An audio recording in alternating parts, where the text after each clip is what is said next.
trick hook. No equipment to buy. Auto upgrades for all. Take one down, get your hook back.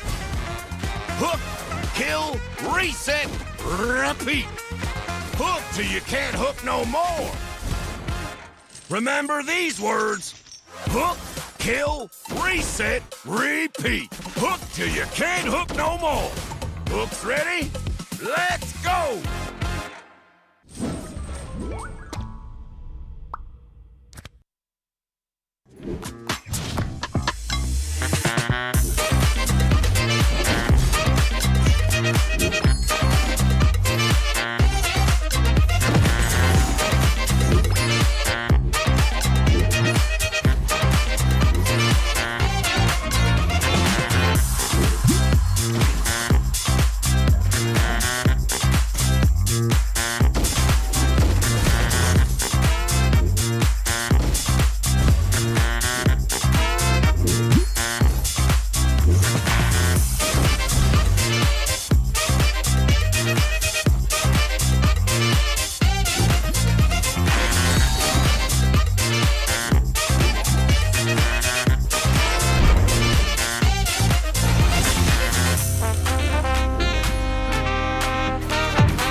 Listen up, warriors. The Frozen Sea Showdown is here. 8 Brancos, 2 sides. Ready your hooks. Well, the rules? Real simple. Hook 'em over, then bash 'em. Or hook 'em back and stash 'em. Remember, kills will make you stronger. More kills, bigger targets, so swing those hooks. More kills, better hook, so wipe off their looks. Crabs in the river, hook 'em. Reel 'em in for new skills. Stun.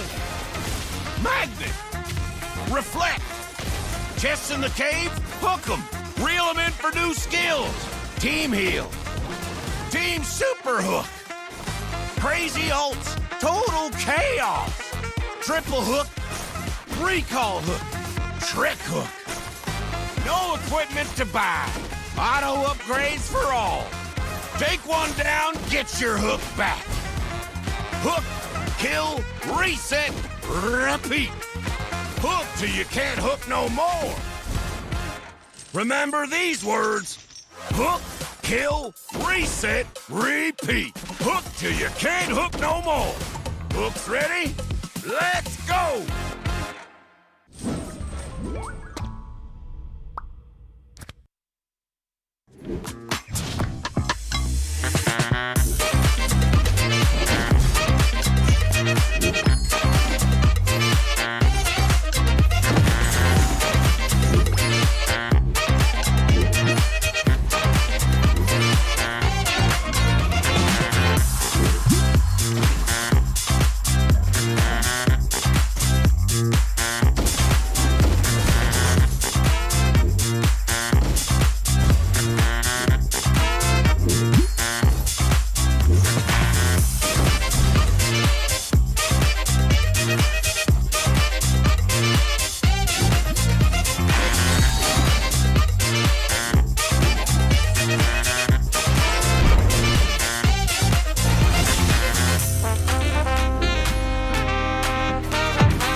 Listen up, warriors! The Frozen Sea Showdown is here. 8 Brancos, 2 sides. Ready your hooks. Well, the rules? Real simple. Hook 'em over, then bash 'em. Or hook 'em back and stash 'em. Remember, kills will make you stronger. More kills, bigger targets, so swing those hooks. More kills, better hook, so wipe off their looks. Crabs in the river, hook 'em. Reel 'em in for new skills. Stun. Magnet. Reflect. Chests in the cave, hook 'em. Reel 'em in for new skills. Team heal. Team super hook. Crazy ults. Total chaos. Triple hook. Recall hook. Trick hook. No equipment to buy. Auto upgrades for all. Take one down, get your hook back. Hook, kill, reset, repeat. Hook till you can't hook no more. Remember these words. Hook, kill, reset, repeat. Hook till you can't hook no more. Hooks ready? Let's go!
Welcome to AMER 2026, the official league for Mobile Legends Bang Bang in the Americas.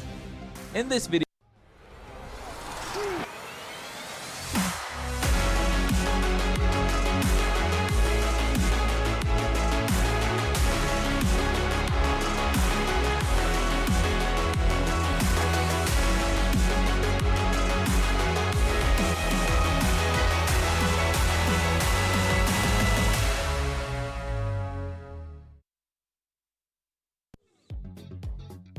Welcome everybody to Week 4, Day 14 of MCT AMER North 2026 playoffs.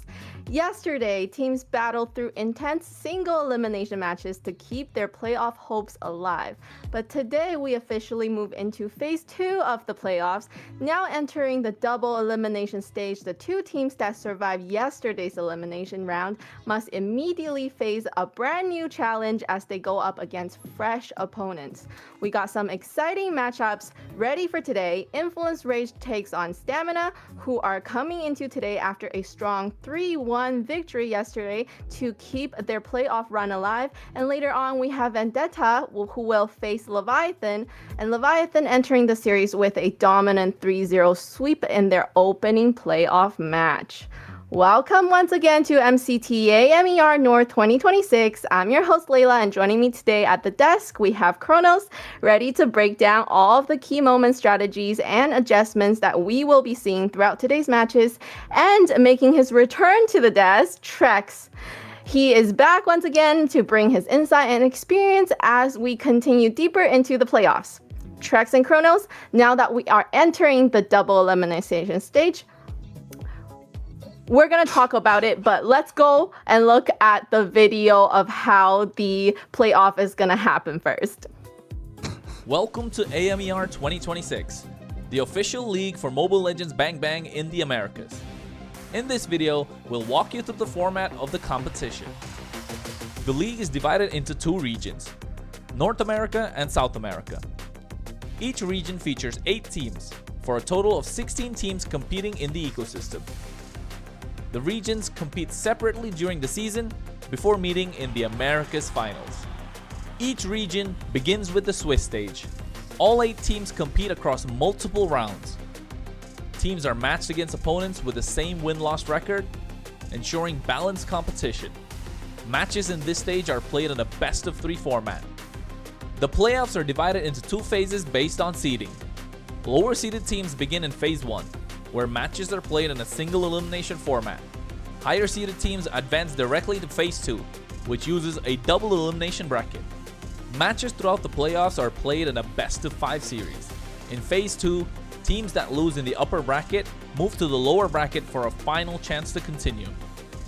The playoffs culminate in the group's final. The final match is played in a best-of-5 series to determine the group champion. The champions from North America and South America advance to the Americas finals. Here, they compete to determine the best team in the Americas in a best-of-7. Everything leads here. AMER 2026 starts now.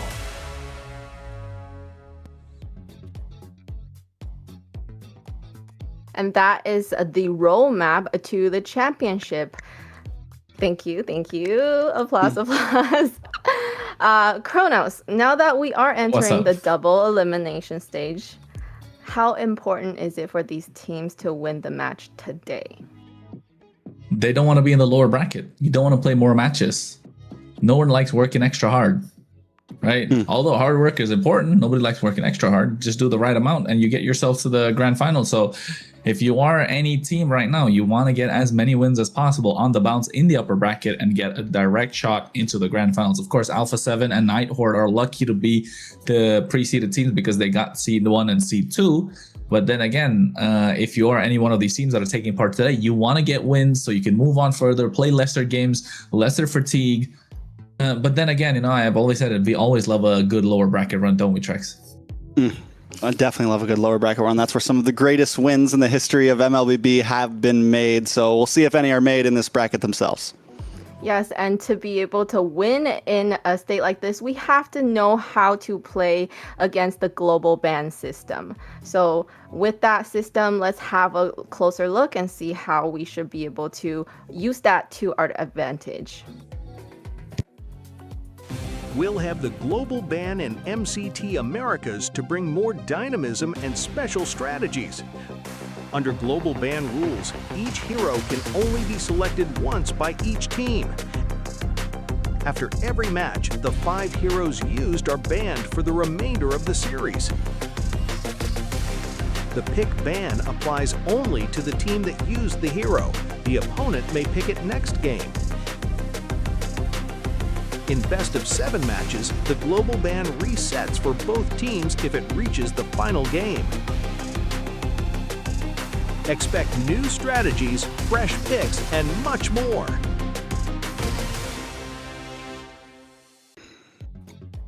And that's how the global ban will continue shaping the playoffs here at MCT AMER North 2026.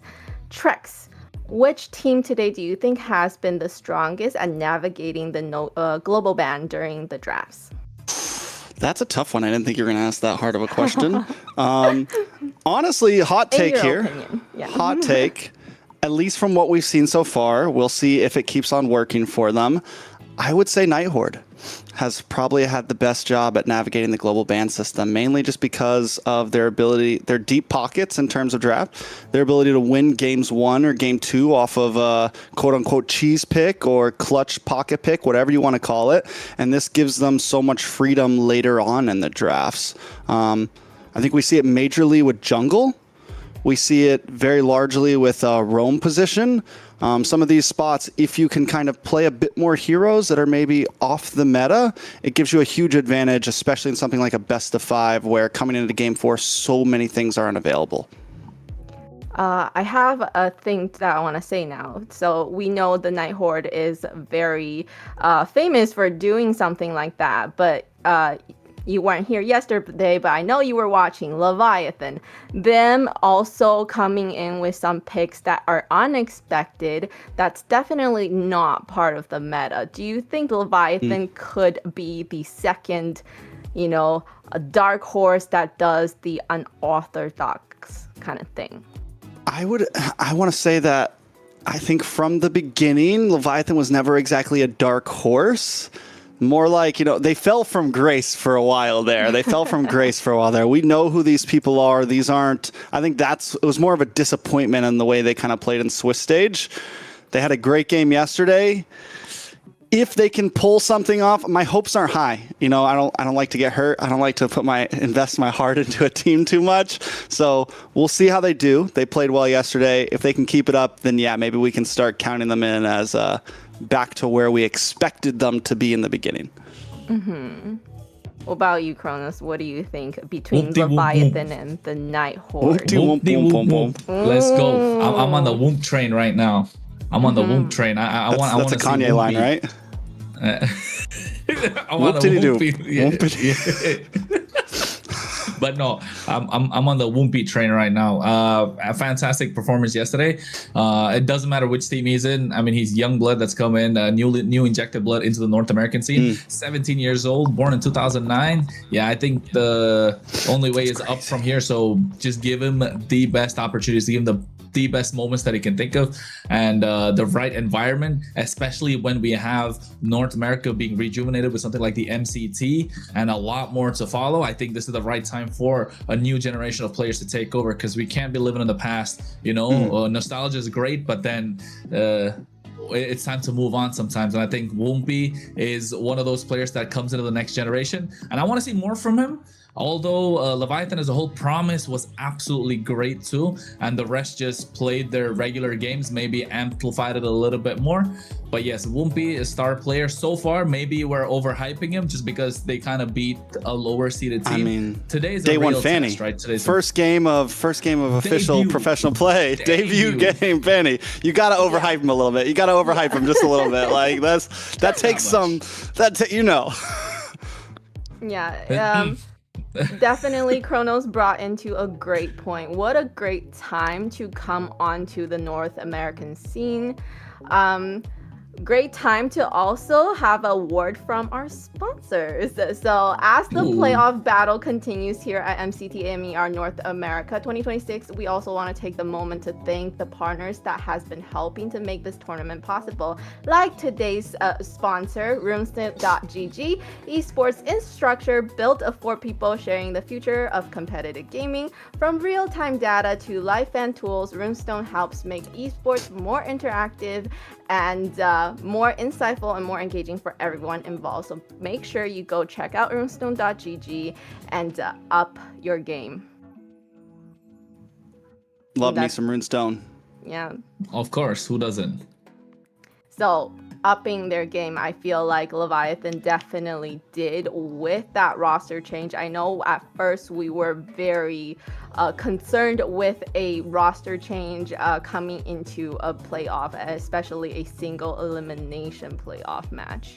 But they seem to make it work. And yes, Chrono saying, great time to really show up onto the North American scene, especially with him being so young. We're sure to see more of him as the years come in the future tournaments in MLBB. So that's very exciting to see. Yeah. Speaking of also Stamina though, right? Stamina has really pulled it together, I would say, for that single elimination match. We've seen them perform not so well, getting swept, right? Twice in a row. To come off 2 matches like that and to be able to pull it together for yesterday, I do think that's a great win and a great timing for Stamina. What do you think, Trex? I think the first thing to point out, something we talked about a lot, was they lost a game and came back and swept. It's their first time winning a game after losing a game. So not only have we seen them grow as a team, but we've seen them just kind of evolve overall. And like you just said, taking 2 sweeps, then losing game 1 in playoffs, and being able to collect themselves, because that was kind of a weakness that I think I saw in Stamina a lot. They weren't really a team that could play from behind, but yesterday they were able to do that. Yes, and for them to be able to do that, we had amazing opportunities like the MCT, and also amazing opportunities coming your way for our girlies. We have the MWI Open Qualifier, so make sure you gather your players, your girls that you always game with, and register. The registration right now is from May 2nd to May 11th, so we're coming up on the deadline. Make sure you go and get a piece of pie. If you can make it to the finals, what an amazing feeling, right? Great time to prove Layla, that did you register? Did you register, Layla? I don't want to get smacked, okay? This is what's gonna happen. Hey, so what? I am also, a one-trick support. There's no way that I'm gonna make it. It's not really throw support me meta to right the now. wolves. Like, throw me to the wolves. She's waiting for support meta to come back. Meta. Yes. Off meta, you never know. She could beat Ashley in the wrong position. You never know. Like, anything's possible. Yeah, me I'm going gonna up get a DM against later on Ashley. saying, what did you say, Kronos? So let's quickly look at the bracket today, and then so that we can see what is coming our way for these teams. Kronos, take us into the bracket. Oh yeah, taking a look at the playoffs bracket. Of course, we had the knockout rounds yesterday with Stamina getting the 3-1 against U2 Esports and Leon bowing out of the competition. The 2 Mexican teams are out, so we're not going to get that Mexican standoff that we were looking for. We did get it earlier in the Swiss stage, not anymore. Unfortunate. We'll be looking forward to seeing them the next season. Some of the players that we know are really good, the Bernoullis, the Povs, the Ziggy, the Zoltras. Hopefully we get to see them come up again. But we move on, of course, with Stamina Esports and Leviathan getting a 3-1, 3-0. Leviathan looking super clean with a new added roster. A little bit of a revamp there. And the matches for today, of course, going to be Influence Rage versus Stamina and Vendetta versus Leviathan. And the losers drop down the lower bracket, and the winners move on to face Alpha 7 and Night Horde. And the losers from that will go up against the losers of today. So it's another chance, of course, you have at getting to the getting to the finals. But then again, do you really want to be there? Do you really want to get to the point where you're having to fight for your life every single match, every single game? I think that's something that nobody wants to be in. So if I were Influence Rage or Stamina or Vendetta or Leviathan, I'd be looking to get the games in our hands today. Yes, today is going to be exciting for these 4 teams, and let's look at today's matches. So we have first a series, we have Influence Rage versus Stamina. This is going to be the second time that they're going to be going up against each other in a best of 5. And then later on today, we have the second series of Vendetta going up against Leviathan in a best of 5 as well. Chronos, actually Trex, for the first series, I think earlier we did talk about this is a time for Influence Rage to kind of show Stamina what they can do because of what has happened in the first series. Why don't you tell us about it? For Influence Rage and Stamina? Yeah. It's tough. I think, like we said, Stamina Esports still have a lot to prove. Influence Rage already kind of proved themselves. I think both teams have had their moments of weakness, and Stamina Esports, it lasted a bit longer. Towards Influence Rage, they take a loss to Stamina in Swiss stage, and that was kind of a big, for a lot of us, we started questioning Influence Rage at that point, right? We're like, ooh, what's going on with them? They took a loss to U2 the day before. They seemed very off. And at that point, it was kind of, is this really a team that has the potential for playoffs? And then they take out Vendetta. They take out Leon. They just look like a whole different beast at that point. So we're only seeing the first moments of greatness for me from Stamina now here in playoffs. And I don't know if it's going to be enough for Influence Rage, honestly. I would still put Influence Rage as the favorites. Yeah. Let's have a look at today's lineup for these two teams, though, because we know that we had some roster changes. We had some differences in terms of roster, but Influence Rage Origins, their roster has not changed. We have Delica, we have Maracucho, we have Nox, we have Replic, and we have Astral. Chronos. Yeah, well, and Influence Rage as well. They've been super solid in every single position. They have evolved as a team. I think that's the best thing to say. They've evolved as a team. They've evolved as players. Right now, they're at their mid stage, and I think they're only going to get better as we get on in the tournament. So today, I think we're expecting great things out of them. But before that, they did have some bold statements saying they could be the best team. Let's take a look at the video and what they got to say about it now.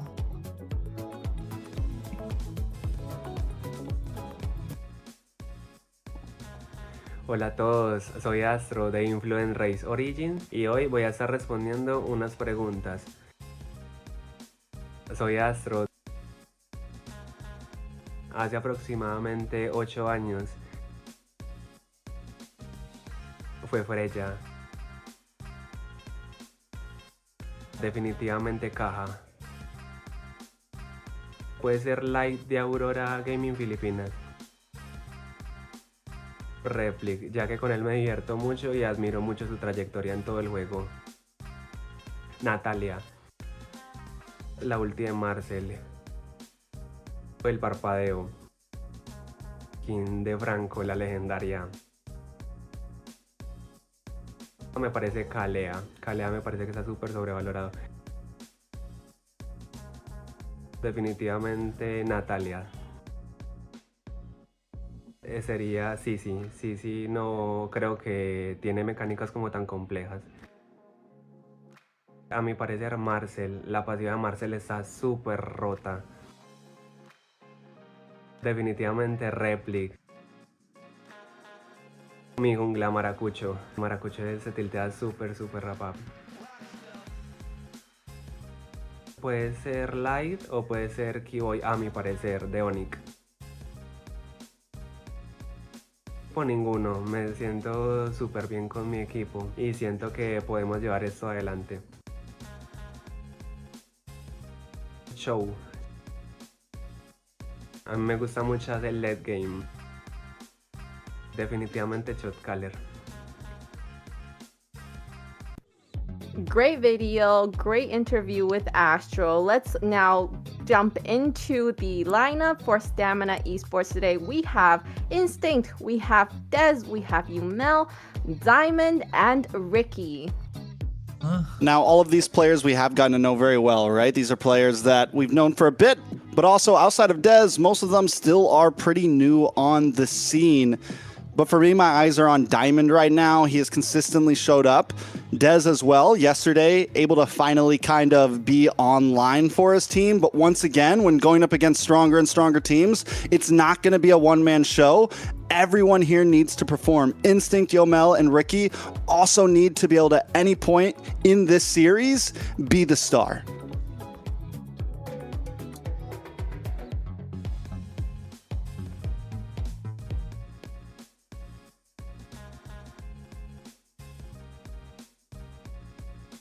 Des. Finales de 2018. Arif. Marcel. Jun. Rosa. YSS. La ulti de Argus. Flicker. La Collector de YSS. Edif. Nolan. Hylos. Marcel. Jung. Instinct. Best player. Shark. Vaxia. Laken. Shot caller.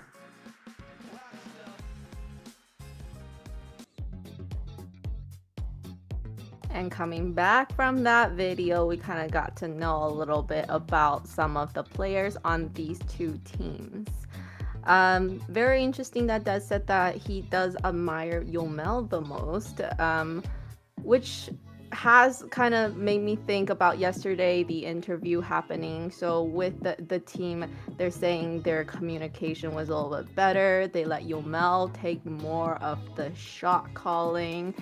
Which role do you guys think it deserves that role to be the shot caller of the team?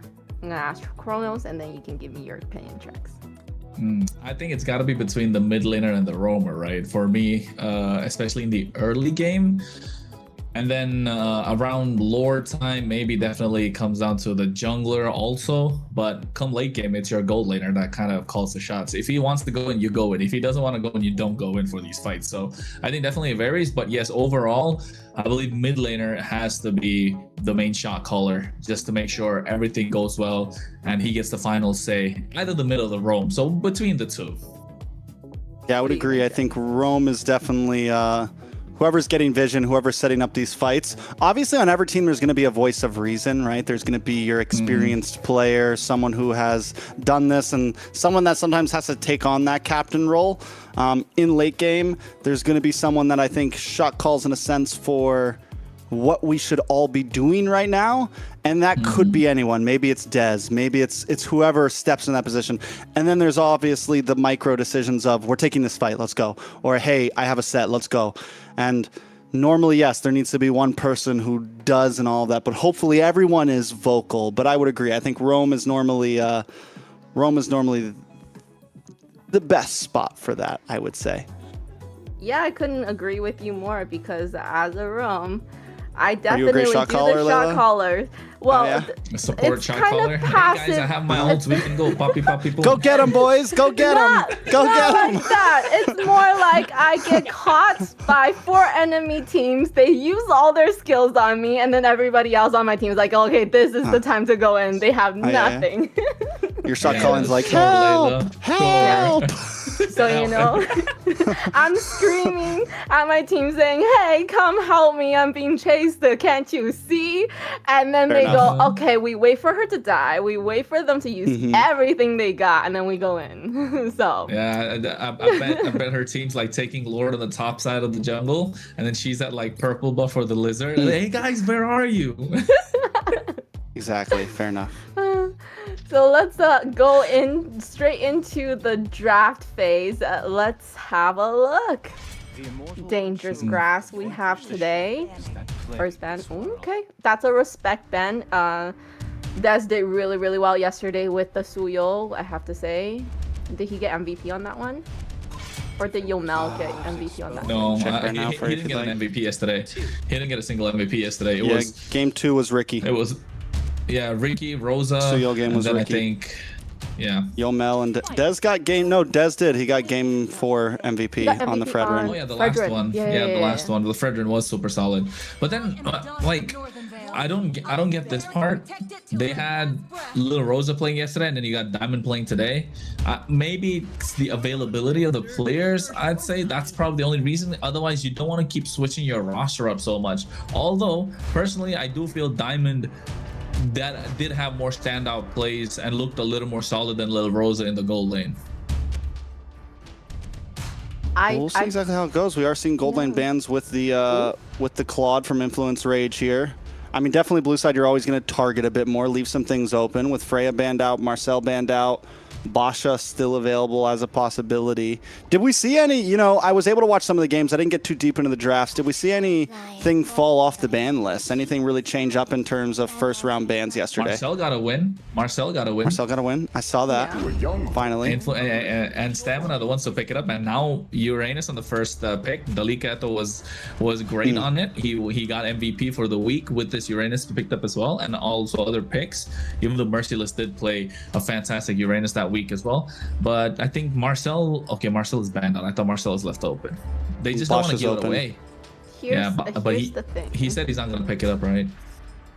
Who? In the video? Yeah, The he said in the Marcel? video, like, I don't care. No, the No, Basha, he doesn't care for it so much.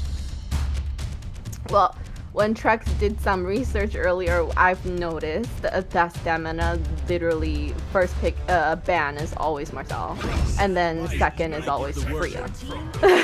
And there's something going with that ban that they have that they just don't want to play against those heroes at all. Well, they do decide to switch it up and pick up the Basha here. The only thing I'm not crazy about is that they locked in the Khalid along with it, which leaves any opportunity for flexibility here. If they did want to maybe swap Dez onto a more aggressive jungle, they've already kind of showed their cards of Khalid's our roam, Basha's our jungle, unless they do something crazy like EXP for one of these two, which I'm not insane about that. That wouldn't be the best. So we'll see how it starts. They do get some decent power picks though up front. I'm thinking carry here, right? Carry plus Valentina. Just take everything away from them. You're also like shooting them in the foot, so they can't pick block. Harith is okay, but that's a lots of magic damage. Now you're relying on a physical jungler. You're relying on Potter draft. like a physical roam too. Yeah, it's not looking so good. It's the Wizards of Waverly Place at this point. But Harry Potter draft. Hey man, For the older people here. You know, I know, I agree. Harry Potter draft. Wizards of Waverly Powerless Palace for the younger kids. You know, whatever. I don't know who the palace is, but yeah. No, I agree. I think too much magic already, especially around mid-game power spike with this Harith being picked up. If you're Stamina, you're having a tough time in the gold lane, so take away. There you go, the carry, so they can't flex this Harith into the jungle, just in case. And now all of a sudden, Stamina look like they have a super solid draft. Whatever heals that could come out from the Uranus as well as the Harith are kind of negated by this Basha. So I think Stamina Esports first half looking solid. I like it. I think Stamina Esports as well looking clean. I do think there's still possibilities for Influence Rage. They just need a bursty jungler, like maybe YSS, but then they're just so divey, right? If they go there, they really have opened themselves up. But I guess if they pick up to the greatest magic show of all with like a Valentina and a Harith, I'm scared to not have. I mean, I guess you could pick up like Leo Mord, right? Leo Mord could work with this. You still get a kind of a bulky front side to protect the Valentina and the Harith, but at least you have some decent physical damage on your side. I feel like the Harley ban was probably a waste because there's no way they're gonna pick a Harley jungle with all the magic damage that they already have. They could, to be honest. They could. It just overload of magic damage just wins you the early game, right? And it's Maracucho. Like, can can we really stop them at that point? Magic damage is super strong in the early game. The late game, it does kind of fall off. Yes, they have Basha on the other side, but he's not going to be your primary target. So it's okay. Harley, just better safe than sorry. I think here, Phoveus is a great ban just because you don't want the Herald to get countered. Physical jungler, Leomord. I think that's the best one, Trex. Like, you got to take out the Leomord if you're Stamina Esports, and if you're Influence Rage, take out another EX laner. Never mind. I mean, it's a counter to the glue, so yeah, understandable. You have to be careful too on global ban. Like if you go Harith and then like Harith jungle and pick up another marksman, you're burning 2 strong marksmen on game number 1, you know? So like that's another thing that has to come into play here that you have to think about. Let's say they did pick up a Moskov here, right? Then you have no Moskov, you have no Harith for game 2, 3, 4, 5, you know? So I think this has to be marksman Harith. Yeah, gold lane Harith. Stamina Esports on the gun right now, need an EXP lane and a mid laner. Zetian is open. Would just be a solid pick here where you're not worried about too much, and then would give you flexibility with the EXP lane. My legacy shall endure. I still really like her as a hero. Just the amount of range that she has and the damage with her second skill that nobody sees coming. You know, you stand in there for too long and you're like, oh, I am getting hurt. And then the amazing engages that can come out of her with the set from Khalid. Pretty good. I think it's Leo Grok. Leo more Grok, Leo something like that. Something. Ooh, Chip works too. Chip Leo. Chip Leo is good. I think Leo. There's no other option. I would sail across the cosmos. No, that's so aggressive. That's so aggressive. I was thinking, in my mind, is it, wait, Nolan physical damage still? Yes, wait. Yeah, Nolan physical damage. I just want to say something. On the video that Dez was saying, didn't he say Nolan was the most overrated hero? No, underrated. Underrated. Okay. I was like Nolan's an underrated hero. Okay, Thinks Nolan's very good.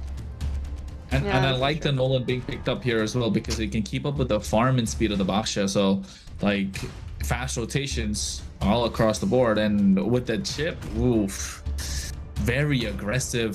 The carry should be running the flicker, so is the Zetian. The Lapu was kind of the only choice in this case. You don't want to give the Black Dragon to the Valentina or the Sora's ultimate as well. So yeah, I think that chip and that Nolan make it or break it. To be honest, I feel Influence Rage might have this just by a slight bit of a hair. Yeah, level 4 power spike for Influence Rage. If they pop off, I don't see Stamina coming back from it, but all Stamina really has to do in my eyes is get to 8 minutes at like a no more than 1,000 gold deficit. Like if they can just hold things even together. 2,000, okay. And even like exactly, even 2,000, they have a lot of play potential. And the squishy front line of Rage Origins, yes, they have a chip, they have Delika, but there's not a lot of crowd control overall. It's a risky composition. It's nice, it's aggressive, but it's risky. Well, I know that chip is great with being all over the map, but at least we have the Zetian with the ult that can kind of help out if somebody does get caught, right? So hopefully. Well, we're jumping into the land of Dawn, folks. It is MCT AMER North, the playoffs. We're in day number 14 of it all. The first best of 5 of the day, Influence Rage Origins versus Stamina Esports. All right, it's day 2, Maracucho versus Dez. We've said this before last time. Dez got the win over him, 2-0. Made it look easy, but Influence Rage is a whole different team now. We're already seeing the aggression, actually, this time from Stamina Esports. Ricky Lowe. Too aggressive from both these teams, taking a lot of damage even. And burning 2 flickers, 3 right now. Risky Ricky. Already coming in, going down to about 10%. Rage Origins testing the waters as well. I don't know if they're both going to keep up that pace. I think we got a nice little idea, but Stamina Esports already looking for bot lane. The rotations right now, 4 people at the bottom. We'll see if something happens on the opposite side of the map. Now look at the rotations. They're trying to make the top lane rotation too. Delika was trying to cut them off, but at the same time, Lava Golem is the one that looked like contest. But Diamond getting a kill on the bot side against Replic, maximizing the numbers game that they had, the numbers advantage. I'm not sure if Maracucho got that Lava Golem, to be honest. Either way, it's a huge win for Stamina Esports in the first minute. You got to watch out when you're going up against Khalid. Even if he's tank Khalid, first couple levels, there's massive damage in that first skill. The gank potential with the speed, all of it looks great. Taking a look at the emblems, honestly, nothing too crazy around the map that I'm seeing. Lethal Ignition is on Maracucho. Yeah, things are pretty simple. Turtle's going to be up at 2 minutes. And another pickoff. Nox able to find Ricky this time. Oh, Astro gets taken down as well by Yomel. And I think they're just, it's just very scrappy fights, burning a lot of these abilities early on. And then now you're left in no man's land and get taken down. Lancer coming out as well from Instinct onto Maracucho. They get the fear of the Phoenix. Maracucho might be taken down. Yes, he does. Dez able to get the turtle in his hand. Stamina Esports on the board, and Delika Edo might just fall down as well. The recalls are coming out a bit too early, Trex. Stamina Esports starting off very strong right now, and this was the worry with Nolan, this was the worry with the Valentina, with this kind of in-your-face but squishy front line, and all you have is Delika, who has no real crowd control. Another pick off. Oh, they're too aggressive, and Stamina Esports are maximizing what this Khalid can do. Quicksand guard to slow them down, and for a disengage even. At this point, I think Rage Origins, all the early lead that they could have gotten with the help of this Chip, Valentina, as well as the Nolan, has been neutralized by Stamina Esports. Yeah, when you have something like the Chip, and you have something like this in your pocket, you all shouldn't be exactly grouped together. Look for small pickoffs. But the thing is, Stamina Esports responds to that so well. Look at the way they're moving on the map. There's practically never anyone by themselves. There's always someone close by. Ricky's either with Diamond or Yomel's with Diamond, and Dez is farming, but something along those lines, everyone kind of has a partner at some point. The string is attached, and it never really gives the opportunity for Astro to look for a little shortcut. Oh, down on the boss side, though. Speak of the devil. Yeah, they got that pick off, didn't they? Ricky, Icky, Picky keeps getting picked off every single time from yesterday. But you did play a fantastic game number 2. Got the MVP even. But at this point, I think the question begs, how long can Influence Rage keep this up? They need to apply the pressure as much as possible, push back Stamina Esports, because we were talking about Stamina Esports playing from behind a 2.5k goal lead. They've got a 1.5k right now in their pocket, and the more they get, the more dangerous they look.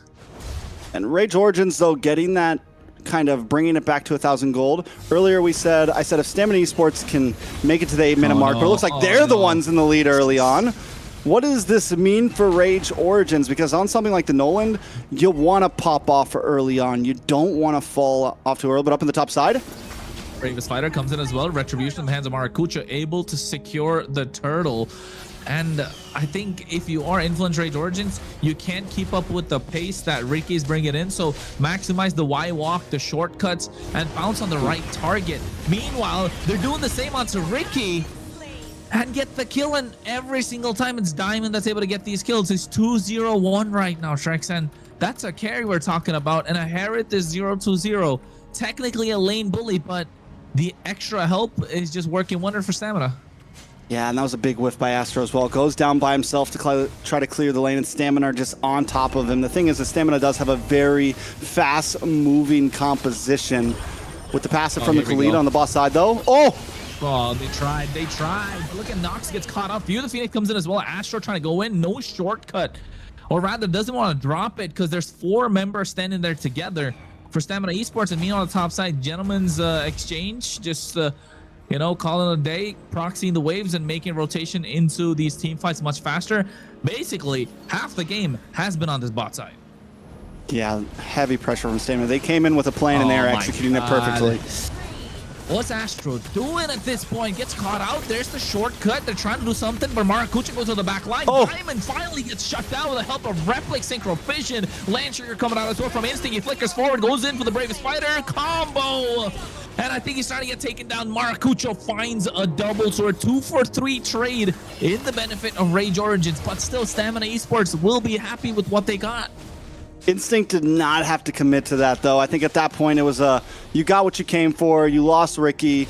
It's okay. You lose Diamond. Once Diamond goes down, I think it's time to back off. Instinct comes through the shortcut to try to help out, and it's a little bit of a misplay there. And yes, Stamina still kind of wins out on that fight a bit, but honestly, Replik getting the shutdown there on a Diamond, I'd love to see the items right now and see how much of a difference that made in the gold deficit he had, because that's huge, and that does kind of help, once again, stop that gold lead from escaping them too much. I mean, at the moment, even Dalika Eto won't be doing a lot of damage, right? Because Dez, or he won't even be able to heal back up because of Dez's inbuilt kind of anti-heal on this Basha. And Nox is just getting caught off guard every single time. Look at that point blank raging sandstorm. Ricky's not afraid at this point. Maracucho needs to find a pickoff, and Yomel's going to be the target, forcing out a flicker. Fracture comes in as well, but not enough damage. Yeah, gets the passive out, gets the flicker out. Right before, I mean, we still have about 90 seconds on Turtle, so things should be back in motion by then. But overall, we are seeing the pressure finally connect from Rage Origins. Maracucho might have started off with a death, but now he's 3-1-2. The damage is starting to output. Yomel has to be careful. Diamond has to be careful. Positioning is going to be key for a lineup like Stamina Esports. Yep. And it's all going to come down to these neutral objectives. The turtles are gone. 2 in the hands of Stamina, 1 for Rage Origin, 70 seconds for the Lord. And look at that. They're already forcing out the mid lane. A flicker baited out early on from Nox. Shortcut being used as well. The back line, Yomel's the target. No flicker pays the price. And now they're chasing away Ricky, but they can't get a neutral objective. They're not able to get any towers because there's none available, nothing to push in. Again, this is something, what did we say in the very beginning? Stamina Esports was doing so well when they were grouped up. And now they're starting, you watch them moving around the map.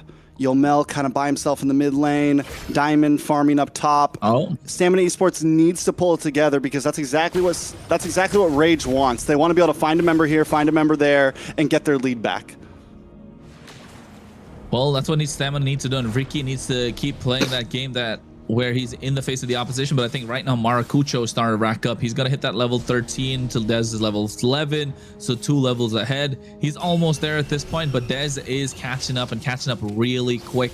And you can see he's already getting the waves on the top side. So macro pressure in the hands of Rage Origins, thanks to the mobility that they have and the clear speed of these minions. And Stamina Esports don't really have the best clear speed compared to that. Not a lot of mobility. Yes, Des can make it around the map a lot faster, but doesn't have the ability to burst down someone instantly like Maracucho does. And speaking of burst, Raging Sandstorm comes out. Dalika Eto looking to get taken down. A lot of damage being dished out, but you know, Dez walks in that Kumar bush and stays alive.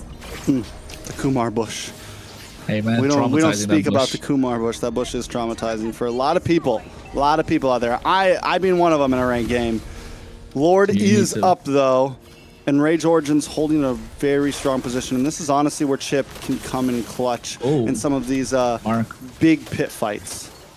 Yeah, Maracucho is blitzing this at the moment. Fuel Phoenix comes out. Retribution! Slowed down. That was perfect. And Dez gets the steal. The shortcuts drop down as well. The Raging Slash comes out, but Instinct gets taken down first. And Rage Origins, oh, they must be kicking themselves. That Fury of the Phoenix came in so clutch, and Nox not able to use an ultimate is just so tilting at this point. And Diamond looking to get on top of Astro. And Replik is going to be the target, but the Lord is going to be coming down the bot side slowly. Dez gets terrified in that push, and now Dalika Eto looks like he's going to be taken down. But it's a Uranus and needs to be able to walk out of that in one piece. This is the opportunity that Stamina needs to actually translate this big win in that fight into some tower, into some map presence. But I still got to give it up to Maracucho. The moment that they lose that Lord, he's like, all right, I'm going to top lane. Puts pressure up there, completely starts disturbing the lane presence of Stamina Esports. Yes, they're going to take this tower, but they have no one on the boss side now to take the tier 2. And Rage Origins doing what they do so well in map presence. They're so good at their macro, right? This is one of the reasons we like this team a lot. Their macro, their draft, and they just know their power spike and their win conditions, and they play to it. Yes, there are times when they get overwhelmed by the force of the opposition, but in this case, it's not there. Stamina Esports have slowed the pace down of the game. They've slowed the tempo, and now all of a sudden, Rage Origins are catching up. What was a 2K goal lead at one point is almost less than 1,000. And Stamina Esports are finding ways to make things happen while playing Protect the President with Diamond. And if they can keep doing that, there is some opportunity for Stamina, for sure. I don't think this is completely in their realm yet. The composition that they have, like we said, it's very, it's front to back, it's box. We have our damage dealers. The Purify comes out as well from Delicato. He's taking a lot of damage. Replic with his Zaman Force drop down. Astro goes into the back line, drops the shortcut, but takes a lot of damage from Diamond, able to get that kill. Dez right now in the face of Replic. Ricky finds a kill. And Maracucho has no interest to get into this fight because he knows that's a losing battle and gets a push on the bot side. Holy defense is pop. But Stamina Esports looking to replicate that on the top side. Yeah, but see, because the reality is, though, there's no point to win that fight. Maracucho doesn't need to. He's winning the game right now through towers. And as long as the gold doesn't get too far ahead, it's still a decent play for Rage Origins. The problem is with this, though, if this gold lead does get to about 2,000, 3,000, because Stamina Esports just keeps on winning these small fights, Maracucho is going to have to pull up in the Lord Pit, because last time we saw Dez just walk up and say, "This is mine." Like there was no real hard congestion. And the thing is that shouldn't have happened. Maracucho, you have a fracture. You have so many possibilities, but you said it, the Fury of the Phoenix gets the big stun. So Rage Origins, they can win in map presence, but if they don't win on those Lords, is it going to matter that much? Yeah, Layla. Hey, welcome back. Hey. Hello. Taking a little bit of a break for these two. Just talking about Maracucho, he's done very, very well. You know, if he can't win these fights right now, what a great way to just push, right? I think a lot of even like in my games, people don't understand. Like they go for the kills or they go for the fights, but just push, and then I've seen a lot of jungles that are so smart, you know, random jungles that comes through and they're like, I'm just gonna split push and you guys go deal with the fights, and I'm like, I'm dying, and then they're like, but we're winning. So yeah, I think Astro's not having a good game on this chip. He's just getting forced and pounced upon every single time he shows up on the map, and that's because the amount of damage that Ricky has on this Khalid, right? So just being a bully at that point and allowed Diamond to get to that power spike, and now they're okay to invite the pressure, and that's why Influence Rage are just getting the split push down because they don't want to pick a fight, and Maracucho's doing a fantastic job in controlling essentially just the game overall. The moment he leaves these split pushes, he gets into the fight. Unlucky with that Lord take because the Fury of the Phoenix came in at the right time. So I think Nox in this case, instead of going for the Raging Sandstorm, take that Fury of the Phoenix and you could be able to pop it at the right time so you can secure the Lord instead. I think that's the way to go in these fights. Astro's just gonna be, you know, walk-in meat for Stamina at this point. Yeah, Astro, the way he's using it is definitely just jumping into the midst of them and dropping a shortcut. They have to. They had a couple moments where they could find some pickoffs, but they have to find a way to do that in the Lord Pits. Find better angles, split up a bit more. You know, use it as a note of surprise instead of just, hey, I'm jumping in and we're all gonna jump out. You know. Yeah, and I feel like, you know, the idea with that chip pick was to be able to go pick these fights and really be able to kind of pick off some early game, you know, and just make sure that Stamina doesn't have a fast early game where they can snowball. Unfortunately, right now they can't pick that fight. Okay. Yeah, I think if you are Stamina Esports, look to stay together. Use Des to kind of like clear the lanes, or Ricky to clear the lanes, and then you know they're gonna bounce on top of you with the help of the shortcut. But if you're Influence Rage Origins, let them get that split going. Don't get on top of them. Get your neutral objective, and then we'll take a look at finding the way to finish the game. But I think you're okay even if you're Stamina Esports. Let them get the Lord. They can come in. You've got a carry in your hands, and she melts heroes like butter at this point. I think she got the Malefic gun as well. So there's a lot of damage online for Stamina Esports. Bye, Layla. Bye. Let's get back into the game now. You know, there's one thing that I feel like we haven't seen much of the Chip. I feel like when Chip first came out, and we saw him getting used a lot, during those Lord fights, he was used as the long lane watcher because he could teleport back at any point. And that's what I think we're going to need to see possibly from Rage Origins here. You're not going to want to use Maracucho as that bot lane pusher exactly. Oh no. Oh, a lot of damage though. Oh no, they go in with the concealed play as well. A lot of damage being dished out onto Astro. Oh, he survives barely. If there was one more speedy light wheel, he would have been dead. And now Maracucho's stuck a little bit in the pit. Fractures out of harm's way, but they're still able to get that long lane push. Yeah, but they force the IMU out of Nox there. That Fear of the Phoenix is what saves the day from Nox. So now Nox needs to recollect that to be able to use it possibly for this next Lord fight. Stamina Esports, how do they handle this long lane push, man? They just tried to get the kill on Astro. It is troublesome right now. Taking a look at the gold lead though, Diamond versus the Replic. We've had our eyes on them since the beginning. A 1.6k gold lead, but is this correct? 3,000 gold leads in the hand of Maracucho? Hunter Strike, BOD, Malefic Gun, Blade. I mean, the guy right now is definitely a monster in terms of the damage, but how does he even get to the back line?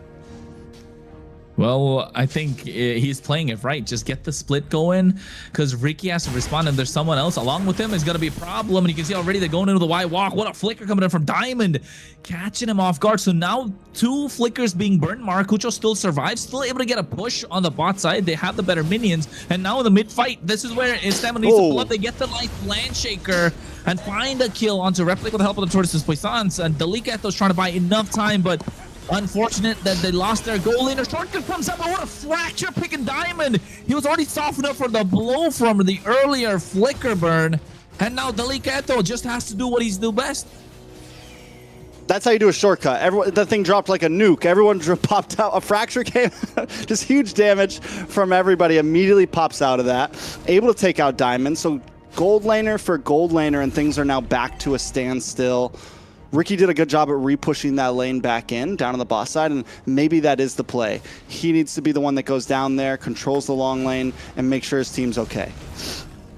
I mean, that's the only possible way, because he's the one with the kind of like the highest mobility and a better wave clear too. But you can see again, Maracucho just responding, proxying the waves, being a problem. Delicato's not allowing them to take the Lord. Ricky doesn't have a flicker. He's going to be taken out. The quicksand guard just to buy a little bit more time. Immortality is going to get popped soon enough as well. Yes, it is. Oh. Meanwhile, the mid lane, if you're the Phoenix coming out, just buy some time. Shortcut dropped out at the same time. They go in. Nox is the first one to fall. Astro, Immortality's popped. But the Celestial Armament buying some time. Maracucho goes in. Fracture comes out, but Instinct finds a double. And Delicato can't really stand for long, as the Lord's already down 10,000 HP. And it seems like Stamina Esports will get their hands on this, but they get a massive shutdown as Dez walks into the purple. And I don't think he wanted to be there. Yo, Melflick is on Maracucho. He's on fire. He gets a double. Wait a second, where did Maracucho even come from to get that kill on a Dez? How did I miss that? I'm so confused. Dez goes down. Lord does fall in the hands of Stamina Esports, though, which is huge. Ricky goes down. Replic able to pick up some kills. And Instinct as well, trying with the bravest fighter. Look at Diamond. He's trying to buy some time. He gets into the face of Replic and finds the kill. And Maracucho's going to be the target, but he's godlike. 7-1-3. 7 kills on the bounce and finds Diamond again. The heat of this match has been turned up. Maracucho with 59,000 damage dealt over this game right now, just topping the charts. But the real surprise in here for me is Instinct as well on Stamina Esports has just been dishing it. Even in that last fight, just able to do so much damage with the bravest fighter, able to come in and clean house, and that's going to have to be a target that Rage Origins has to watch out for. It's something the complete opposite of what Delic Echo is right now, who's just kind of a harasser. Instinct is a killer right now. And that's with nothing but a War Axe. I mean, he is able to sustain a lot of damage, so that's the main factor. And with the bravest fighter going at the right time and finding Replic after he pops the Purify because of Ricky, it's working out well. Stamina Esports are able to layer the skills, but the trump card, Maracucho on this Nolan, which Dez said himself is an underrated hero, he's just working out so well at this point. They're able to get the split. They're able to find the pickoffs into the back line, and just waiting to find the flick. He's able to burn a couple of flickers while trying to get the split going as well. So if it wasn't for the Fear of the Phoenix early on, Trex, I think we would have seen Ray Jordan's already picking up the game. Yeah, so we'll see exactly where it goes from here. Gold's still at a standstill between both teams. Honestly, it doesn't feel like anyone exactly has this in the bag. Stamina Esports took about 12 minutes, but they are finally kind of controlling lanes a little bit using Ricky. Rage Origins still doing a better job, though. They take another tier 2 in the top side. One advantage for Stamina Esports, they haven't lost that tier 3 in the mid. And if they can hold that up, it will help a lot. It's one of the things slowing Rage Origins down majorly from moving around the map and getting from top to bottom overall. Yeah, and I What is think... Astro doing? Oh no, Ricky gets caught by Nox. Nox not able to get out of there. Gets the Fear of the Phoenix this time. Dez missing the shield unit, but look at Maracucho looking to find the right target, waiting and biding time. And look at Astro.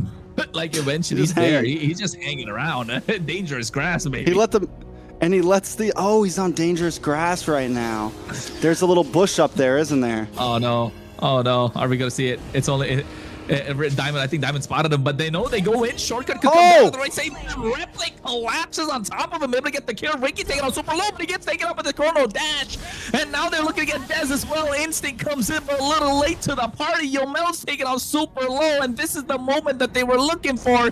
They are going to get the Lord. It's 18 plus minutes. It was an Evolve Lord as well. Able to get that tier 1 in the mid lane, and all of a sudden, Stamina's hopes are crumbling down.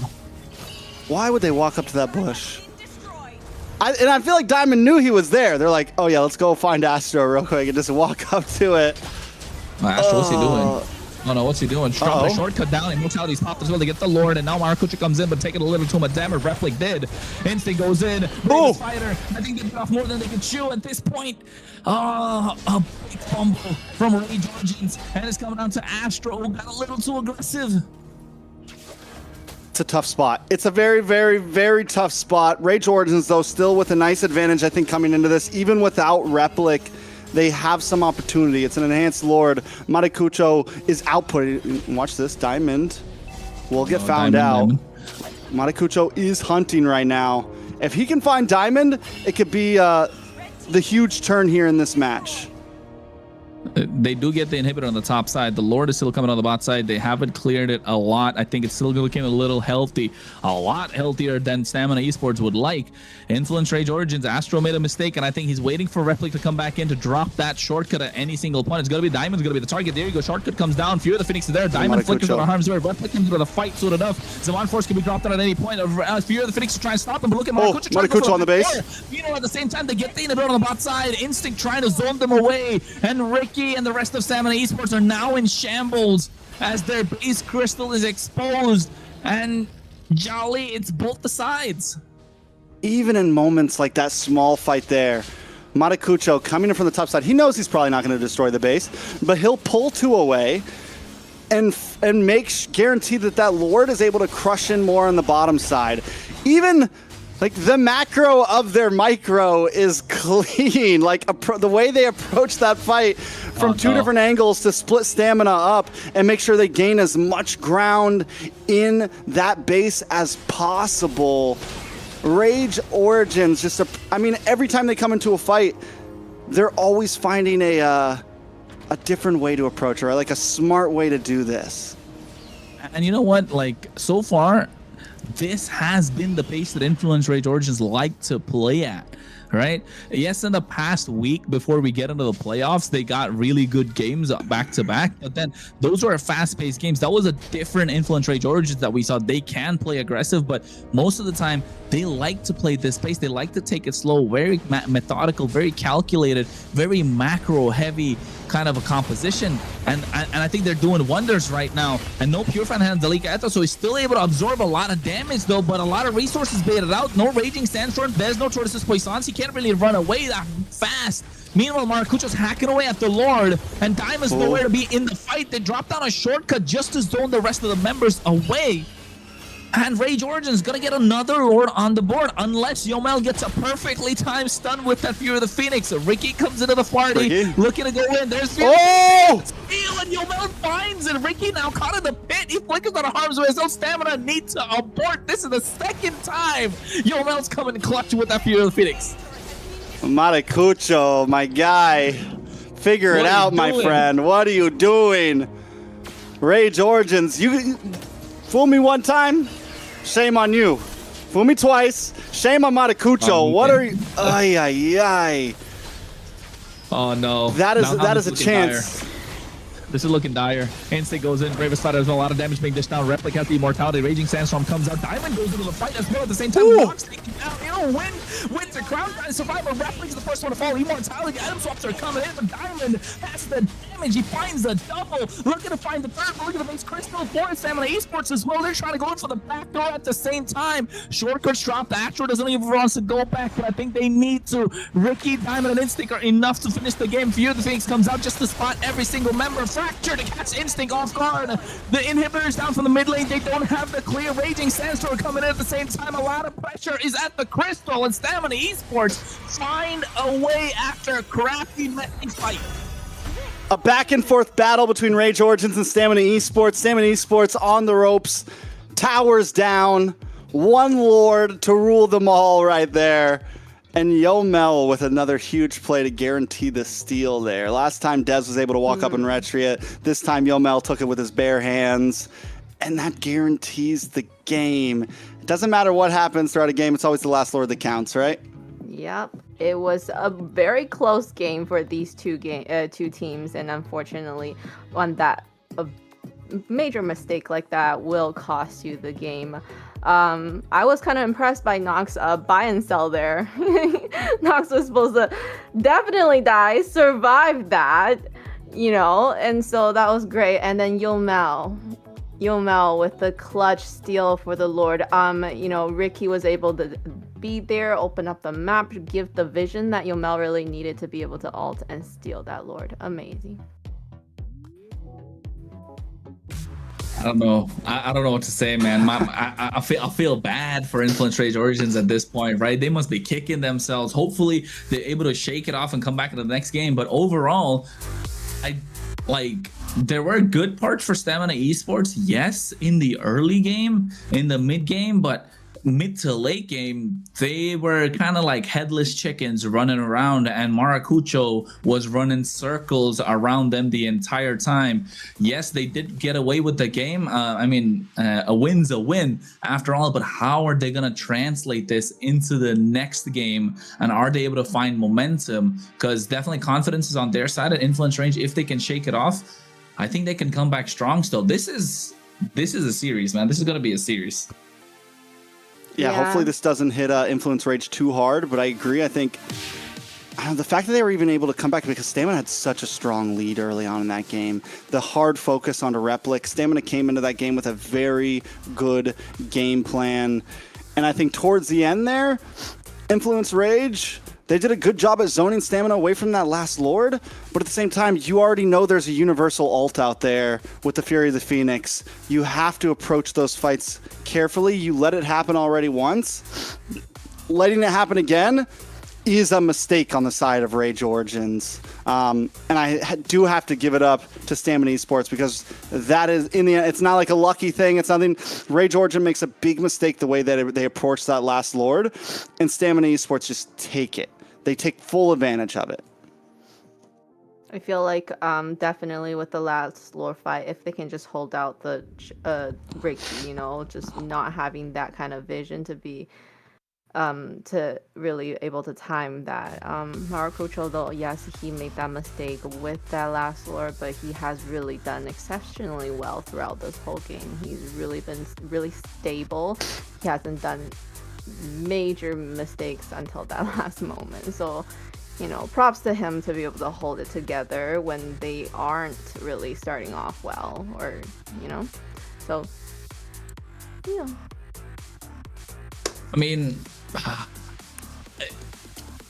maybe just because, you know, how the Nolan kind of played, I wanted to see them kind of get this big win. But Stamina Esports, even though they were kind of like headless chickens, they were still ahead, and they maintained that as much as they could. And Rage Origins making more mistakes than they would like in this game, and it came down to not who's gonna play more clean, who was the one able to make more mistakes rather. And I think in this case, Stamina Esports making fewer mistakes compared to Rage Origins, really it kind of came down to that, if you ask me, right? They got themselves two big Lords. It could have been two big Lords, but it was just one. And I think the MVP of this game gotta be, I think, Ricky. Oh, never mind, Instinct. He was a monster indeed, Trex. Instinct was definitely a monster in that series. I mean, Ricky played a great early game, but I think Instinct throughout the mid game and a lot of those fights where they could have been one-sided, Instinct found some kills, right? He always at least found 1, 2, was able to hold down the front line, and was able to also be a damage dealer because for a while we couldn't see Diamond really get online. So if it wasn't for Instinct, at least like evening the playing field, then the snowball would have gotten out of control towards the late game. If it wasn't for at least some kill pressure and the fact that Influence Rage didn't have that much range on their team, it was pretty much a full dive squad, that's where the Lapu Lapu can really thrive. He can just jump onto Nox, he can just jump onto the Nolan, he can constantly put pressure down onto the Harith, and it ended up working out. Instinct did a great job of making sure they could get through. We're going to take a look at some of the replays. And the guy was aggressive. This is what last Lord push here. And I think what we're going to see here in a second is he brings out a big Bravest Fighter, looks for the stun here, able to make sure that Replic is in a bad spot, and the rest of the team is able to just close in. Yeah, and I think not just that, right? Astro, I mean, he really dropped the ball, if you ask me, on this chip. And he was so aggressive to the point where he was even in the base crystal inside the inhibitors when instead of trying to get out, he dropped a shortcut, which ended up being Replic's death sentence at that point. He shouldn't have gone it. And then it was Instinct who kind of picked up the kill. And that, although it was very small and kind of like, yes, it was noticeable, but it didn't feel as big at that moment, but it definitely was. That kind of shifted the tides. You don't have Replic for the next 40 seconds, and that 40 seconds was enough for Stamina to cover ground, even though they had only one more inhibitor left standing. Yeah, very, very iffy pick with the chip. But the good thing is, with Rage Origins, they had 2 picks that was not so meta, so that leaves them, you know, with a little bit more flexibility and choices for the second draft that's coming up, right? So you gotta think about that as well. But with the chip, a chip pick is definitely not the best one. They don't have enough CC, as you guys were talking about, for that. So is this the downfall of Rage Origins and the rise of Stamina Esports, or do we think that Rage Origins kind of dust this off, maybe come back, tie things up in game 2? Stamina Esports, what I do have to say is the fact that they're able to go the distance shows how much they've evolved right now. The fact that they were able to be behind, like be ahead, be behind, come back and forth. We're seeing a very new breath from Stamina Esports right now. And honestly, I don't think Rage Origins was expecting it. Yeah, I agree. I think Rage Origins definitely didn't expect this. Rage Origins came in with a lot of confidence, but at the same time, so did Stamina Esports. And don't forget, I think Influence Rage Origins kind of want this even more than Stamina. Although, yes, Stamina wants to move on the upper bracket, but Rage Orange want to prove themselves after the loss. They got the 2-0 when they got swept by Stamina in the Swiss bracket. So I think that could be a small bit of a factor that kind of edged Rage Origins to play a little more aggressive than they would like, especially maybe Astro. But yes, if you are Rage Origins, the one that's got to wake up has to be Astro, right? He in most of his, I mean, if you're looking at point fingers, I think that's one of the areas you would, with the chip playing a little too aggressive in the early and giving away too many kills. But if you're Stamina Esports, you should also try and lock in and see where your mistakes were more often with the macro that was played, and also overall it was a good game. So how are both teams gonna really come back from it? Because not like Stamina Esports played a really clean game, and Rage Orange needs to dust off the loss and come back too. So I think even though it's a second game of this best of 5, we probably are looking at both teams coming at this like it's a fresh game. Yeah, and then we're hoping that with I was gonna say, who do you think is the shot caller in Influence Rage? I think it's got to be Astro, right? It feels like it's Astro. I sure hope not. Not after that game. Yeah. Not. Replic have no faith in Astro after that's done. So It's He kind gonna of be left tough. him in no man's land. He kind of left him in no man's land after dropping that shortcut in the base, and he was dead. There was no minions whatsoever. He was a forced shortcut. And at that point, he could have just, walked out of the base. It's okay. You had an immortality. It's not worth giving the kills on the other side. But I think they've switched up red and blue sides. Stamina Esports on blue. Marcel probably is going to be the first ban for Influence Rage. And then you get the Suyo as well coming out on the other side. So Jushin maybe. But Stamina Esports don't really like going against this Guinevere, do they? No, and it's interesting that we didn't see that get banned in the early on, but now they're on blue side. It is something they're going to put on the list. I mean, one thing I will say is we have seen Dez play some more utilities, some more fighters. The Guinevere does well against it. And overall, Guinevere, I wish I could see the win record, but I feel like Guinevere's got a pretty good run under her name right now in terms of how teams have been playing with her. She's definitely not always a first game, second game pick, but coming to game 3, she could definitely pull some wins onto the map. Yeah, she has done pretty well in the previous matches that we have seen her. I'm very surprised that Stamina did not choose the first ban as a Marcel. So is it because they have a renewed confidence in the Marcel and maybe they might pick the Marcel? I think this is Marcel ban plus Marcel, Jushin, and Suyo. That's if you're Influence Rage, you want those off the table. You don't want to give Stamina their comfort picks. They're the only team that got to win with a Marcel. Still, a lot of teams are wary about this Marcel, even though it's not got a lot of wins. There are ways to beat it, but it's you get the opportunity to play a lot more aggressive than the opposition would like. So yes, I would say Marcel, Suyo, just to make sure Dez doesn't get his hand on the Suyo, unless you want to give it to him after a certain game, or you've already ready and prepared to counter that. But if your Stamina, Guinevere's gone, Freya's gone, maybe the Harley, or you can take that for yourself, or even take out the Phoveus at this point so you can get the Herod. Overall, I think clean. I think Phoveus is open, like you said. I think, do they go for Uranus like Influence Rage tried to do last time? Now that the carry's gone, since they've been picking it, that could be something we see. I'm wondering if we see something like a Fredrin pick from the side of Stamina here with the carry ban, the Gwen ban. We did see Dez play a great game with it yesterday. And Stamina, the way they're playing right now, even from last game, very grouped up formation. We want to fight together. We know that Influence Rage likes to play the map, so we're going to try to reverse that and just stick together and force fights, right? So maybe it's something we're looking for in game number 2. I'm going to say if Influence Rage don't ban Suyo, this is a 100% pick for Dez, no? Up or front? does he not want to use that right away for this? With Harley banned out, Suyo could be a good pick here, honestly, up front. Suyo first Wouldn't pick. be a bad, it wouldn't be a bad Suyo. first pick right here at all.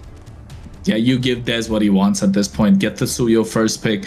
It's okay. I think the reply on the other side is probably going to be a Phoveus plus something. So you're denying the Herod. But yeah, I think, is there a better pick than the Suyo? Maybe the Uranus, but then again, there are other options in EXP as well. Never mind, Eve is going to be since Valentina's gone, so yeah. Okay. And even if they get the Suyo here on Influence Rage, again, like you can still pick up something like the Fredrin here that does cleanly and can hold, and paired up with a Eve, you have great pit control. They've been doing well already in terms of neutral objectives. Stamina Esports could just keep it simple. But like you said, Influence Rage, Phoveus open, Glue open, a lot of possibilities for EXP lane plus Suyo. Maybe third pick Zetien on the side of Influence Rage. What's that's been the pattern, right? It's been the pattern of the third pick Zetien all the time. Just because you get a solid mid lane before going to the second phase of the draft, or it's the first pick after. Aggression. Already a lot of pressure on Yomel on this Eve. Interesting. Claude is They want to actually a play good early pickup. game. Is that what's going? I mean, I think Hilda's been good no matter what. I mean, I used to think Hilda was only good against aggressive assassin junglers, but at this point, Hilda can bully just about anybody. Yeah. There's the Suyo. And then what? The Claude's stolen away. Uranus? Terizla even? Terizla Phobos? has been Hylos. doing Ooh. well. The slow. Lame. The Hylos is to counter Hilda, right? So that she doesn't charge at your backline as Yeah, you just fast. got poke her in the head, you know? You just... I think still Hilda's still gonna be able to walk up. I think Hylos more for the glorious path to be a disengage tool and initiating tool, and also at the same time inside the RWM you're basically slowing them down so much they cannot move, and that's when Dez comes in. You know, Blade Surge, Soul Sever, Evil Queller gets the triple kill or something. So that's the idea, but that leaves the Sora open, and it's okay if for now for Influence Rage they don't mind playing inside this RWM because they got the Claude, they have the Sora. So yes, I think still 50-50, but I think Stamina Esports have a slightly better draft because they've got the Suyo, right? One of the high priority jungles in this current meta, along with the Harley. Influence Rage has just been drafting so aggressive, I feel like. Sora, Claude, Hilda, towards Stamina Esports surprisingly has been coming up with more like game plan compositions, you know, like you said, like the RWM works great with the Hylos. So many things that can pair well in this composition. It's a much more we fight as a team. Everyone needs to be present. Towards Influence Rage, it's like Sora's gonna jump in, Claude's gonna jump in, Hilda's gonna run around. You know, it's two very different play styles crashing here right now. I think mentality has changed for both of these teams, right? With Influence Rage, with their new management, they're getting lots of pep talks. It's like, you know, we can do it. You know, they're probably taking more chances and things like that.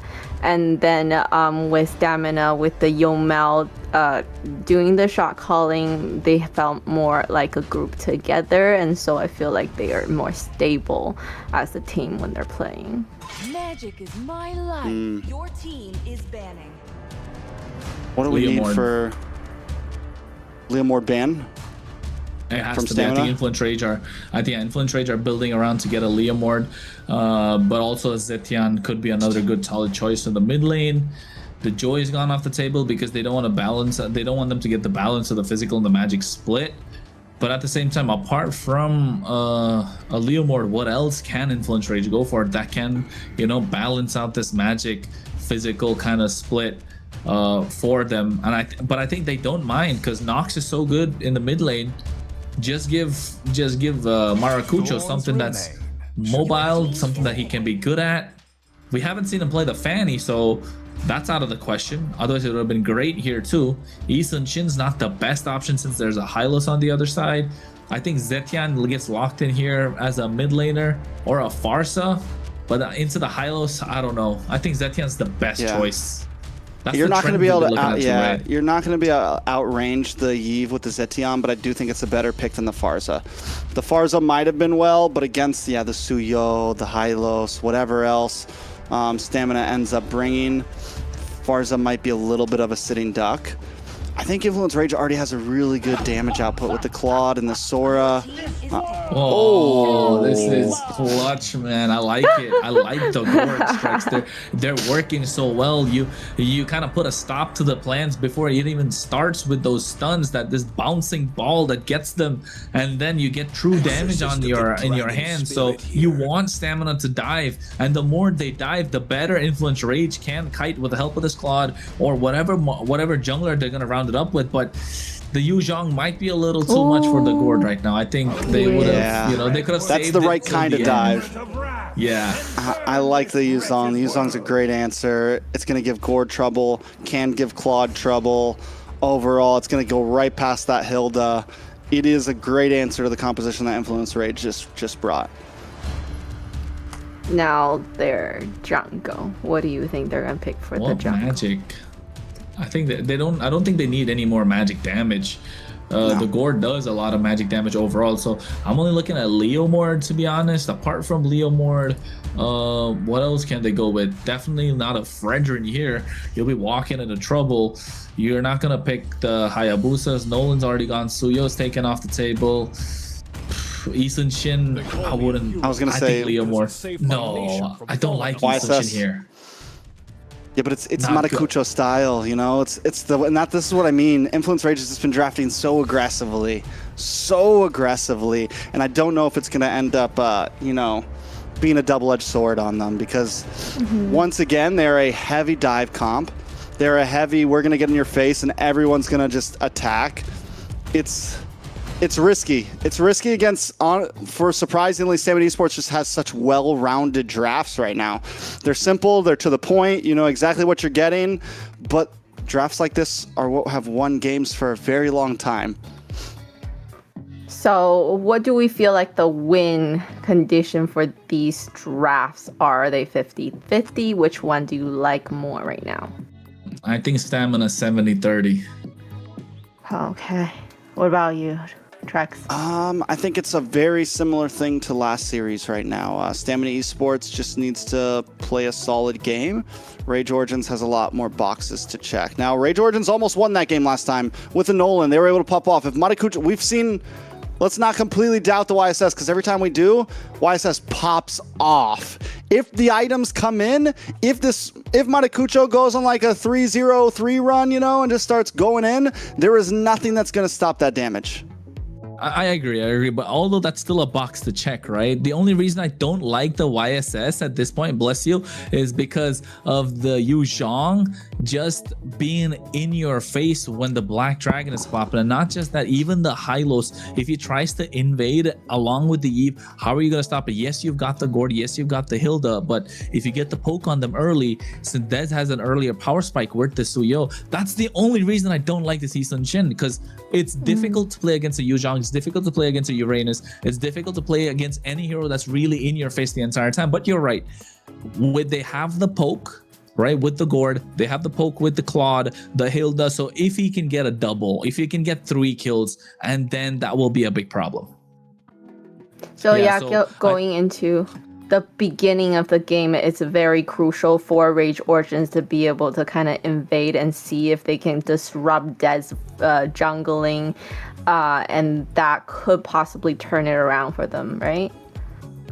I think it's the early game that the Stamina Esports are looking to play super hard, as they've got a Hylos, they've got the Eve, they've got the Yu Zhong, they even got the Suyo. So everything on the board in terms of early game for both these teams, but Stamina Esports definitely have an easier win condition moving on to this game. It's game number 2, folks, in this best of 5, and I think if Stamina Esports pull this off, it's going to be match point. So Influence Rage looking for redemption, not just from the previous game, but also the previous time they faced each other off. What I will say in terms of this draft here, Influence Rage might have a slightly better time in the early game, because last time when we take a look at Stamina was very fast moving in those first few minutes. Oh my lord, already a lot of damage on a Ricky. Gonna be okay though. Gonna be okay. So this time, Ricky's not going to be able to move around as fast. He doesn't have the Khalid, so we're not going to see as much presence down in the gold, or up in the gold lane, down in the XP lane. Rage Origins has a bit more space here to play around and get Matakucho online, get Nox online. And they do still have a composition that's going to kind of play to how they like to play.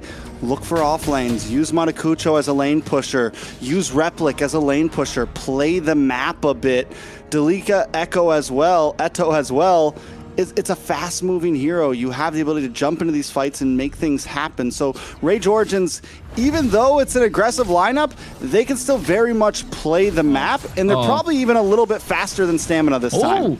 Ooh, close. Forcing out a flicker from Yomel as well. This is what Astro needs to do on this Hilda, right? Not changing the playstyle that he had in the previous game where he could play super aggressive.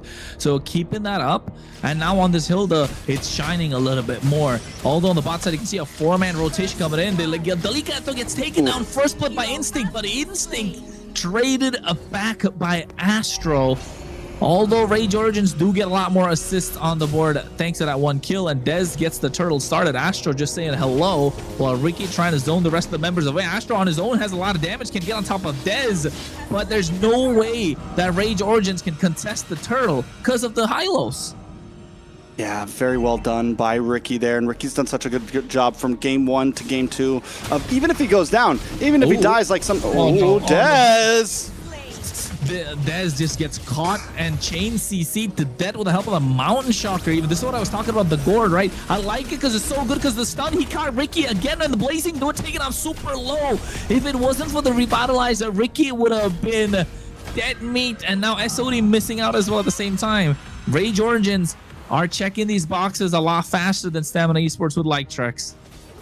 Ricky's been limit testing and he's getting better and better at surviving. Last time, he goes a little too deep, he might die, but now he's finding those moments where, okay, I'm at 10%, I can hang on, I can get away, and now he's on a hero, the Hylos, who does great at just that. You hit the Revitalize, you are hard to take down, you're annoying. Yes, it's an easy hero, yes, it's a brain dead hero, but it's still a thorn in so many teams' side, and that's why it plays well. Up in the top side, though. Mystic Gush, a lot of damage. Shifting Skies coming in as well. And look at the kill. It gets into the hand of Maracucho. 1-0-2. So they're starting to pick up the pace. And now you can see he's level 6. Usually at this point, you want the Suyo to be ahead. And even getting an invade is going to be a problem for Dez. Meanwhile, on the top side, Diamond's going to be the target. No Mountain Shocker, so I don't think they'll be able to get it. Nice SOD connecting as well onto Astro. Taking a lot of damage. Reckless comes in. BMI Blazing Door looking to catch him off guard. But Diamond able to survive with the help of the Purify, escaping those stuns coming in from Nox on this gourd, while Stamina trying to do the same on the bot side. Diamond's able to survive, but Rage Origins as well. Don't push the envelope too hard there. Maracucho could have tried to go in for that kill. He could have dashed in, he could have traceless, you know? Decides to play safe. Let's back off. We got some gold plating. Let's keep things moving. Gold still sitting on a standstill between these teams. This is a turtle that I think Rage Origins needs to go for, but Dez has had the upper hand in all these pits.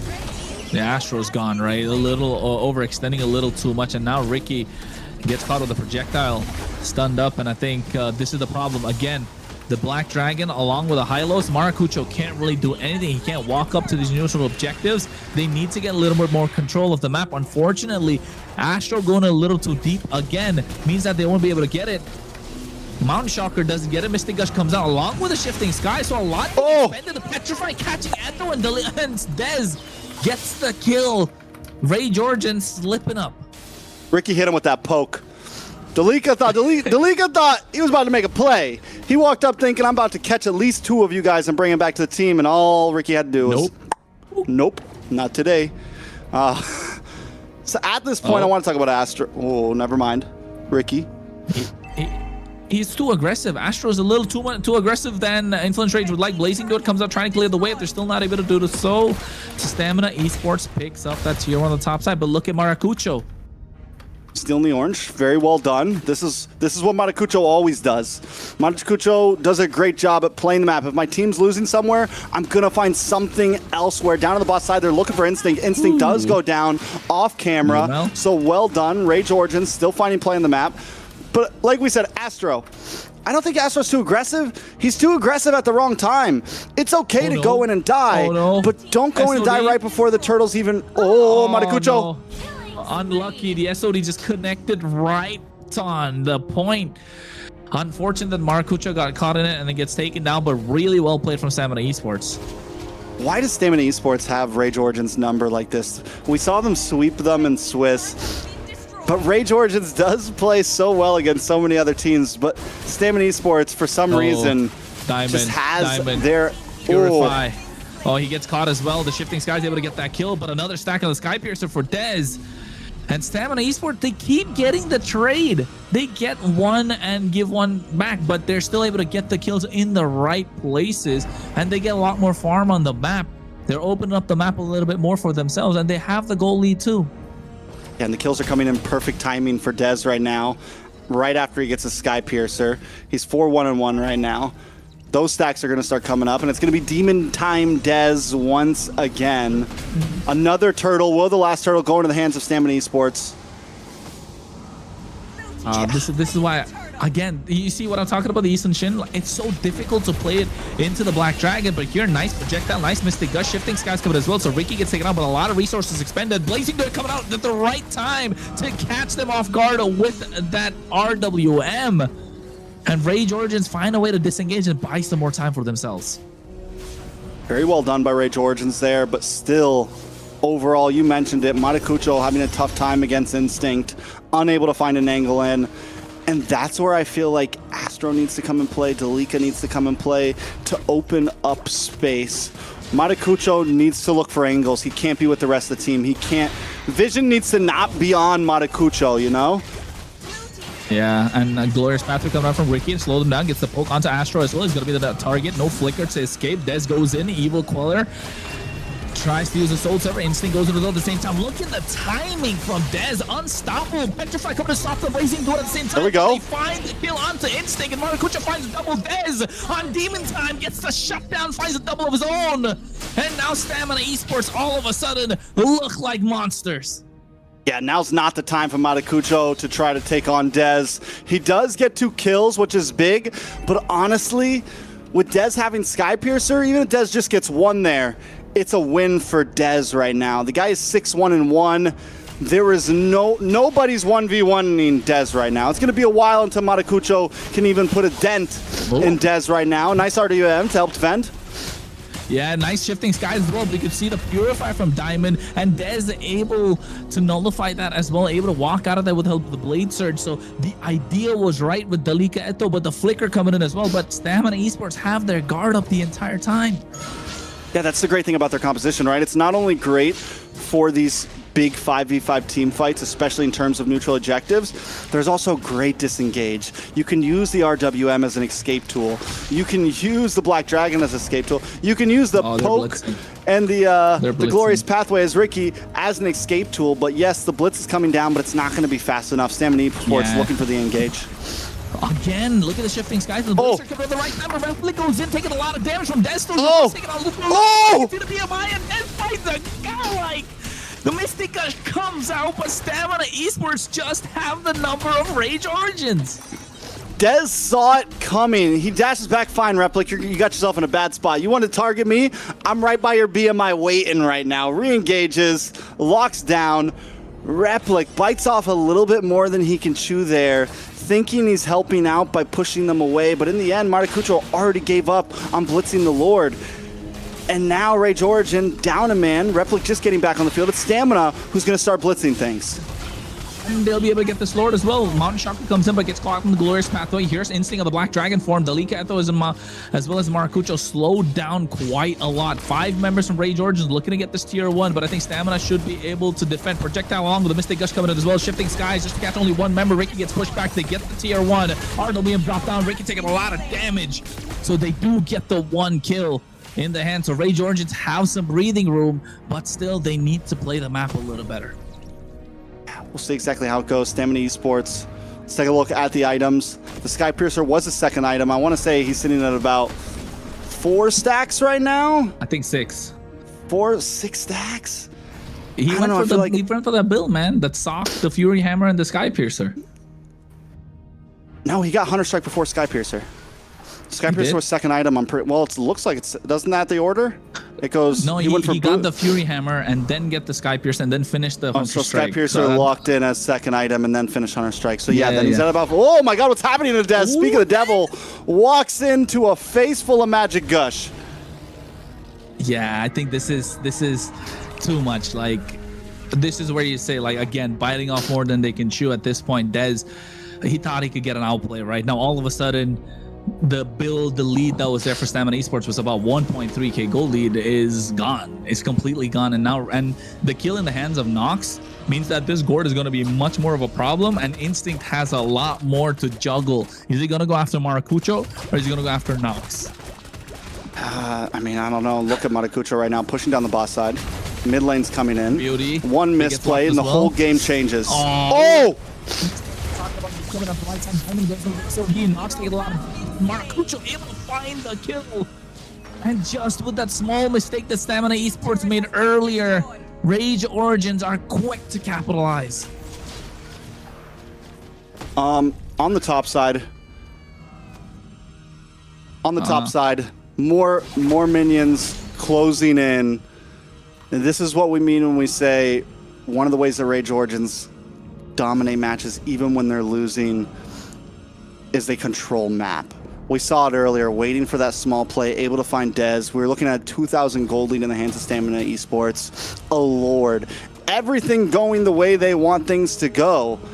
And all it took is one pickoff, one play, and now Rage Origins has the game back in their hands. But this is something we still saw last game. Rage Origins was able to take things, but Stamina Esports has grown grit over these past few weeks. They've grown the ability to wait for moments as well. And all it takes is one Lord to win a game. So at this point, it's still feeling very, very 50-50 on both sides. Yeah, at this point it is 50-50, but then again, if it came down to those Lord fights, I would give it to Stamina Esports because of the way they can zone out Maracucho, right? If it's a full 5v5, so Rage Origins need to position themselves much better, find the right angles, but they're blitzing their Lord, and Diamond's nowhere in the fight. He's looking to get that SOD on point. He has been landing that, to be fair. Mountain Shark comes in as well at the same time, and now you can see they get the Lord in their favor. Delika Eto with a nice shifting skies. The projectile comes in. Rick taking a lot of damage, should be taken down instantly, but the Petrify, the 2-man, 3-man knockup, but Maracucho able to get that in traceless on point as Repli gets taken down. A good trade for Rage Origins as they get the Lord. Huge play from Dez there, able to find Replic. All Maracucho can get for himself is Ricky, and as we know, Ricky's willing to die for the team. He's willing to die for the boys, especially in a trade like that, taking out the gold laner. Lord gonna be marching down though, Stamina on the defense. If somebody goes down here, it's huge. No, Diamond went down, and it's the right person to go as well. I think it's not looking good for Rage Origins at this point. Or rather, Stamina Esports. All right, so tower's gonna drop. Everybody good. Does Rage Origins. A nice delayed Lord means they can try to get even more out of this. An inhibitor down on the bottom side. Rage Origins doesn't have a wave on the mid. They're going to have to pace this fight. And look at Maracucho still. The bottom lane has been his all game. He's going to move up to the mid and try to take this tier 2. Yeah, and Dez right now not able to clear off the Lord. 12,000 HP on that. Delika gets the Radiant Armor, so he's going to tank a lot more damage with the Mountain Shark along with the Mystic Gush coming in. Ricky going for a whirlwind, but at the same time, the backline is slowly connecting. The Black Dragon goes in. Petrify catching 2 members, and Replic with a BMI Blazing Duet going in as well. Purify not available, so he's not going to be able to use that. And now Delika Eto gets caught by Diamond, and Stamina Esports finding a way to defend, but that was a tough defense to mount. Yeah, and even there, Diamond's damage just isn't quite there yet. You see how long it took him just to take out Delika? It almost, I don't know, I want to look at the build real quick because he seems a little slow right now. This doesn't seem like a Moskov that's just like bam, bam, bam, bam, bam, bam, bam, bam, you know?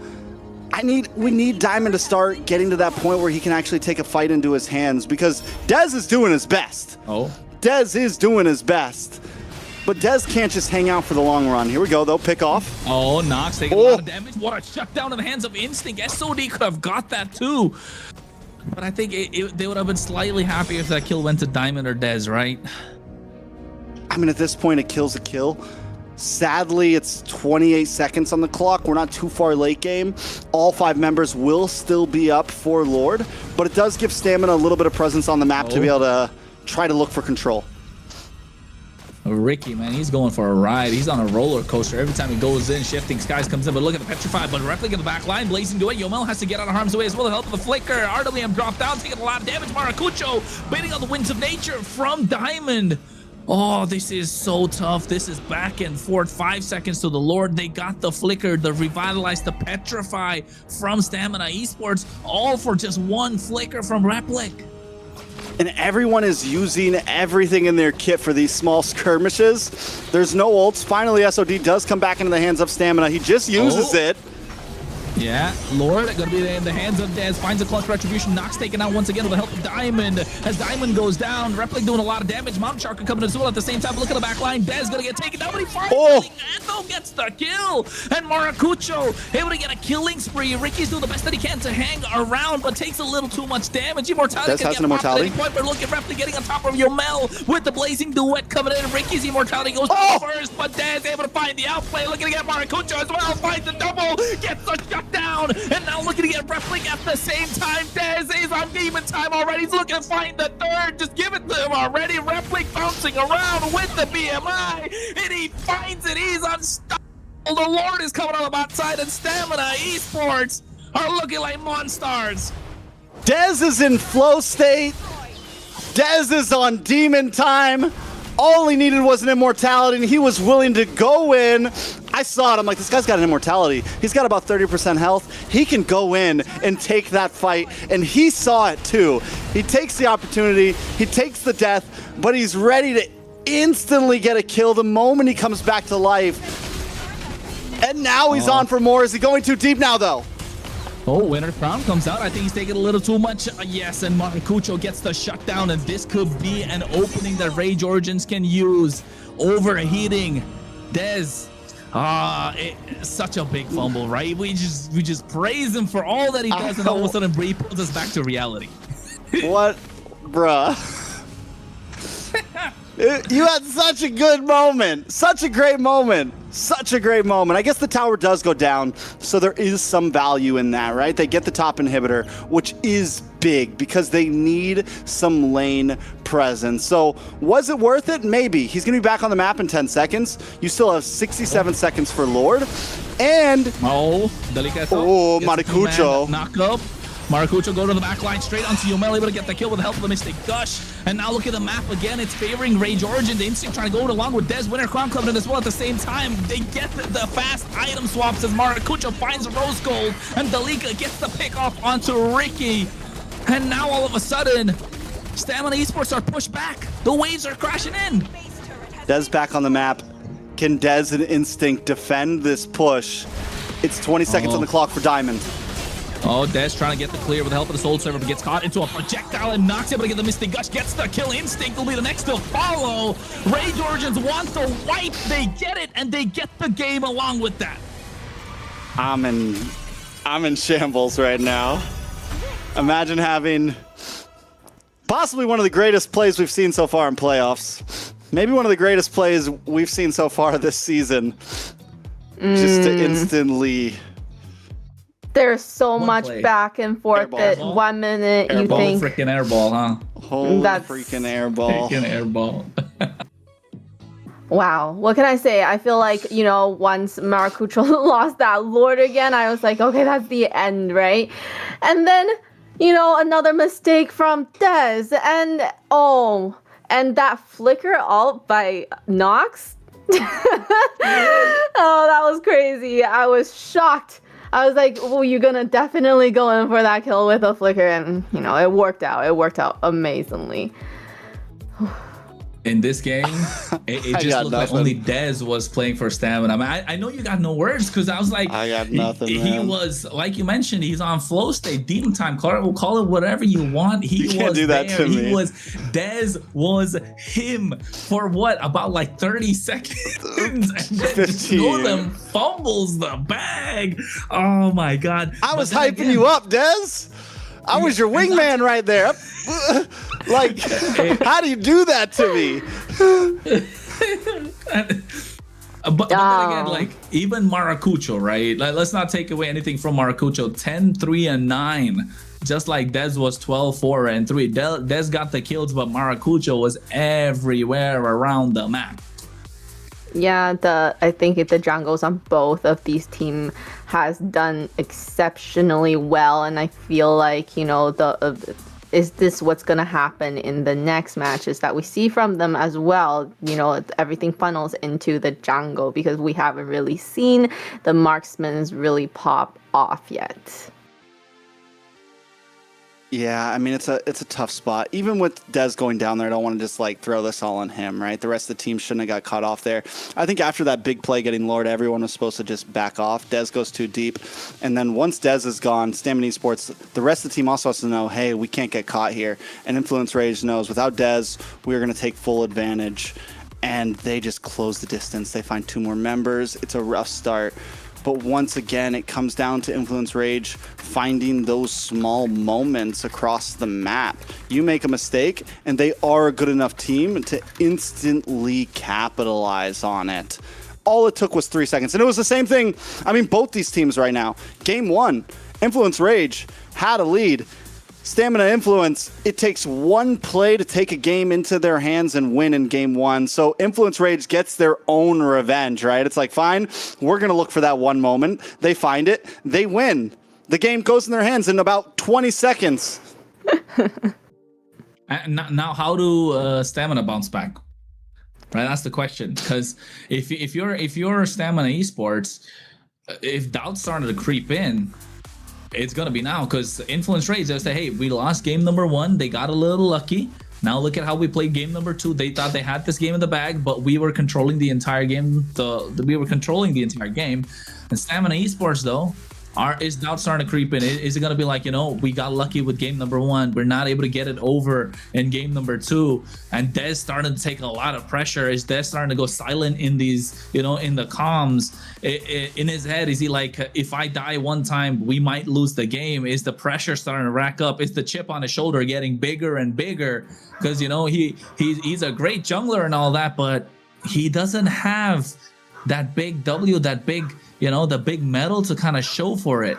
So at this point, is the pressure starting to mount up on top of Stamina Esports, and especially Dez? And not just Dez, Diamond is kind of nowhere to be seen. The SODs did connect. He was there in these crucial fights, but like you said, Trix, the damage just wasn't there compared to Replic. Those blazing duets were more crucial compared to what Diamond could do. He was just caught in between 3-4 members, and Nox on this Mystic Gush Gourd just coming in so clean. Those projectiles are there again. Ricky gets picked off too many times. What is Stamina Esports thinking at this point? Because if I was them, if I was Dez, you could start feeling the pressure, like, I gotta carry this game, I gotta carry this game, I gotta carry this game. And that's a mentality that really will lead to the downfall of your team. To an extent, yeah. I think Dez does need to stay in like there needs to be, you got to have that dog in you, right? You just have to know when to not always go full out ferocious, And there was a moment there, this moment here, where he was online, and this could have been GG's for Stamina. I still think it's 50-50. I think both teams are going to be able to find moments. I think we might be in for a long night tonight, to say the least, is what I'm saying. Is Stamina Esports completely takes the dub on game 1 off of one moment. Rage Origins does the same. Maracucho, though, with the MVP, he's looking to be top. He's muy caliente. He's looking to be the best around right now, and he's hunting for it. The part being, he's consistent. That's what makes him so good, right? Compared to Dez or compared to any other jungler at this point. I mean, we haven't seen a lot out of best players, so even Shiro at this point, I think he's been more consistent than Shiro in the jungle. So yes, for Influence Rage Origins, Maracucho is a key player. And the problem for other teams is you don't have a way to kind of stop him because his hero pool is so deep. I think one thing I still need to see from Maracucho, though, his retro game. I was gonna say Retro game a little weak right now, but honestly, he's been consistent in also losing the retro. That's what I'm saying. Like, he's a consistent jungle, very good, but it's right? Could be a space thing, it could be an angle, whatever it is. Maybe it's your team not creating space for you, I get it. But something has to be done for Rage Ord. If they can just tighten down on their Lord Pick game in terms of neutral objectives, Stamina Esports might not stand a chance here. The moment we start to see Rage Origins really taking neutral objectives, I think that's when we know it's a wrap for Stamina Esports. Stamina Esports, on the other hand, Dez, if he can keep on playing the way he's playing, there is still a big chance that Stamina Esports can do this. So the who has more pressure, right? The Maracucho, with that one moment that he really needs to be able to, win, or Dez needs to play the whole team really, really well. Like, who has more pressure? Yeah, I think Rage Origins has been winning games without winning objectives, right? Like, they're winning through map, they're winning through other things, they're map control. That's why it's like, if they can get their neutral objective game down, then it's a wrap. So we'll And see. not just neutral objective. To be honest, they control the pit quite a lot. Their map control is really good, and their wave control in terms of how to get the long lane pushed in with that extra minion. So like 4 versus 3 minions, and then the 4 minions get kind of a push. So yes, they have everything. Even in the Lord pits, even the Turtle pits, their position is really good. It's just, I think they're allowing the opposition to walk in, and I think the decision making in the heat of the moment is just not the same for everyone. I think it's not, maybe not crazy in terms of everyone having their own opinion or their own shot call, but it's just maybe probably Maracucho saying, hey, you guys got to stop him. He's going to come in and take the retribution. But by the time they stop him, it's too little too late. So these small things, although it seems like small things when you dig into it, but from a macro perspective, it's such a massive objective, right? That's such a big play. And you're right, if they fix that, I think Influence Rage Origins is a beast of a team. And you know what, Trex? I don't know how far Influence Rage Origin are going to go into the season. I might be calling it a little too early, right? But imagine this team in the next season.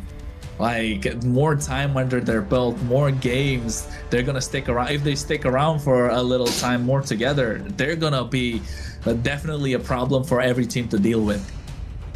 Yeah, I mean, you brought it up for the comms seem a little off for the neutral objective, and I think Astro has been he needs to tighten up a bit, or there's definitely a communication distance. I think it was first or second turtle, maybe third.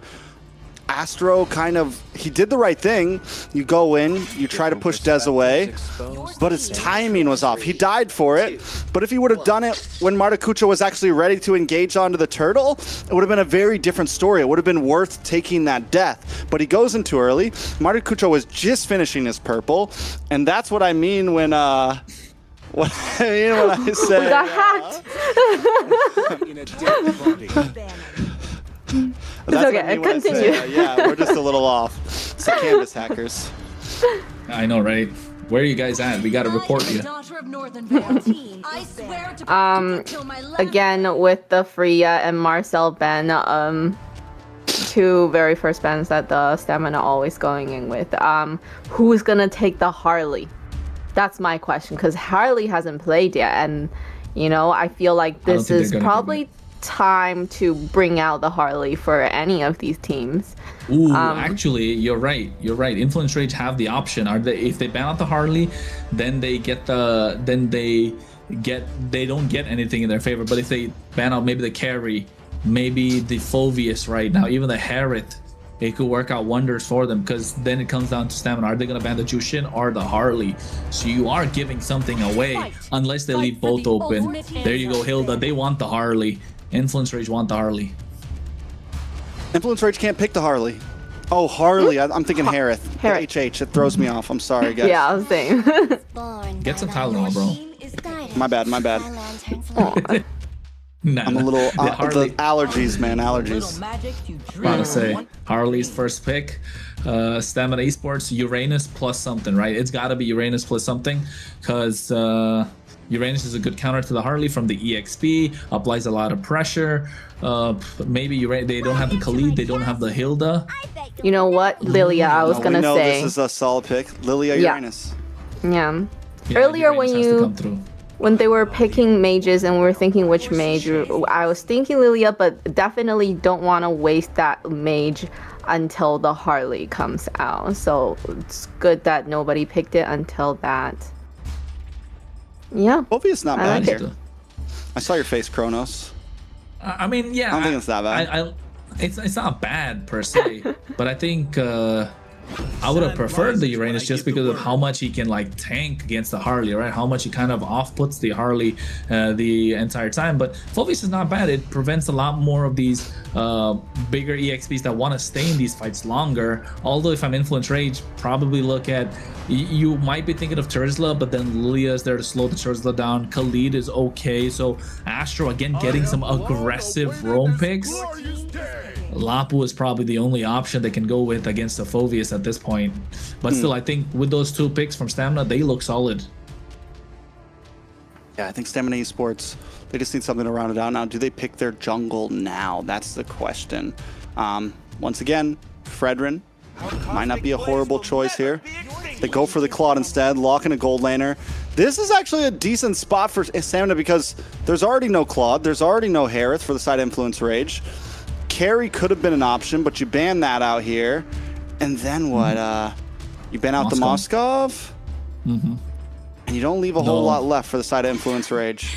I've been waiting Your for too team long. is banning. Yeah, they don't even have the Eastern Shin. Don't forget, they can't play the Eastern Shin on the goal lane because it's really good into the Claude as well. So at the moment, the Claude looks super good for Stamina, and it's a good pick for Diamond. It's definitely a comfort pick for any marksman right now in the current meta. Any marksman player, if you don't know how to play the Claude, you shouldn't be in the pro scene, in my opinion. But yeah, for Influence Rage Origins, I think take out junglers. What could be more problematic? The Fredrin's a good shout because it amplifies what the Lilia can do, amplifies what the Phoveus can bring in this case. Along with the Fredrin, maybe Bosch has already been picked up. Lands so hot. I mean, yeah, it counters the Harley with the when he uses the deadly magic, so in a way. Sniper ready. Give me I do like the Fredrin pick. Banning. And they banned the Leslie. I mean, like, I was gonna say they could pick Leslie for the claw, but I feel like Leslie would be having a really hard time with the Lilia. Yes. The Phoveus jumping on her. We're proud of you, Layla. We're proud of you. Yay. I'm learning. We've got playoffs and even Layla's playing this playoff mode. You're right, absolutely right. Lilia's gonna absolutely decimate the Leslie with those glooms, right? So Leslie still, but covering their bases just in case. Your team is Fredrin And they banned the Fredrin. Leomord from Stamina, maybe a Yve from Influence Rage here. Leomord's still open banned. for Ask my fists Leomord's banned? picking. Yeah. Oh yeah, Leomord is banned. Oh, okay, Cho. So what, Yve and Yve and Moskov? I don't know. I don't think Yve, maybe Moskov plus, but yeah, I think Yve is probably the only next best thing that's available. They don't have the Zetian. No, they can go Zetian. So I think Yve Zetian. I'm sorry, Zetian Moskov. Or what other goal lane can they go for? Lilia. Ranger? No. Yeah, Not the Granger, right? Not into the Claude. crazy take. Melissa. I was gonna say Melissa, the same thing. I was For the thinking go away. Ixia, but then Melissa looks good here too. Just against the Cho, has solid damage. Can Phoveus, but it's a lot super of things, late game too. Yeah, so the planes exist. The equilibrium. Eve Moskov. Eve Moskov. Keep it simple. Keep it I simple. get it. I'll take that. Last jungle. Oh, this is tough. Uranus Hayabusa? jungle. Hayabusa? Or Nolan? There you go, Assassin. It has to be Assassin here. Nolan. Doesn't have to be.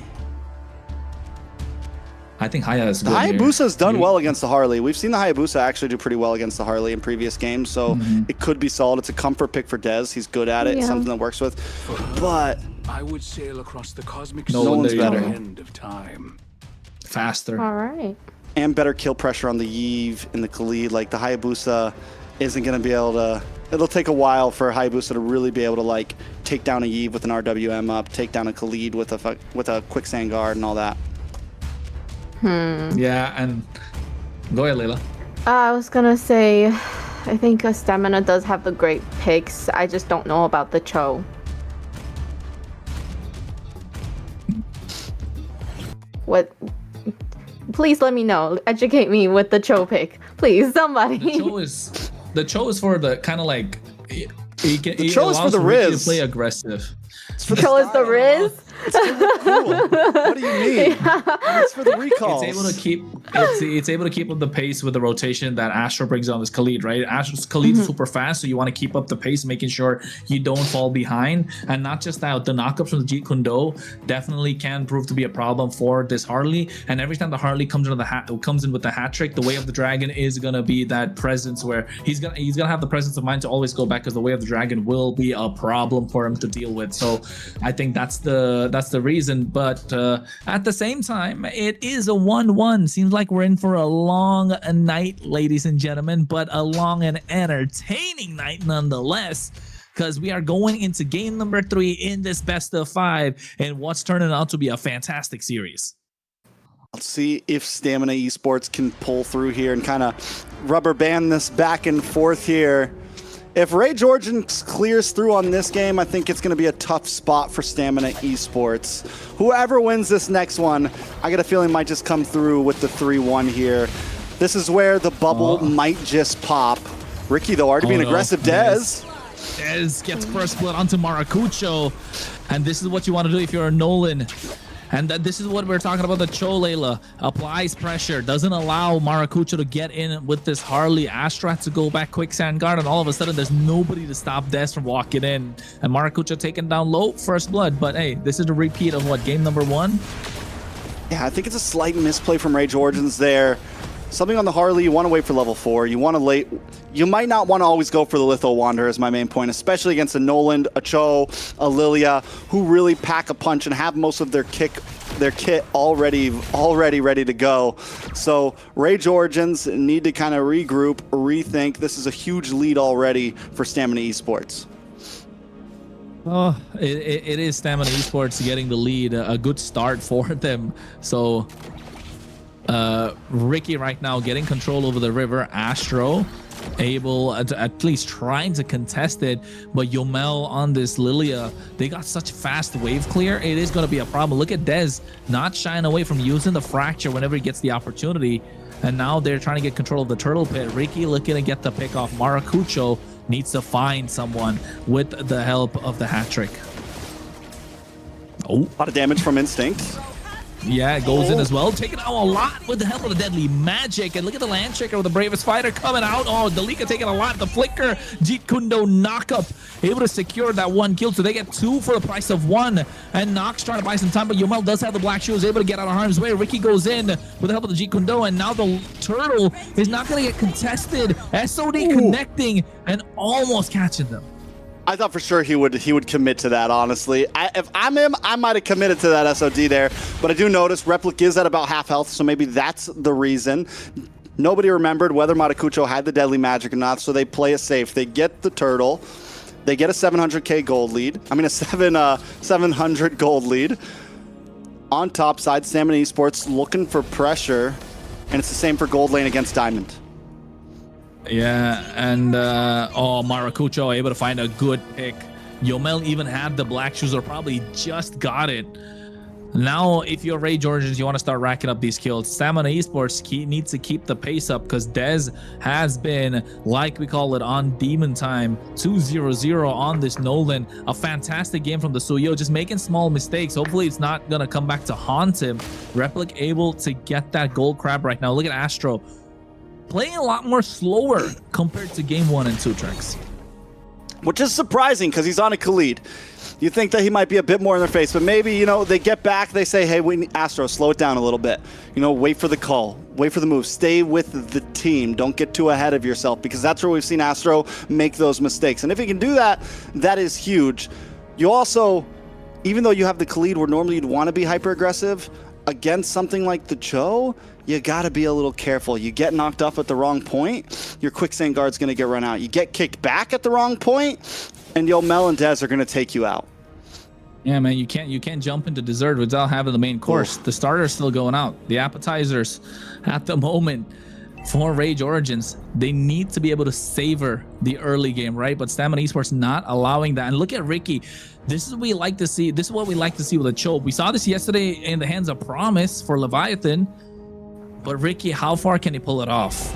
Can he keep up the same pace? Can he go deathless in this game? Can he find the right pickoffs? And the right pickoff being Maracucho, already zoned out from the turtle. Dalika Eto looks like he's gonna get pounced upon. There's the way of the dragon. Bravest Scout comes out. SOD along with the RWM, deadly magic, everything being used. Ricky's the first one to fall. Dalika Eto to follow. A dark wave from Instinct, able to find Astro, and Replic pushing them back, but able to kite as well. Nox finds the kill. They get 3, and Dez gets taken out in that fight. That is huge for the side of Rage Origins. Replic, an inch away from death there. Probably just gets the skill cooldown in time. Pushes Instinct away. Instinct looking for a moment to take the whole game into Stamina Esports' hands, and it blunders. It blunders.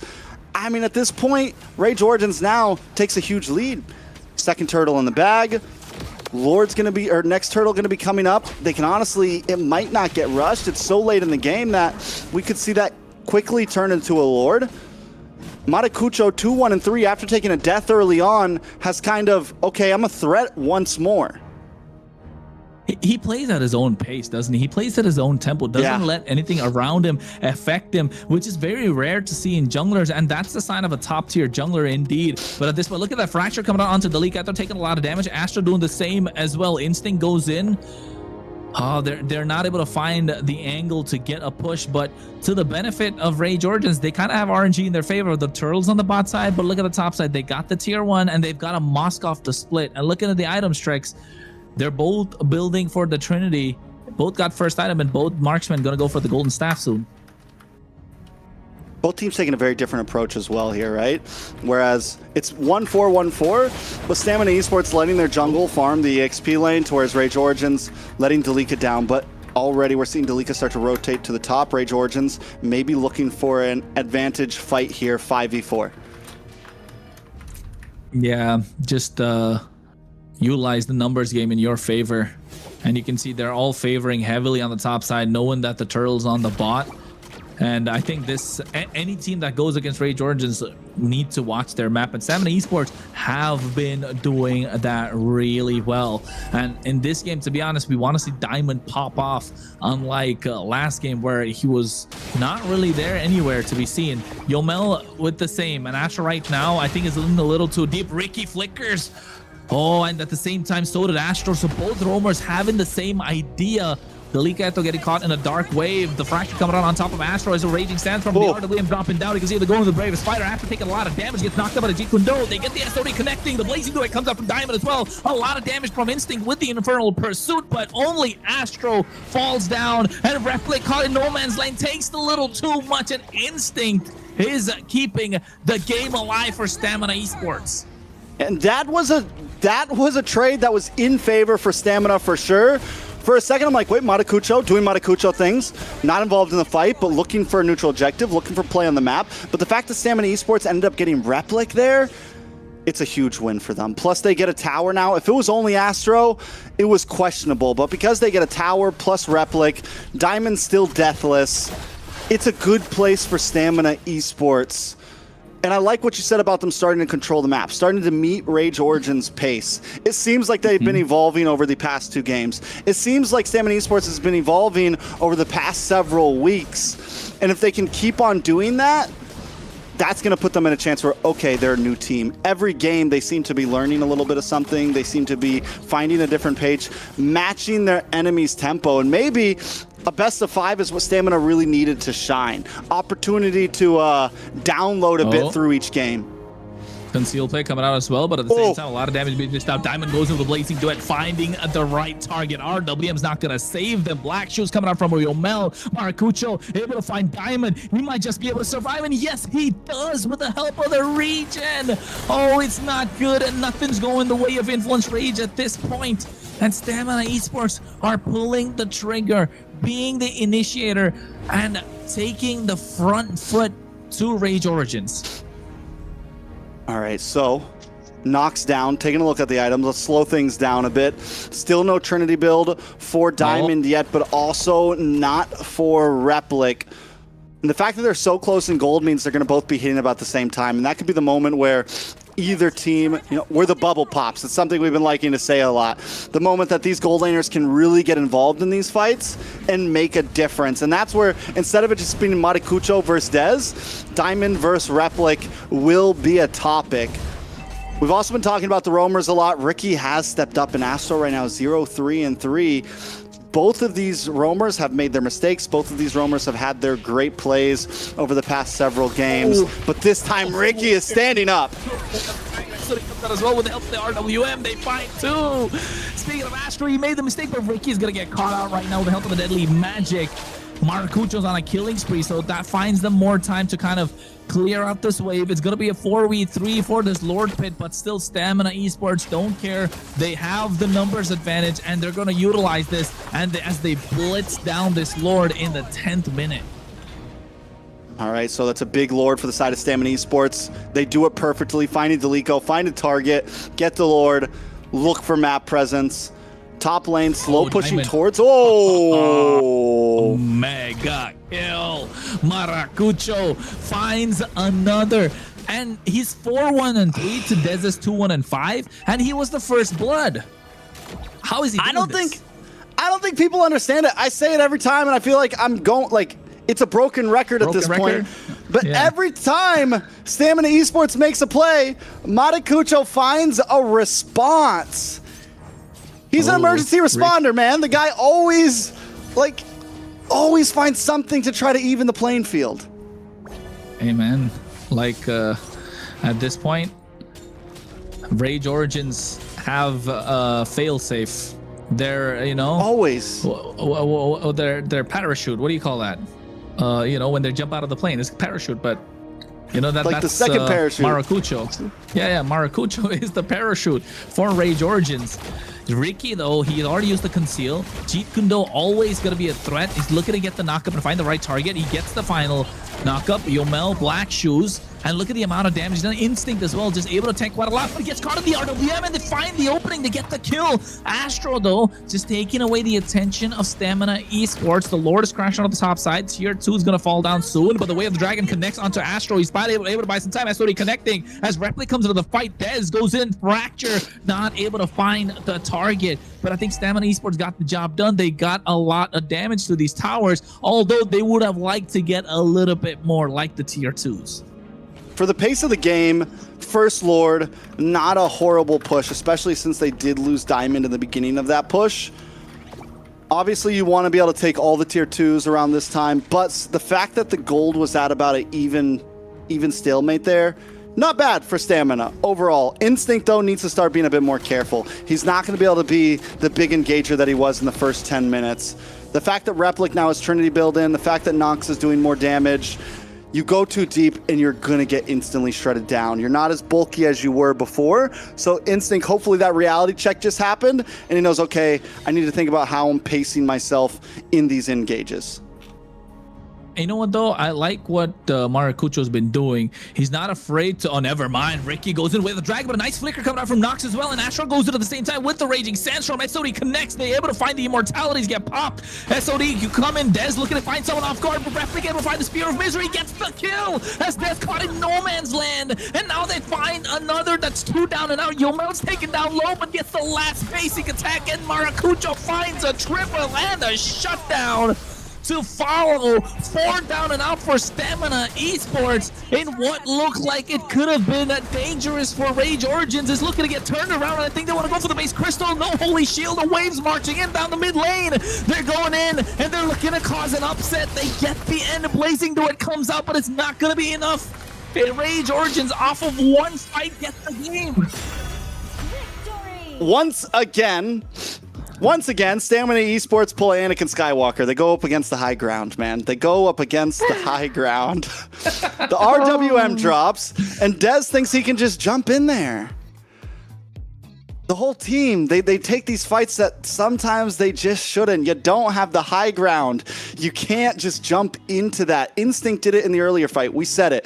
They have to be more careful about the way they engage. They no longer can go up against Replic. There's a lot of damage now on the side of Influence Rage. And they do it once again. Even after they get caught, they could have disengaged. They could have looked for a re-engage after once the fight kind of slowed down. But they risk it all on one big moment. And Influence Rage find it. Yeah, and I feel like... Taking a look at that replay from that play, right? Dez gets caught at the edge of the RWM, goes in with the dash. He jumped in. Look, Yeah. He wanted to get on top of Nox, but Dalika Eto was there with the bravest fighter, and he dropped down that Landshaker to able to, slow down Dez, catch a stun, and Dez gets stunned when he walks in, and then gets pushed back by the Spear of Misery. So that play, Dez got a little... You're fighting against the high ground. Yeah, he got He's looking like Anakin. Man. Yeah, and at this chopped point, in half.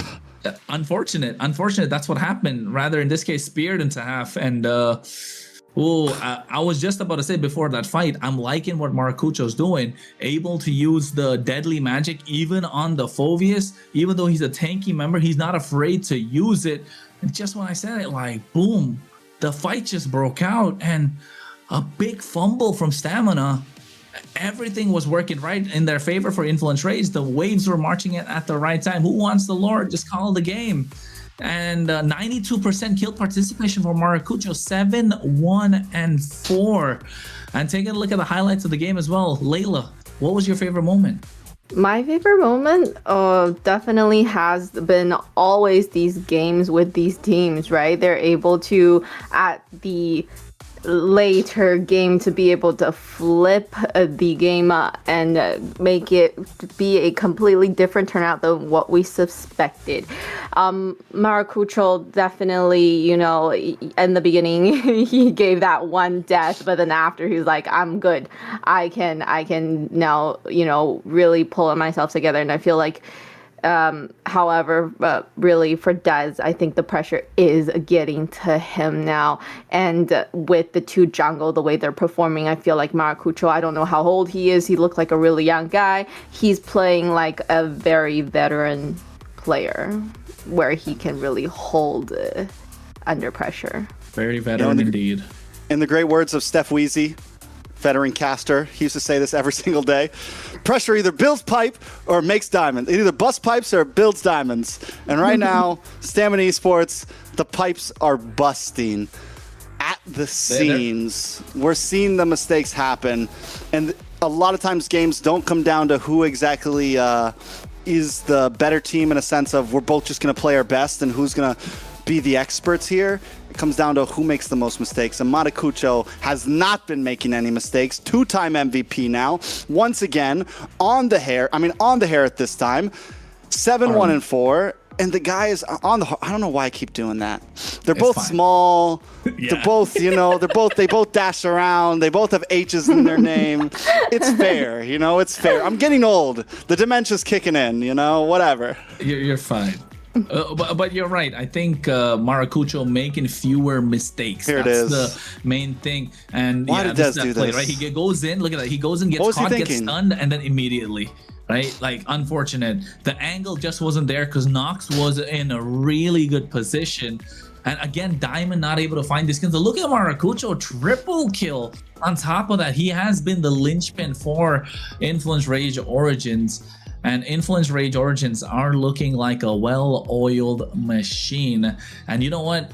I think when you go up against Maracucho, the junglers kind of have to go the distance. They overheat. That's what Dez is going through right now. He's overheating. But I don't think Maracucho overheats. He's muy caliente, you know? Muy caliente. He runs hot. Yeah. He runs hot. The guy's always on fire. Yeah. You know? It's true. But he's a cool guy, man. He's a cool guy. Cool guy. Chill guy. Chill guy. Yeah. Real chill guy.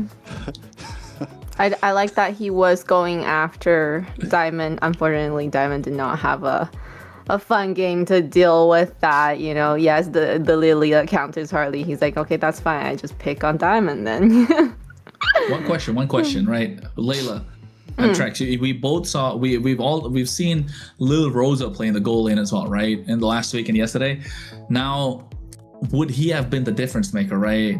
Woulda, coulda, shoulda, but I don't like to talk about it, but with the constant swaps that Stamina have made, Ricky, Bless, now Bless is not there anymore. Song comes in, but Song's not allowed to play yet. But at the same time, you've got Lil Rosa that gets subbed in. There's Diamond that's there. With all these changes that's taking place constantly, just yesterday we thought Lil Rosa looked super solid for the entire team. Now all of a sudden, Diamond comes in and they're not looking so solid like they used to a couple of weeks ago because they got their time with Lil Rosa, although Diamond was popping off back then. So now are all these changes getting to their heads, or like is this kind of breaking the stability of the team? It's definitely a possibility. And I think stability is something that Rage Origins has had from the beginning, right? Rage Origins has had stability around the map, even in those last interviews with coaching. They've gotten more and more stable as we moved on, Layla. Yes. Yeah, talking about stability, yes, definitely. The Rage Origins looking very stable with the gameplay that they do, the team fights that they have. Unfortunately for Stamina, definitely with all these changes in the roster. I have a question though. So is there still going to be more changes, or does it come to a point in the playoff where you can no longer switch the roles or make more adjustments? You can always, if you have bench players, you can always switch roles. Yeah. You can switch with your bench. Before playoffs, teams were allowed to make some small roster changes, transfers, things like that, pickups. But there was time limits. No longer can people make, like, if they put in their, whatever it is, paperwork, whatever they got to do. That happened, there was a cutoff point. It happened before playoffs. And now, I think it's like a week to two, I don't know the exacts, I hate to quote it, but there was definitely a time limit or a time distance of when that swap happened to when that player was available to play. And that's like what you were saying, Kronos. Who's the player that Stamina introduced to either their bench or team? Speaking of, Little Rosa back on the map. Oh, there we go. Oh, well then. So there you go. As long as you have a bench player, and this goes for any MLBB competition anywhere, as long as you have players on your bench, they can come in at any point. A lot of teams thrive off that, especially there's been some Malaysian teams that have like swapped back and forth throughout games just to try to, like, that was part of their strategy almost, you know? Switching styles up, switching things up. Not just that, even Twisted Minds in MPL Philippines, right? I think a week ago, Tracy just made his debut, and all of a sudden he was MVP and Team of the Week. So yeah, that switch coming in mid-series too. So I think it's definitely possible, but then again, it begs the question: is it too little, too late? Can he be the big difference maker? Influence Rage Origins already at match point right now, so essentially you're not playing a BO3. You're playing every game as a BO1.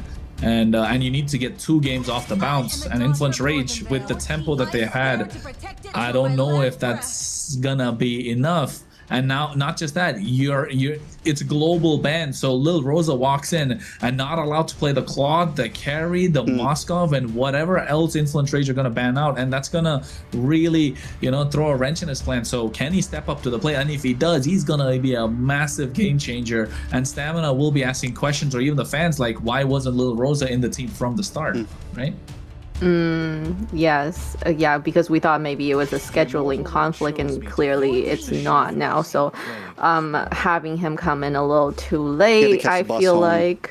Hey man, he was at a concert. He got caught in traffic. He had a hot date. Give him something. Exactly. Little Rosa.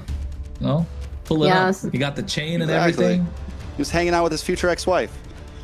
Oh, hopefully, it was worth it, because now he's really got to pull it together and hopefully make it an even 2-2 for Stamina here. Or that's it. They're going to the lower bracket, right? What about me? You know who has to pull it Wait, together, I missed that. What? Nothing. I don't think. For some reason, Kronos loves my jokes. That's why me and him are always on Tesla. Someone has to laugh at the things I say. It's fun, bro. It's fun. Get the hospitality lingo and all that trash talk behind whatever goes on. But you know what? Who has to step up though at the moment? I think it's Astro. Right, Influence Rage have been doing well, but Astro has been and you give Marcel away to the only team that's won with Marcel. And it was Little Rosa with the team that won Marcel. So, Give him the Kronos. Granger, maybe Granger. A lot of the definitely a lot of the goal lanes has been picked. So I feel like that it's his choices are really limited. But a Granger with a Marcel would be amazing. It would be fun to watch. Stamina Esports 100% win rate with the Marcel. What else? You know what else is no, they're not 100%. They've lost before with the Marcel. Yeah, it was like day one, didn't that? With something, I don't know. Yeah, probably. Oh, okay. I was about to say, Lancelot, Maracucho. He runs hot. He runs hot, baby. Maracucho. Muy caliente.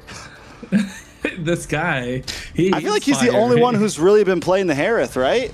I mean, who's been I'm sorry, who's been playing the Lancelot. I was like, are you gonna try to say Harley? You just want the hair. It's the hair.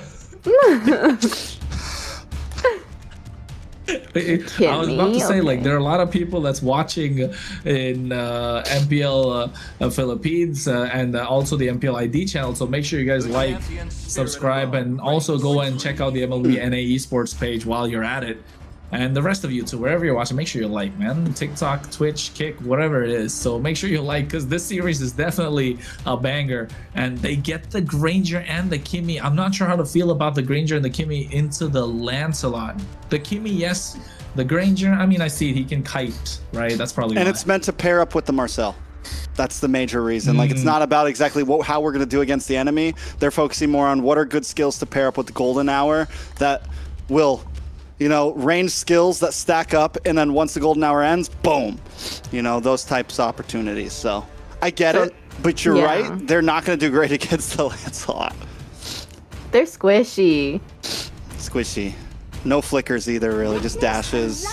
Your team is banned. Oh, wow. We've seen this. We've seen this. Oh, no. They're the only team to do it. They're the only team to do it. This is going to be exciting to watch, not going to lie. Oh, jeez. I'm too excited. The neighbors are going to complain again. But then Odette...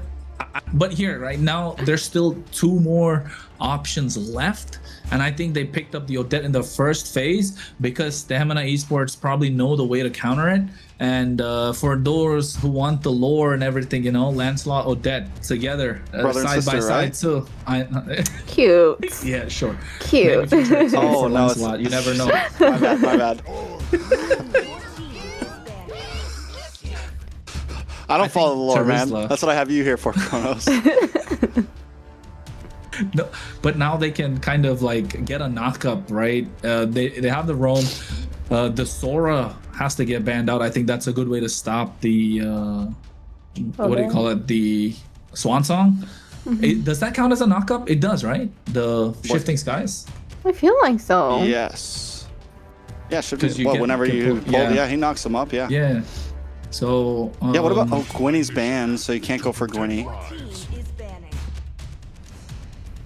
Fredman is still open for stamina. Doesn't matter. Okay, yeah, I think the 1 dash. I mean, at least it can hold itself.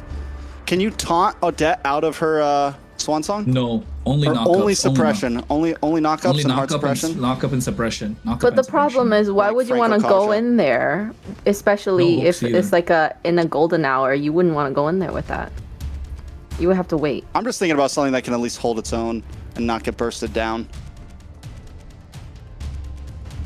Oh, it's tough. I think Sora's got to get banned if you're Influence Rage. You're thinking of what else could be a problem. I think Sora is probably one of the best ones, just because of how you can use the Shifting Skies. Could be a good answer, right? I know they already have their roam.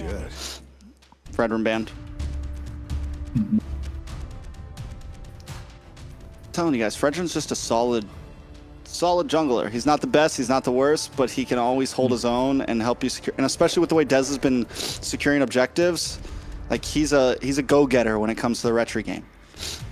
Maracuja needs to, you know, take a couple of lessons from Dez regarding those retries. Probably a page out of their playbook, but that's why they weren't afraid of letting go of the Marcel. What's gonna be the one that kind of amplifies what the Odette can do? A Roam Kaleas could be a good option. But is it the best one is what I'm thinking. Like, yeah, there you go. Kalei is banned out. Influence Rage. What can they go for here? No aggressive, no more aggressive roamers. That Golden Roam, right? Golden Roam. Could they go for something like the Kaja here? Something with hard crowd control? Gatot Kacha would be crazy here for Influence Rage. The amount of AoE that they would have, like they don't have to pile it on each other just separately. Like that covers so much. That's the entire like the map, the whole map. No. It's crazy. They could even go for the Grok, to be honest here, if you're Influence Rage. Yeah. They have a lot of options. They definitely have a lot of options. Beatrix. Oof. Okay. I think we've seen Replic on the Beatrix possibly before. We've seen a few Beatrixes pop up here and there. Hasn't done bad, honestly. We've seen some really good games with it. We've seen a few losses. But in the hands of Replic, I think it can do well. Influence Rage just really need to round out their draft now. Having something like the Lancelot, the Odette. Yes, the Odette works great against the Marcel, but you're missing some front line right now. You are a little squishy. You're easy to dive on. They definitely need... I think you're right. The Gatot can work. Stamina Esports, on the other hand, finally pick up the Leomord. And for them as well, solid EXP line. There goes the Sora. Ooh. I think the Sora is the only threat now for like Influence Rage's Swan Song composition. But Influence Rage, what could they get here? Bro, Gatot, right? I'm only thinking of Gatukachar here right now, to be honest. Or maybe Grok. Watch them pull out something crazy. I'm just waiting for, I don't know, Florin. Something crazy. Keep Marcel away in the beginning. I think the Gatot works well. You can taunt, you can kind of create space for Maracucho in the early game to not get too bullied. And then if the big golden hour does come, you can use the AOG not only as an engage, but as a disengage, like to create space for your team. Basha against the Kimmy. Basha Rome against the Kimmy. They're going for the broke. Okay. I didn't even think about Basha Rome, but it was used whenever Kimmy was online. Basha was a great answer to the Kimmy. It closes the distance quickly. You can also use it as good ways to kind of absorb damage. So they're kind of going for broke here. They've got Basha in the Rome position, and it might just work. Layla, last thoughts before we go in. What could be match point and what could be final game? Definitely, Stamina has, I still feel like not enough a front line, but the Basha going into the Marcel's all is not favorable at all. So, yeah. I was gonna say Johnson. Johnson driving Odette around. Stop it. Get crazy. Hey man, but the Odette definitely is crazy. So folks, brace yourselves because we're getting into a match point for Influence Rage Origins, and Maracucho is looking like he wants to be him in this game with the Odette against the Marcel. We've seen them pull this off before. Can they do it again? We'll see. One thing I really want to point out, you know, we've been talking about how Maracucho hasn't been winning the retry battles, but the reality is Rage Origin hasn't had to win a single game off of a Lord. They've won every game off of a team fight. The past 2 games, it all came down to one big team fight where they can clear house and then just run down the middle. They haven't had to win inside of a Lord pit through a big push. So Rage Origins, they know where they play well. They know what they do well. Stamina Esports needs to respond correctly. The other big hot topic in this game has to be the Marcel. Stamina Esports being the only team to be able to win with it. Was it Ricky yesterday playing on the Marcel as well? Yep. It was Ricky who got the MVP, I think, for that game too. So, no, it wasn't Ricky who got the MVP. It was Dez who got the MVP for that game. But yes, it was Ricky on this Marcel. He played a really good. And I think another thing to point out as well, this Lancelot being coming in, goes in, Thorn Rose able to get the kill. Maybe Yomel flickers out of harm's way. Oh, close. Even gets the extra lucky shield from the Platinum Snap. The passive of this Marcel helping him survive there. Yeah, this might be a game, though, when we talk about Maracucho, where maybe he doesn't want to play the map as much. When you're going up against the Granger, you're going up against the Kimmy. We want to see the Lancelot get involved and be an aggressor here. Use the space that Nox creates for you to attack. On the side of Stamina Esports, on the other hand, it's kind of the same thing. Front to back, hold together. Let Instinct make plays happen. Dez, try to get a nice early game lead, and Lil Rosa and Yomel just need to buy some time. Maracucho. Fumble, he missed out on the punctures, went in with the Phantom Execution, tried to get the Lord, got taken down. Now Dalika Eto in the midst of 4 members, even flickers out of harm's way. I'm not sure if this is wise. Nox is not level 4, so it's not a fight they should pick. But Ricky gets picked off in the process. They still want to go in, and Dalika is taking a lot of damage, still able to survive. And Yomel gets taken out super low. Dalika just doing so much damage. The Phobius is uncanny at this point, and what looked dire for Rage Origins just instantly turned around. Dez goes in for a re-engage with the help of the Steed. Astro gets picked off. And oh, look at Nox with the swan song trying to catch Yomel. Flickers in. I don't know if this is a wise idea. Again, and Dez able to find the angle and gets a double. Rage Origins, I think, getting a little too comfortable, a little too aggressive. Yeah, big misplay by Nox there. Delika is able to at least pick up some kills there, and for a moment it wasn't too bad of a deficit. They lost Turtle, they lose some members, but at least Delika finds, you know, something in all of that. But then Nox going in, just that throws so much in the hands of Stamina Esports. We're 3-1, only 3 minutes in, and it's a 1.3k gold lead. This is exactly what Stamina Esports wants at this point. 2 kills into the hands of Dez, already on a Leo Mord. That's that's Dez playstyle. That's Dez prime right there. That's exactly how he wants this game to go. Ooh, but a nice steal from Mata. You know what? Yeah, like every single game has kind of started out this way. Dez gets 2 kills, Maracucho's the first blood, he's already behind, and then all of a sudden it translates somehow for Maracucho to get ahead. But to be fair, he's not as clean on the Lancelot that we would thought he would be, right? He's missing these punctures, he's not able to get the Thorn Rose, he's not able to get the Phantom Execution on point, so maybe it's going to take a while to warm up those fingers if they aren't already, to be honest.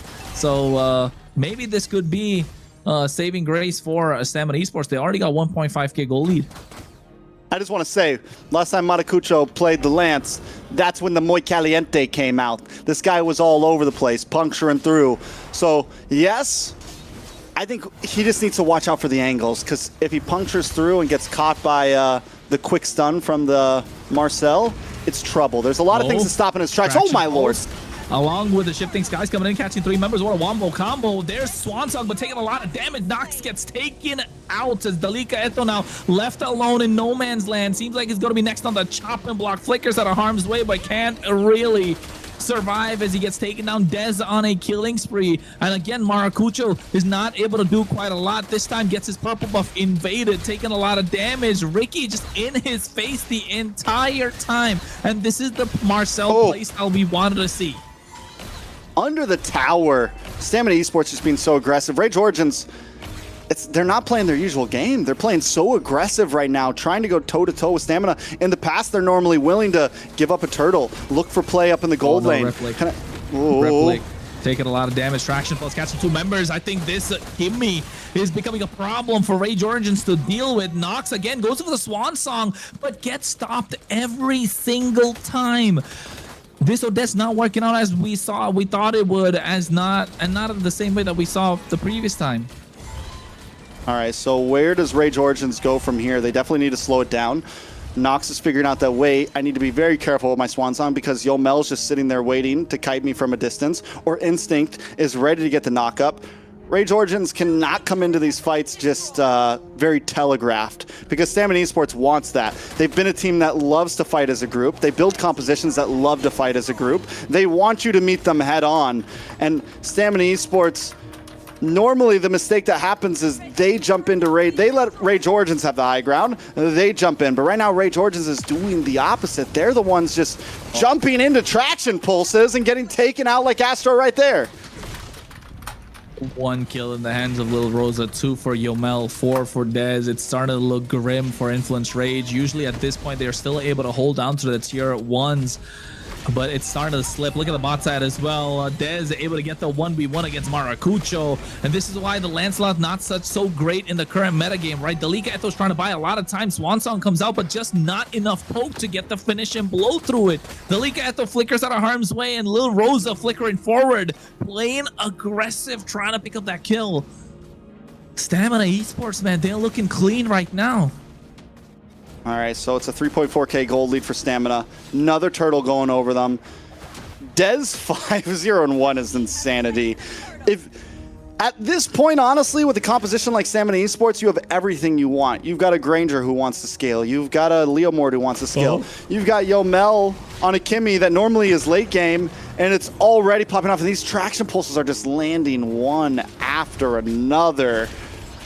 I'm already wondering where is the answer for Rage Origin here, and we're only 7.5 minutes in. This game should already have the bow on it for Stamina Esports. Yeah, and I think you can see they're trying to finish the blow as well. Oh no, Maracucho, Thorn Rose, but I think he's gonna get picked off. Ricky trying the best that he can, but a Phantom Execution coming a little too late. Bennett's Rage, but the Golden Hour catching all three members. Nox trying to go in, but he doesn't have the angle. He flickers forward, gets the Swan Song as well, tries to dash back. One kill down, and that's gonna be Ricky Des taking on super low. Dalika Eto able to get back, and Replic finds the kill, so they trade 2 back, and it's a massive shutdown in the hands of the goal laner nonetheless. So Rage Origins are looking to cut the deficit down, but it's just too much being given away. Dalika Eto gets a nice Dark Wave, catching 2 members. They're not able to stop the clear. They're not able to stop the minion. Astro comes in from behind, trying to cast Little Rosa. Look at the penetrate popping up as well. Replic getting a lot of damage down. Maracucho finds Little Rosa. And this is the opportunity that they were looking for. Nice tracking shot coming in, catching 3 members, but Dalika Eto wants to keep going in. And Rage Origins needs to get a disengage because Yomel is there dishing out the damage, and it might be too much for them to deal with. Holy Lord. Rage Origins just took that 3K gold deficit, cut it in about a little over 3K, and have cut it in about half. It's a 1.6K gold lead. Matakucho now looking for space up on the top side, but Dez still taking buffs. Stamina Esports not letting this slow them down too much. They just need to make sure that they don't lose the map, because we take a look at the map and once again, off lanes are closed in for Stamina Esports. This is the Rage Origins MO right now, constantly pressuring the off lanes time and time again. Stamina Esports last game did a good job of keeping up against it. This time, once again, they're falling behind. At least the mid tier 3 for Rage Origins is down, and coming before this Lord can help to be an advantage. Let's see if Rage Origins finally step up their neutral objective game on this first Lord. I mean, even the goal lead, right? It's about less than 3,000. This is where Rage Origins want to keep Attraction Pulse missing, Dark Wave missing, Dalika they're looking to get caught. Ooh, the Shifting Skies. Not able to catch him. I think he got caught in place with the help of the tracking shot. They get a golden hour onto 2 members, but nobody to follow. So Ricky, I think that was a false engage. Everyone want to get the mission aboard. Now look at Maracucho goes through the backline as well, looking to get a Thorn Rose, but the Phantom Execution come out at any point. And it's Rage dishing out a lot of damage, and now all of a sudden Rage Origins looking strong. They're grouped up together, but the position of Dez and Lil Rosa, the synergy is starting to show. Dark Wave from Dalika Eto and Stamina get their Lord started. Once again, Rage Origins lose position on this. They're going to try to create space. Stamina Esports taking it slow, letting the Lord reset. I don't know. Do they try to rush this? I think for once, Stamina Esports is playing this kind of smart. Dalika Where do we Eto, go right? from here? Dalika Eto. Dalika Eto has, yeah, I think he's been the cornerstone for Rage Origins in this game. He's been the one to buy a lot of time with those Dark Waves, with those Infernal Pursuits. So if it comes out at the right time, it could be disaster. So Replic getting the Horned Lizard instead of Yomel at this point. I don't know if he has the Malefic Gun. That could be a game changer. We'll see exactly how this goes down. Matakucho going to steal the purple here. Dez not even worried about his buffs at this point. It's all committed onto this Lord here. Keep our eyes on Matakucho. He's going to look for a backdoor here. Oh no, at least onto the team. Trying. Thorn Rose comes out as well. He's trying to make it on Hunt's way. Punctures on top of Yomel. No Phantom Execution used up, or he doesn't have it. Bennett's Rage coming out, and Thorn Rose just trying to buy some time. He gets taken down, but you can see Instinct goes for the Shifting Skies at the same time. Astro with the Revitalize trying to survive. Ricky zoning them away, so they get the pick off. It's the jungler. They want to get a push into the mid wave so they can secure the Lord. Tortoise's Poisson's used up as well, and Stamina Esports should be able to secure this one. Very unusual for Matakucho. I see what he's trying to do, but vision is given the moment he goes through those 2 towers, and Stamina Esports turn back. They're not worried about Rage Origins on their backside. They're able to get that kill on Matakucho. I think he thought he could do a little bit more there. Thought maybe he was going to be able to puncture through, get away, but time has already shown that against this composition, there's too many stiff arms to stop you in your track when hitting those punctures. He wasn't able to get away, and losing that gives up the Lord. So big mess up on the side of Rage Origins, especially Matakucho. Yeah, I think Maracucho just not allowed to play this game is making it difficult for Rage Origins, right? Even Nox, even though the Odette's like a straight counter to this Marcel, it's not working out the way that they would like, just because of the fact that the jungler is not allowed to go in. You can see a lot of crowd control, like you mentioned, a lot of stiff arm, the traction pulses, the golden hours. already used up here, so it's not looking good. Ricky goes into the back line, tracking shot just to stop them, zone them away from the tier 2. No holy shield, so the Lord's gonna crash in full HP. They're looking to take it down. Banish Rage comes out as well. Dez already used up the steed. It's gonna be coming back quick in 20 seconds. On the top side, Lil Rosa hacking away at the tier 2s, or trying to get the tier 2 down. Maracuja wants to get the split, but just doesn't have the space. All right, another wave coming though. Ricky gonna dash in, Instinct as well. Yeah, Nox with the Swan Song doing a lot of damage, but you can see at the same time Dez with the steed goes in. Maracucho caught in no man's land, doesn't have a way to dash in or dash out. He goes with the puncture. Thornrose comes out. Replic with the pass to disengage, but Lil Rosa sniped from downtown. They lose 2 members as the waves keep crashing in. Yeah, that's huge, especially with this bottom wave coming. Ricky on the other side of the wall, creating space for the team. Replic taking a lot of damage. Wind of Nature popped in prematurely as well. Oh, it's not looking good for Rage Origins. They're backed into a corner, and they have no replies to the aggression coming in from Stamina Esports. Almost 8K goal lead at this point, and they have only 1 inhibitor left standing.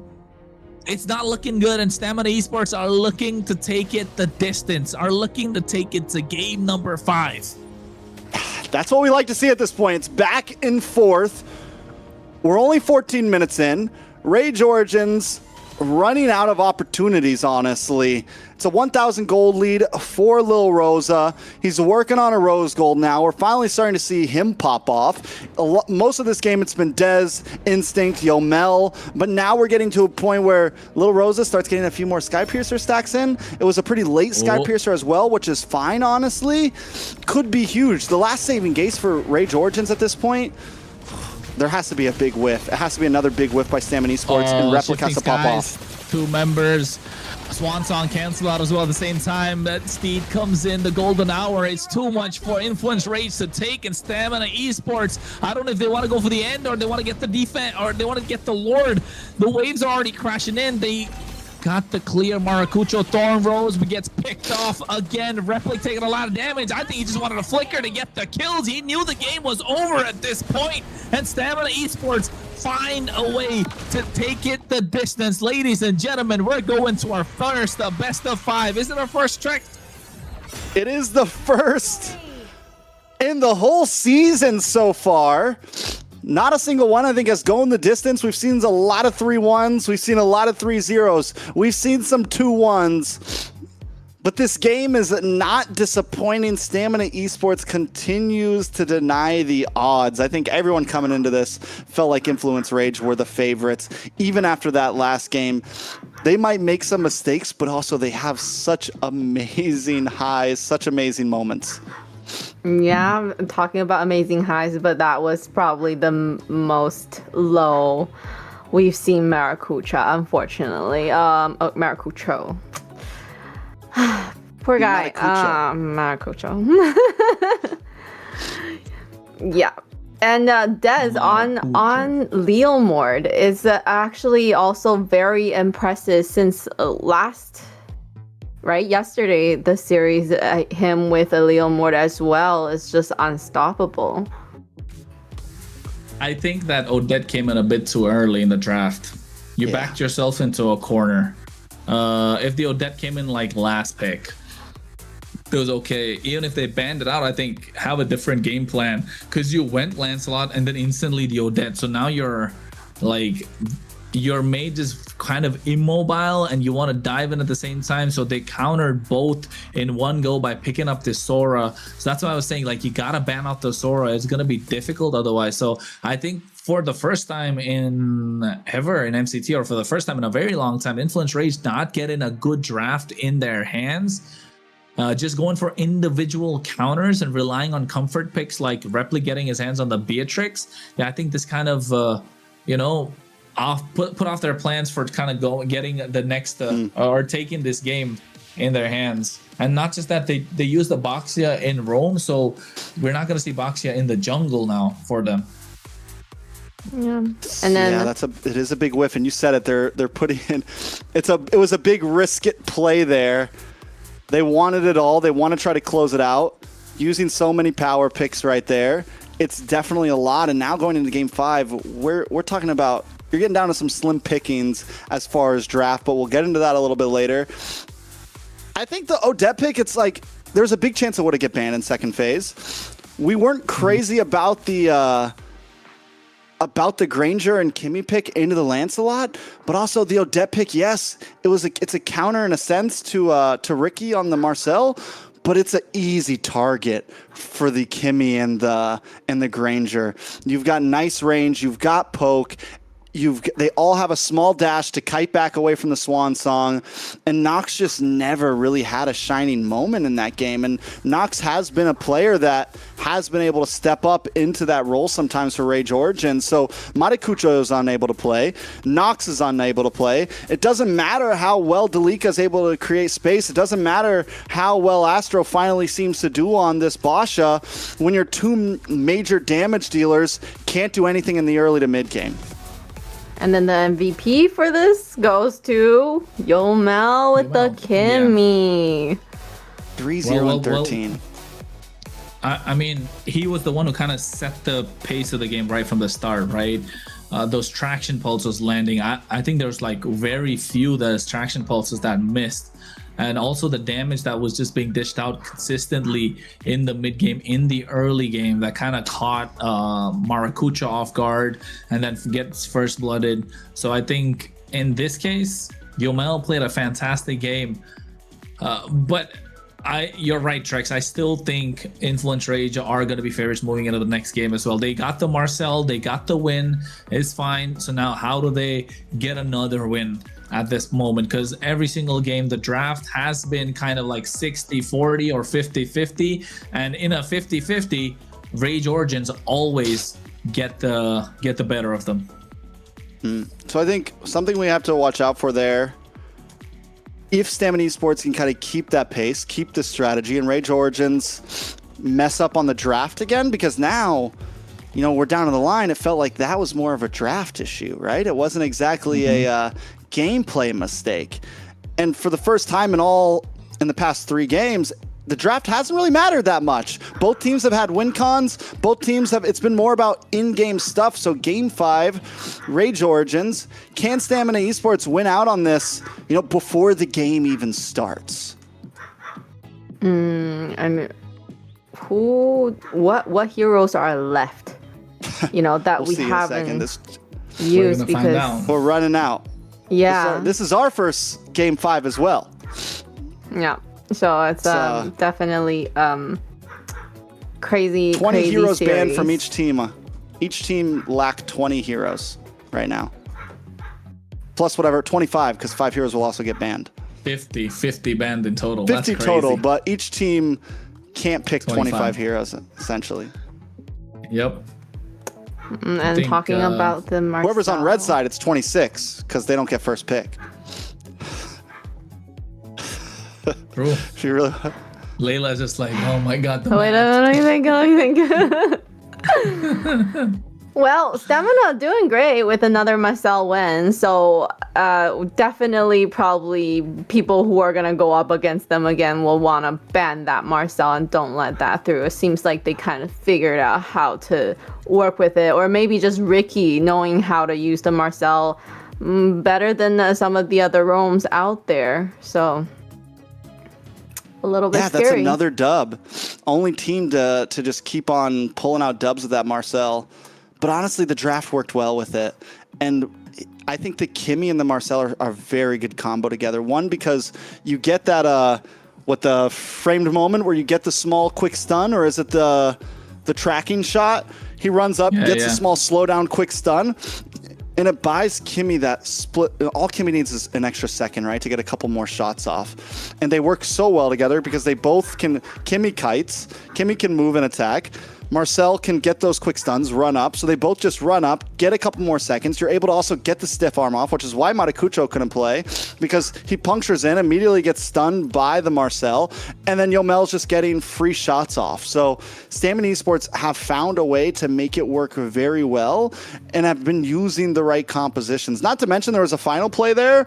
The golden hour was dropped, and it's also used as a great shield. The Nibiru's Passion came out from the Beatrix, and just nothing could happen because the golden hour comes out and it's essentially just a wall stopping any distance attacked. So Stamina Esports have definitely kind of cracked the code on the hero, at least so far in terms of teams that have used it well. We're gonna see a lot of Marcel Kimmy in the future now. Seems like a good little roam mid combo right now. I think that's the idea. You want to play the Marcel, right? You want to play a lot of these AoE heroes, the projectile heroes, like the Kimmy, the Granger, the Chang'e, like Private mentioned yesterday. I mean, these are the combos you want to play with the Marcel if you want to maximize what the Golden Hour can do in terms of damage. But Shax couldn't have mentioned any better, because the Marcel is a hero that wants to play as aggressive as possible, and having someone like the Kimmy to go in and dish out the damage, like being so mobile, just allows it so much more. Not just the mobility, but also having good wave clear at the same time, because Marcel's not going to be the one to help clear the waves. Like, he's going to be the one that zones everyone out. So Kimmy able to kind of in the early game, if you guys notice, able to hold that one minion back right in the mid lane, and making sure that Nox wasn't able to get the clear earlier, so they have to go forward to get anything, so denying a lot of minions coming through as well. So well played from Stamina in the early game, and knowing and understanding what this Marcel can do. But now look at the bans. Jeez, yeah. 20 bans already. What happens when we get to, like, where are they going to put the rest of the heroes in a best of 7? I feel like we're already kind of out of space under here. We're going to get smaller. Like, where are we going to put the other? They're going to get, we're going to get smaller? We're going to just get pushed up. I would say they should get smaller. Personally, I enjoy my amount of space I have here. Yeah. I think we're going to get smaller. Let's see. Let's hope not. Every time more heroes come in, we just start shrinking. Yeah. Well, you can't really make these bands smaller than what it is already. It's very small. Like, sometimes I have to probably squint. Gonna get smaller. Oh, that's then you won't even They start going see. into Layla's ground over here. They start like going over to the mid side or something. You know, I don't know. We'll see. Yeah, that works. Bands coming out though. Freya still unable to be picked. Jushin not getting put in the game. Harith and Harley. Harith, Harley, been expanding rivers. There's no Hilda open. Or no, there's still a Hilda open, a Stamina. Fredrin open to both sides. I think Fredrin's going to be contested here. Hilda's got to be banned from Influence Rage, right? No. Honestly, Fredrin could just be a solid first pick for Influence Rage here. Like, what does Stamina even have to deal with that? No Basha, no Suyo, no... Fredrin is the prime picking right now, I feel like. I think Influence Rage just needs to get first pick Fredrin here if you are them. But I mean, Dez does have the joy. From Stamina? And you give the Marcel over to Influence. No, I don't think you want to give the Marcel. Ooh, they're giving the Marcel. They're giving the Marcel to Influence. They don't even have to pick it. But will Influence... yeah, will they be able to use Marcel like that, though? I still think you take Fred up front here. Yeah, I would. Because there's no Suyo, there's no Suyo, Leomord, Noland, Basha. Dez can play Lance. Lance or Hayabusa, that's about all he's got left. And against a Fredrin, it's tough.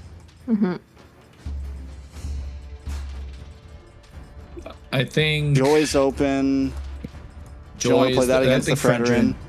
No, I think just go Fredrin here if you Influence Rage, right? Fredrin or Kaja even at this point. I will be the star above her darkness. But the Guinevere's open. The Gwen's open. It's good against the Fredrin too, so yeah. And that's Joy. Joy pick for Stamina? Not now, probably third, but it's got to come out of the first phase. Otherwise, it's not going to make it through the second for sure. But here, if you're Stamina, what can you go for? Stamina still already picked up. They still have the ZTN open. Might not be the best pick against the Guinevere, but it is still there as a possibility. Uranus plus Zetian? I think Uranus plus Zetian. Yeah, you have the Consecration. You can pick Purify on both of them. Detective Fredrin on the case 24/7. They take the Fredrin anyways. And the Bruno! Double-edged. Hot pick.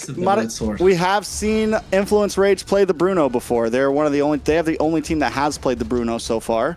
And when the pickings start getting this low, that is, I think it's a possible steal here.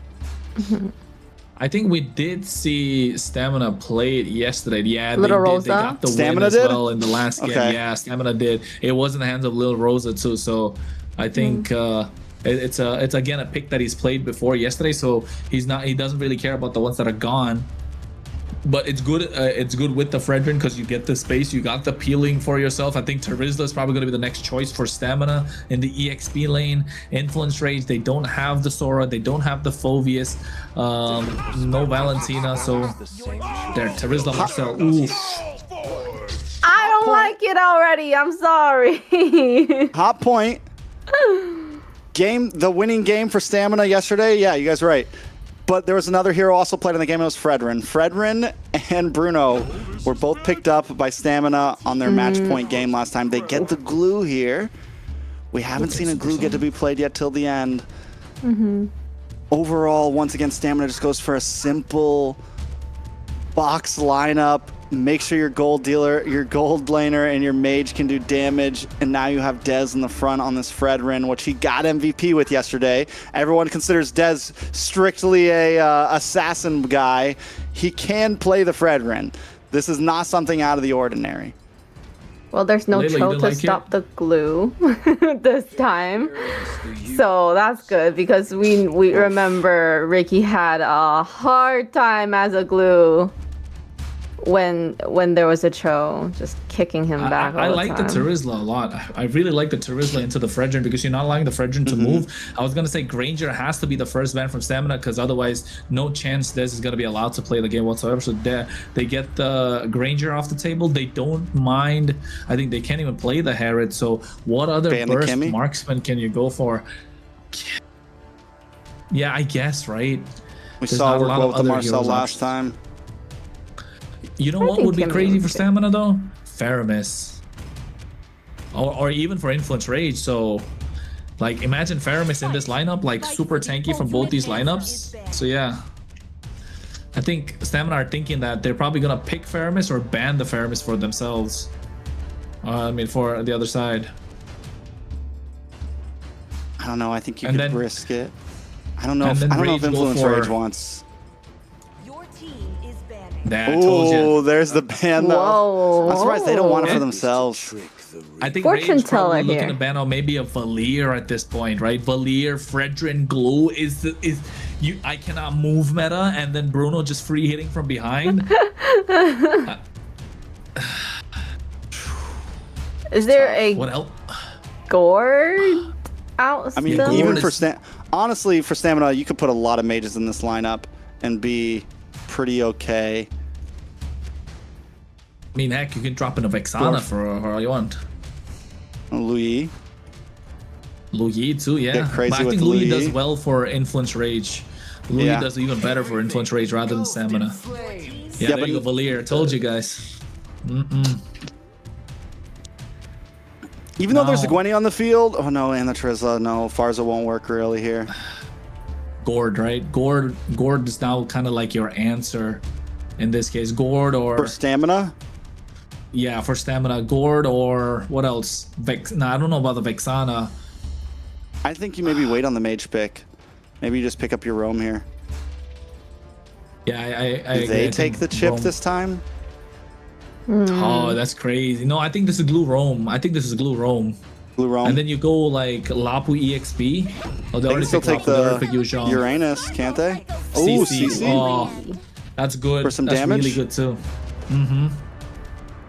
To make up for the Fredrin? They're looking really good. These game 5 draft is coming in clutch for Stamina, and Influence Rage better pull up something really quick. I think Influence Rage has to pick Kimmy here. You need something for the Marcel. Kimmy plus Hanabi. You can kite. Kimmy Hanabi doesn't look bad here, to be honest. No. I know. I'm just Leslie? kidding. Like Leslie, yeah. Earlier I was we were worried about the Leslie, right? Option. Yeah. Don't go Layla. Like, I think Layla's too late. Melissa. Kimmy. Finally get to Melissa. Well. Oh, I don't know how to feel about this. Not Melissa. bad against the glue. The CC is going to destroy it because CC doesn't need to get close to you. CC will be able to attack you even with the go away out. Glue won't be able to jump on you, I guess. But yeah, it's a little. The only thing you're really worried about is the. Well, you think so? I mean, you do outrange. At least you maybe you, how do you do in lane against the Bruno? You can maybe, Good, I mean, if Influence Rage plays aggressive to the gold lane here, I think that's a big win con. Maybe look for an early pick onto Lil Rosa here, play aggressive onto the Bruno, get Replic online. Farsa. Ooh, I was saying any mate, like, Melissa's gone. Melissa's gone. Guinevere and Terizla aren't going to want to waste their ult on Farza in a big Lord fight. They want to try to disrupt Fredrin, right? So Yomel's going to really have pretty free range here. Hey. Well, there you have it. Match point, baby. Match point, game 5. We have these guys, they're locked in. Stamina look like they have a really good setup here. Lots of pressure, I feel like, on Miracultural to really be able to land some of these skills. I don't know, Trex. I still don't like this Melissa. I would have preferred the Leslie here, honestly. Okay, I hear you. The Leslie. I think, I mean, yeah, the Melissa's a little iffy. Leslie's more burst damage, though. I think at least with the Melissa, you can kind of get a little bit of shred, and you do get range over the Bruno in early game. We'll see exactly how it works out, though. Take us in. Hey, it's game number 5, folks. It's make it or break it, upper bracket or lower bracket. This is the decider in this playoff match, ladies and gentlemen. We're talking Stamina Esports taking it the distance against Influence Rage Origins. Who will come out on top? Risky Ricky already getting up close and personal. They do win out on the lane, and there goes a quick rotation. And where do they go? Down to the gold lane. This is the pressure that personally I think both teams know they have to try to make. If Lil Rosa has a good game, it could be the win. If Replic has a good game on this off-brand hero, first-time pick in MCT so far, it could definitely be the win. Rage Origins, though, taking things a little bit slow. I mean, I want to take a look at the emblems as well and see what this Melissa is rocking at this point. So is the Bruno. Is somebody rocking a Master Assassin? Are they going? I mean, yeah, Inspire. Are they going to go for Weapons Master along with the Master Assassin for Replic, or is it going to be the same for Lil Rosa? Because a Weakness Finder and then they're running Quantum Charge. So yes, I think in that case, Replic will have slight bit of a better time, but kind of like countered by the Quantum Charge, right? So it's a give and take. A little too nerdy at this point. The one good thing for Stamina Esports, they got 3 Purifies. And on the other hand, Flickers, oh, what a pick off. Ricky didn't even see it coming. And that's the small plays from the Marcel that we are looking for, right? Those quick stuns leading up to another attack. We know that it works well with the Kimmy already, and what it also is going to do now for Maracucho, it's going to be able to, okay, now I know I can land my spatial migration, right? I know I can land this, get the knock up, and hit a Violent Requiem. So Stamina Esports needs to keep tabs. Ricky, who always seems to be the one to get cut off and make some suspect plays here and there, also needs to keep tabs. Look at the damage already. Yeah, Feather Escher coming in. Ricky going to the flickers. Aggressive Maracucho goes in, not able to get the retribution on point. Dez able to get the better of him as he has. Delicate goes in with a big penalty storm. Look at the damage being dished out at the same time. The taunt coming out from Dez is too much for them to take. Maracucho first one to fall up. Razor Red drops down. Delicate next on the chopping block gets taken out. Stamina Esports 2 kills and the turtle. Probably some gold plating to follow too. Never underestimate a Fredrin's early game damage. For a utility jungle, a Fredrin is scary. That Appraisal's Wrath hurts in the early game. It lands on 2 or 3 people. You take enough damage, you dish it back. It is huge. Take me through some of the emblems. You're a bit more of a nerd on this stuff than I am, Kronos. I mean, take a look. You can see Tenacity coming out from Yomel, so you understand there's going to be a lot of pounce on him, so still able to tank a lot. The Master Assassin comes out, both the Marksmen running the Fighter emblems, and the Master Assassin for Replic, so he wants to get these 1v1 fights, and Lil Rosa looking for more sustain, so goes for the Festival of Blood. We saw him rock this yesterday as well, so I think the 1v1 is still probably going to be even Steven. Going to come down to the micros and who's going to hit their item power spikes much faster. And in this case, it's probably going to be Lil Rosa, because look at him. He's just double laning the entire time. Right now, he goes in, probably going to get the mid lane, and then goes back into the gold. So he's getting more gold in his pocket, able to move much faster compared to Replic. Yeah, I think Rage Origin knows this, though. It's a slow play game. Don't rush things. Stamina Esports, though, once again, like what we've seen all of these games so far, want to play aggressive early on, want to try to get an advantage. We're seeing Ricky get a nice grab. No feather edge try. Maracucho is going to get taken down, but you see nice use of the golden hour, but a little too late. Des goes in. A little Rosa gets some damage onto him as well. But this is what I was talking about. No Purify. So how are you going to stop them from going in? It's not the best look for Rage Origins. I think they've kind of plateaued a little bit. They've overheated. Only Maracucho was the one who could be in the fire. But seems like the rest of Rage Origins have slowed down a little too much for their liking. Yeah, and the Sforza's going to thrive with the Fredrin and a glue in front of it. There's no way to break through that. Yomel's got free form. Another turtle going to the hands of Stamina Esports here. And we're already seeing the possibilities with the grab, bringing you back in. Yomel drops a feathered airstrike. A lot of combo potential as well. Ooh, Ricky used the flicker. Flickers in harm's way, you could say. Cuddles and Muddles combination. Gets knocked up with a Wild Requiem as well. A lot of damage being dished on her. Ricky's trying to survive. I think he's trying to make it out of there. Des slowing down the rest of the party. And this is what we're looking about. Nice spatial migration getting 2 members, but the Wild Requiem was used early on, so they don't have the damage. And Replic even used the Inspire to try and take down Ricky. They need to get that 3-4 item power spike, and Stamina Esports are making sure they don't get to that point. Yeah, but as long as if Rage Origins doesn't fully commit, because yeah, they can't win a fight right now. This is not their time to shine at all. Don't let the gold get to away. That's the win con, right? It's true, man. Stamina Esports, on the other hand, just keep this pace. Look for little plays, but where does Stamina Esports always kind of lack? Translating kills to towers, right? Translating objectives to towers. So Stamina Esports, though they are winning, use this 2k gold lead to take a gold lane tower. Use this 2k gold lead to push in and cut off a lane. I don't know, Astro, if this is the best idea. He had to flicker as well. Okay, back with the help of the flicker, they get the pick off. So it's good, but I think both the kills that they got came off of Ricky. But he's not the problem. The problem is Yomel. Every single time Maracucho dives in, Yomel spots him, and it's easy. After that, he doesn't have to worry. And even if he gets him, he has the Purify. So it's gonna come down to how fast can they, open up the map for Dalika Eto to start roaming around and hit those penalty zones and be a threat. Because otherwise, the game looks like it's gonna be in the hands of Stamina. They already got close to a 2k goal lead. Yeah, and Glowing Wand is now in for Yomel, so a bit more damage. Glowing Wand into the hands of Ricky as well for a little bit of damage, a little bit of burn, a little bit of something. Feathered Airstrike does come down, though, at the Turtle Pit, maybe a little bit early. Astro able to get out of harm's way. Now they go in, tracking shot, trying to get the damage. Nox comes in as well. Maracucho, spatial migration, looking to get the retribution on point. Ricky gets on top of the leak. I thought what a penalty zone, but still Des able to get the retribution. Nox trying to do some damage. But you can see the golden hour coming through as they catch them, and Astro trying to make it on harm's way, and now they have to run with their tails tucked between their legs. So Stamina Esports are looking to bounce, and Ricky gets the split. The damage is not enough to get the clear in the mid lane. Rage Origins will have to concede that alongside the top tier one as well.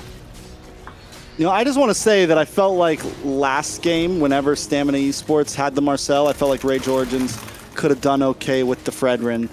And now we're seeing exactly why it can work well. Because the thing is it doesn't matter if you take a stun to the face. Nox's damage on the Kimmy isn't going to be able to break through the front line. And that's where this is the same composition that Stamina Esports has kind of been running. So Rage Origins at this point, was it a draft issue again? Do they still have a possible win con in this game?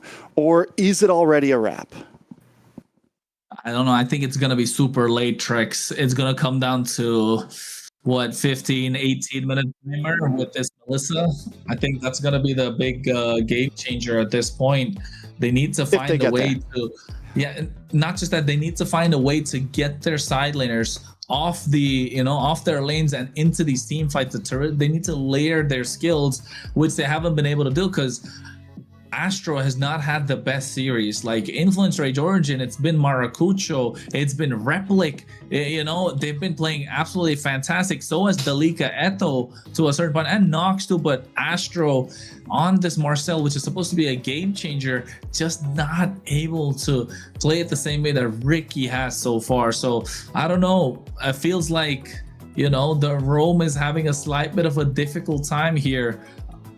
But if they find the right opportunity, the right moment, I think Influence Rage can make the comeback. But so far, Stamina Esports look solid. It's easier to execute. That's the best part. So what do you say think? there was no pauses yesterday? There was, yeah. Maybe it is the Trex La curse. Maybe- Move. Oh, yeah, what's it called? Is it called La Mufa?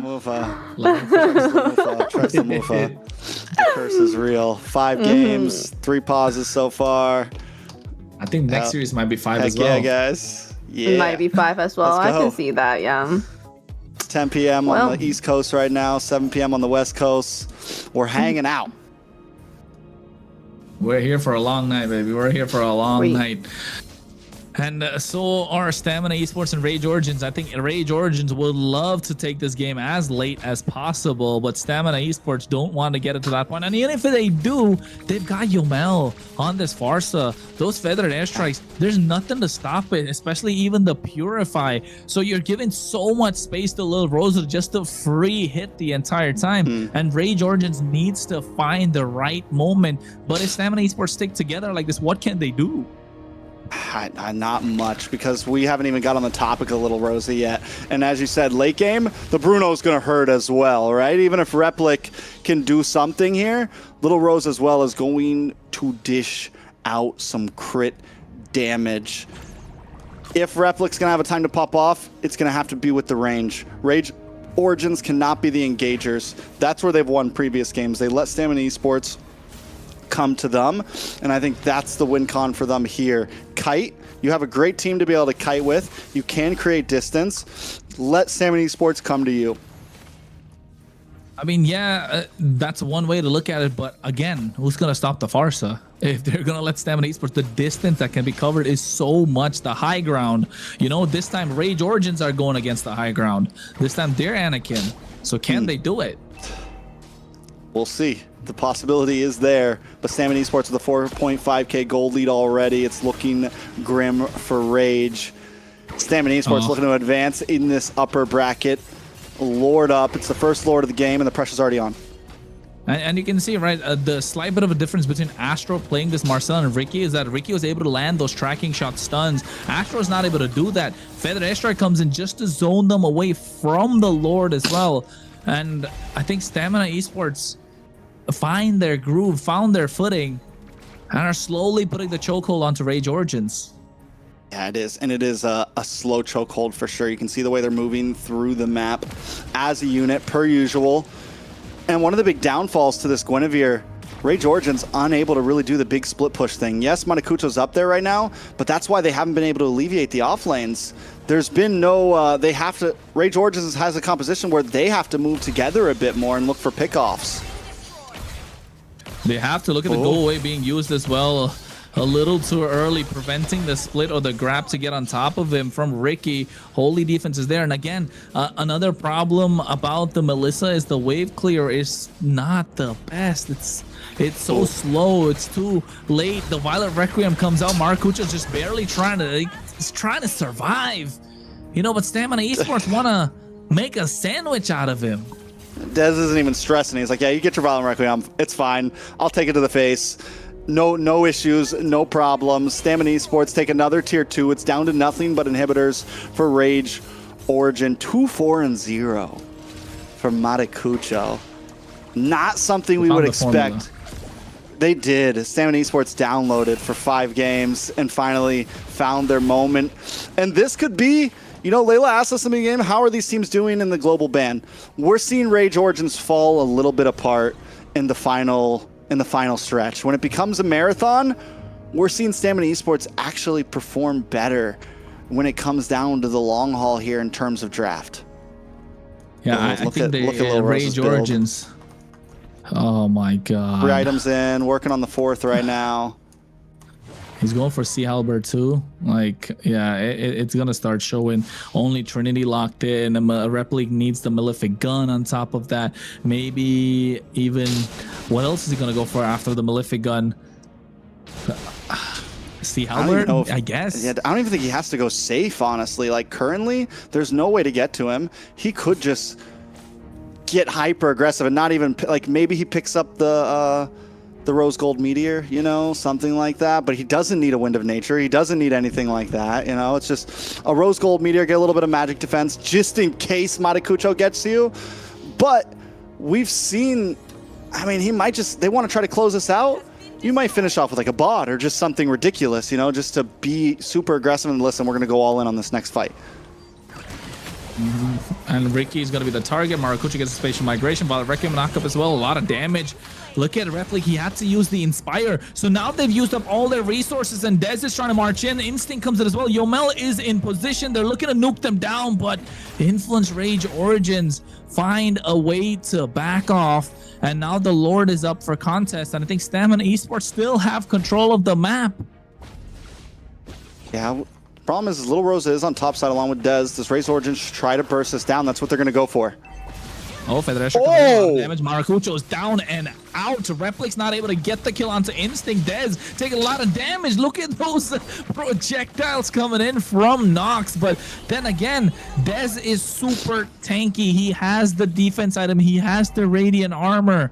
There's no way he can penetrate through it. Nox has to be the one to dish out the damage. And I don't think he's built the Sky Piercer even. So it's not going to benefit the fact that a lot of HP on the side of Dez just cannot be executed. And this is why I was saying, like, maybe Leslie would have had a slight better chance, but you know, we're already 13 minutes deep.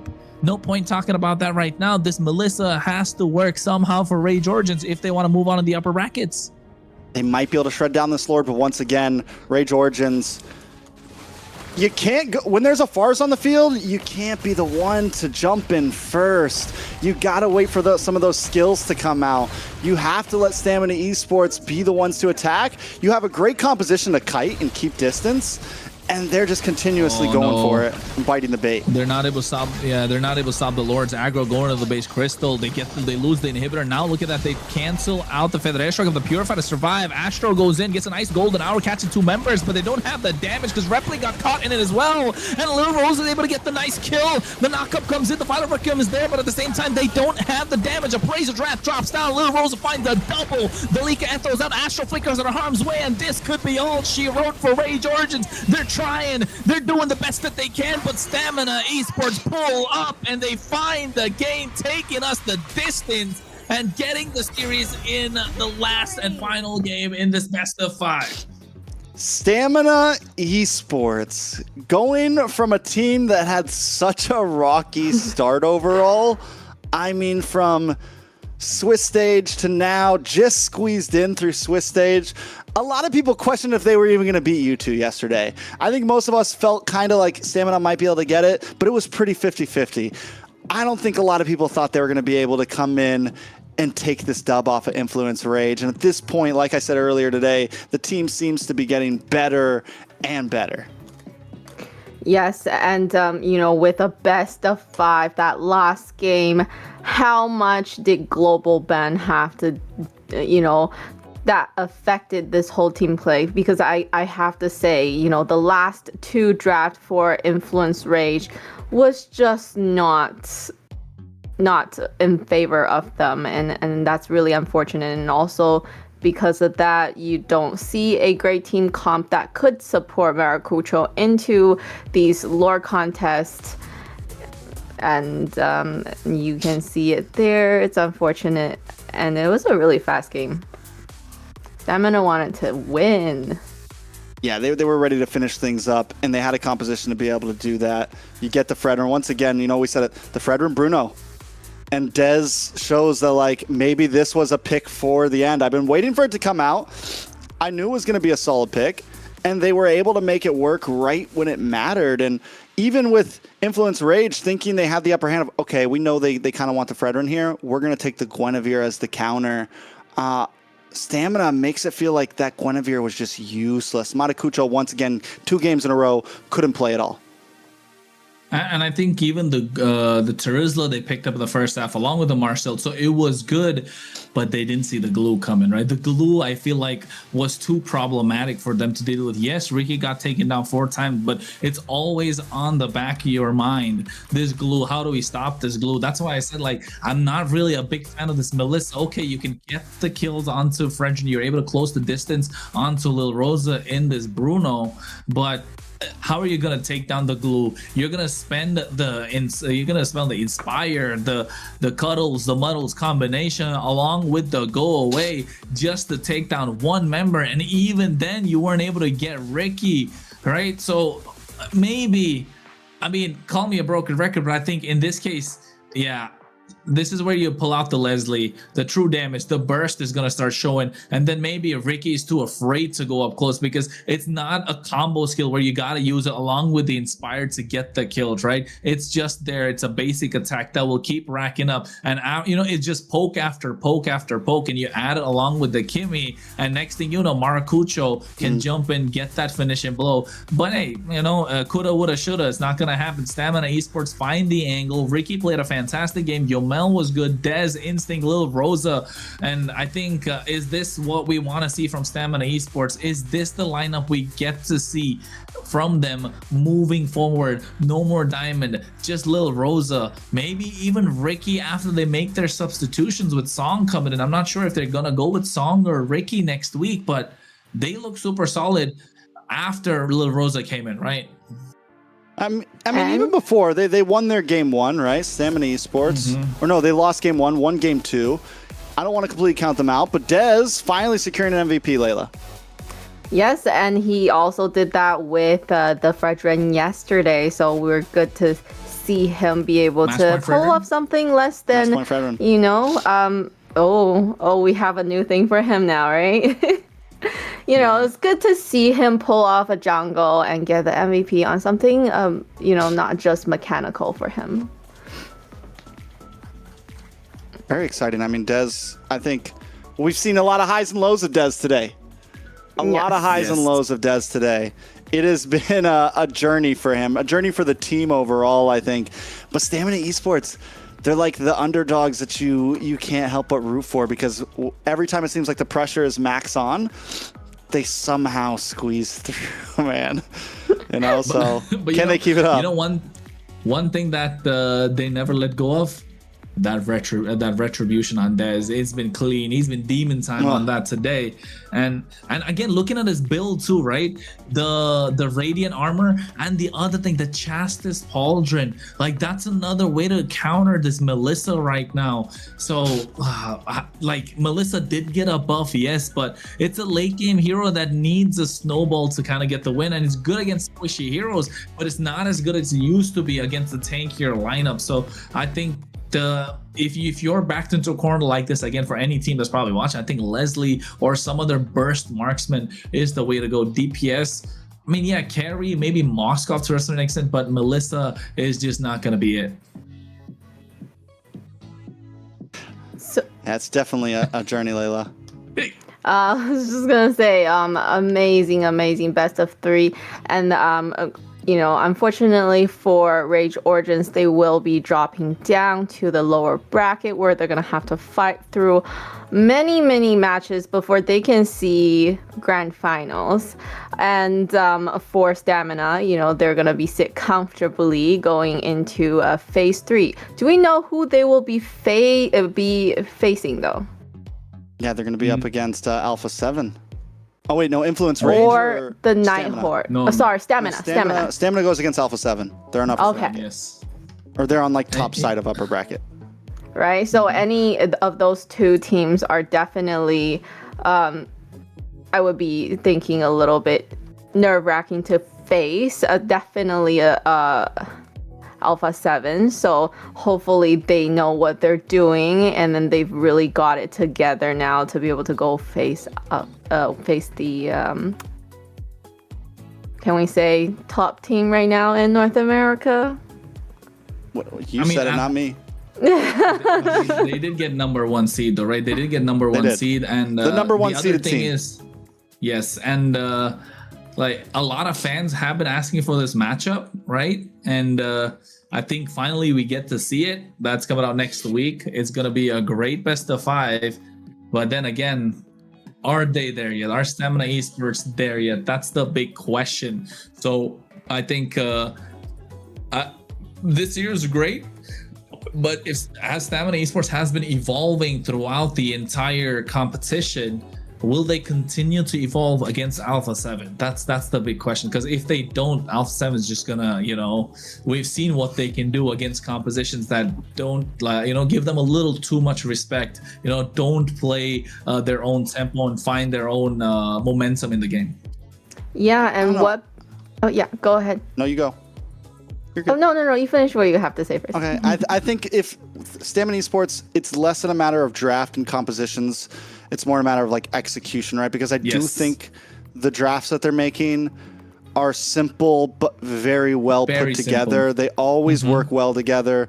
The skills, the heroes, and that's what you want to face up against Alpha 7 with. You don't want to get too crazy. You don't want to get too off the walls. You want to keep it simple and just try to win the game through skill, right? And that's where I think Influence Race started to fall apart there towards the end of that last series. Their drafts got too off the bar. They weren't able to really hold it together, and Stamina just every draft was just boom, we know what we're doing, boom, we know what we're doing, front to back, box, make sure our mage and our gold laner are in a good spots, or Dez has something that he can pop off with. Very telegraphed drafts, but overall it was easy to execute. Yes, execution on a great drafts like that has a lot to do with their coach. So we're gonna get Coach Bear on an interview so that we can we have definitely some questions for Coach Bear. So hello, thank you for joining us. We have now Coach Bear from Team Stamina Esports. First of all, congratulations on the win. And it was a very intense series. We have best of 5, all 5 games, especially with so much pressure surrounding these playoff matches. My first question for you would be, what do you think was the biggest factor that helped your team secure the victory today? I feel like my player all mentality is very good, even though we are in the 1-2 score, but they still can manage it and go through to another match, and we can win the match in the end. So I'm really grateful that I have them and they can play like that in the tournaments. Like it. Follow up or Kronos, you got a question? Coach Bear, congratulations on the win. Stamina Esports has been evolving every step of the way throughout the competition, right? But the question I want to ask is, what's with the lineup? Why so many changes, right? We had Diamond before, he was playing well, and then Lil Rosa comes in, he's playing well, and yesterday Lil Rosa played amazing, and then all of a sudden today you start with Diamond, you get Lil Rosa. Is he your trump card? What's going on? Are they fighting? Did Lil Rosa have a date or something? He was late to the game? Yeah, to be honest, Rosa is the main roster in our team. But I just want to give Diamond a chance to play and giving him some play time. And in the end, and I feel like Rosa is more suitable with a team. Then I just bring him back to the team to play with us in the match 3. Okay, so I'm going to ask 2 questions then, because I want to follow up on that. Coming into some possibly harder matches, will you still give Diamond play time, or are you going to kind of stick starting off with Little Rosa? I mean, I guess you don't have to say that, but is that kind of the goal, to maybe use both throughout the rest of playoffs? I think for now, still not sure, but we're gonna have a scrim later, but I think we probably might play with Rosa. Yeah, for now, I think. Tricks. Well, just off of that, back. What about Song now? You got Song as an addition, right, to the team, the new roamer. So is he gonna play? Is Ricky gonna play? There's been a lot of changes at Stamina Esports. We're asking questions. We have questions. You guys did this. Yeah, you guys did this. So you can't blame us. Yeah, I also know we have a lot of changes, but I'm a head coach, so I want for the best for my team. That's why we always try to find the best way how to win the games. But for Song, maybe for now we're not sure. Maybe he just our secret card. So just let's see it later when we fight Alpha 7. Oh, that will be interesting. I'll let Layla have. There's only one more question. I'll let Layla finish things up. One more question. Do you have the time for the one more question? Yeah, I do. You're going up against Alpha 7 next week. That's the real topic here. Any words to them? Anything you want to say? What, you're going up against the number 1 seeded team next week. Give us something. Trash talk. How do you feel about the match? Yeah, I think it's gonna be an interesting match because like we already fought them in the scrims and we really feel they are a really strong team. So yeah, just good luck, have fun, and just give our best later in the tournaments. Okay. Perfect. Once again, congratulations on the victory, and thank you so much for taking the time to join us at the desk and answering our questions. We'll see your team in Phase 3, and good luck. Okay, thank you very much. Sorry. All right. I kind of wanted to ask that about song. Like, it made so many changes. They made too many changes. Yeah. Sorry, so Layla, we get excited sometime. The two of us, we get really excited. No, that's okay. That's okay. The testosterone is running. Great question at the end, though. Yes, we do want to kind of see where they are in terms of mentality or how ready they are to go up against a seed 1 team, right? And definitely, do you think Song would be a sub or? I don't even think they know. I think it's like, okay, you did really good in the scrim last night. You're starting, and then second half we're gonna sub in this play. Like I think, which isn't always bad, Yeah. So we'll see. It almost sounds like Diamond and Little Rose are both like fighting for starting. It's like, and that's how it is on a lot of sports teams. Like sometimes a player steps up and it's like, hey, I'm gonna be starting gold laner now, and if I mess up, then yeah, you can bring in Little Rosa. Or I'm gonna, Little Rosa starting. If Little Rosa, if they lose 2 games in a row, maybe you throw in Diamond on match point. Things like that. So. Yeah, so there's definitely a lot of adjusting that they're doing throughout the matches, and let's just take a little moment. First of all, a word from our sponsor. Ooh. So today's broadcast is proudly supported by Runestone.gg, esports infrastructure built for people shaping the future of competitive gaming. From real-time live fan tools to Runestone helps make esports more interactive, more insightful, and more engaging for everyone involved. So be sure to check out Runestone.gg and see how they're helping to power the next generation of our esports experience. And also along with that, we also want to bring attention to the MWI, so the all women's team. Take a look there. Okay, yes, okay. So registrations are open. Make sure you register if you think you have what it takes. You and your team, if you think you have what it takes to go up against some of these best teams, make sure you grab your girls and get that registration in. And next, I just want to make sure that you guys all know which social media channel to follow. So make sure you follow MLBB Esports. That is the official channel that we will be on. Make sure you're following those, and make sure you are in that channel when the diamond drop comes, right? Because I do not see many of you guys in the official channel. So make sure you go to that on the YouTube and TikTok for a chance to win our diamond drop. And what is it? Sponsored by Bonox. We have the diamond drops. The mod in the chat will be engaging with the viewers in terms of prompts, questions. Make sure you engage with the mod.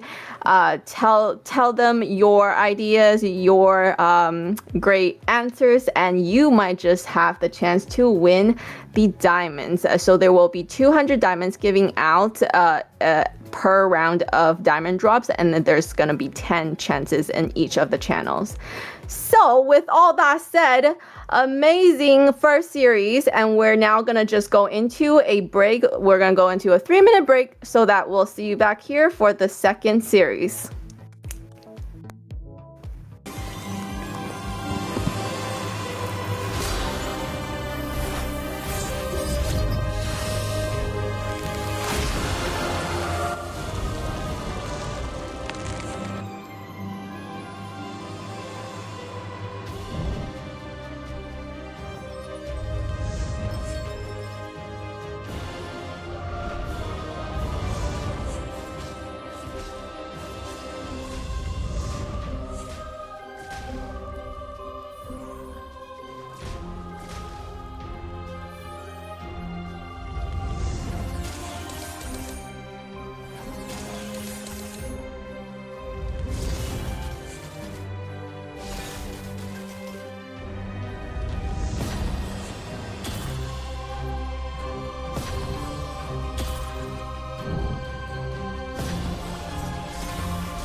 Listen up, warriors. The Frozen Sea Showdown is here. 8 Francos, 2 sides. Ready your hooks. Well, the rules? Real simple. Hook 'em over, then bash 'em. Or hook 'em back and stash 'em. Remember, kills will make you stronger. More kills, bigger targets, so swing those hooks. More kills, better hook, so wipe off their looks. Crabs in the river, hook 'em. Reel 'em in for new skills. Stun. Magnet. Reflect. Chests in the cave, hook 'em. Reel 'em in for new skills. Team heal. Team super hook. Crazy ults. Total chaos. Triple hook. Recall hook. Trick hook. No equipment to buy.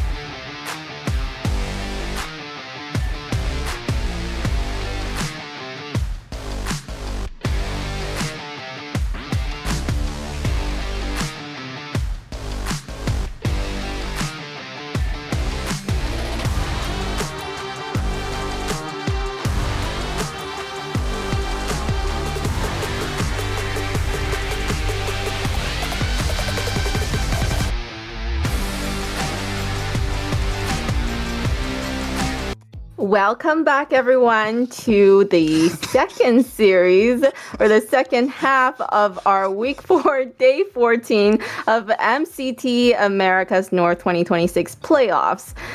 So that was a quick little break. These guys got in here in the nick of time to be able to, have you guys see them here. So good job. Everybody back? I hope you guys are back as well, viewers. I also want to take this chance to thank the Indonesian and the Philippine viewers. Thank you for supporting us and watching this stream. So we really, really appreciate it. And also, make sure you give us a like if you haven't done that yet, okay? And make sure to do it on the official channel as well. All right. So, moving into second series of the day, Leviathan versus Vendetta. What are we looking at? How are we feeling about Leviathan with the new roster? Like, how are they gonna go up against Vendetta, though? We've seen them perform really well. Woompy. We are Woompy fans. We've seen them do really, really well, but that was against Leon. So now going up against the fourth seed, what are you trying Vendetta, to say, right? So what do you mean that was up against Leon. It was up. Well, I'm not saying anything, but they were seed 8. Okay, so now is it gonna be twice as hard because Vendetta is seed 4? Okay, so there you go. So what do we see? What do we see for It's gotten better. Leviathan? You can't pull one over her now. Yeah, I've been trying all night. She's doing homework. So let's just Vendetta. Yeah, before we talk about how Leviathan is gonna do, let's look at Vendetta's lineup, what they have to go up against. So on Vendetta, we have Merciless, we have Tarzan back, we have Churrobami, we have Melon, and we have T. Yeah, and you can see this lineup. They have made a change. The Bam brothers no more. We got Coach T added to the mix, gonna be in the roam position, and we'll see what this team has to say about themselves just in a bit with this short clip.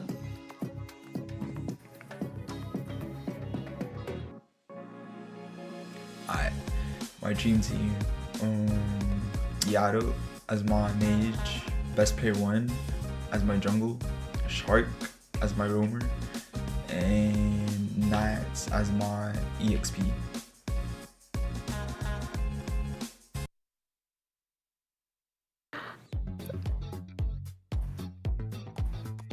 And we're back.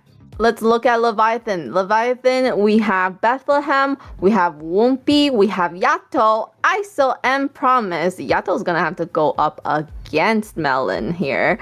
So even though that's his dream mage.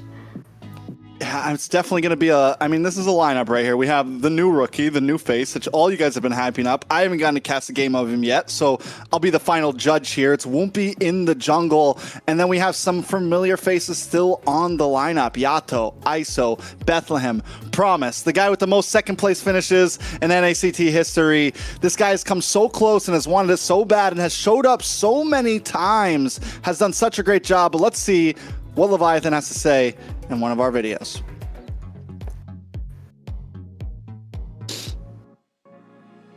Mage Churubami, Gold Kisler, EXP Nat, Tank, ooh, Shark. There we go.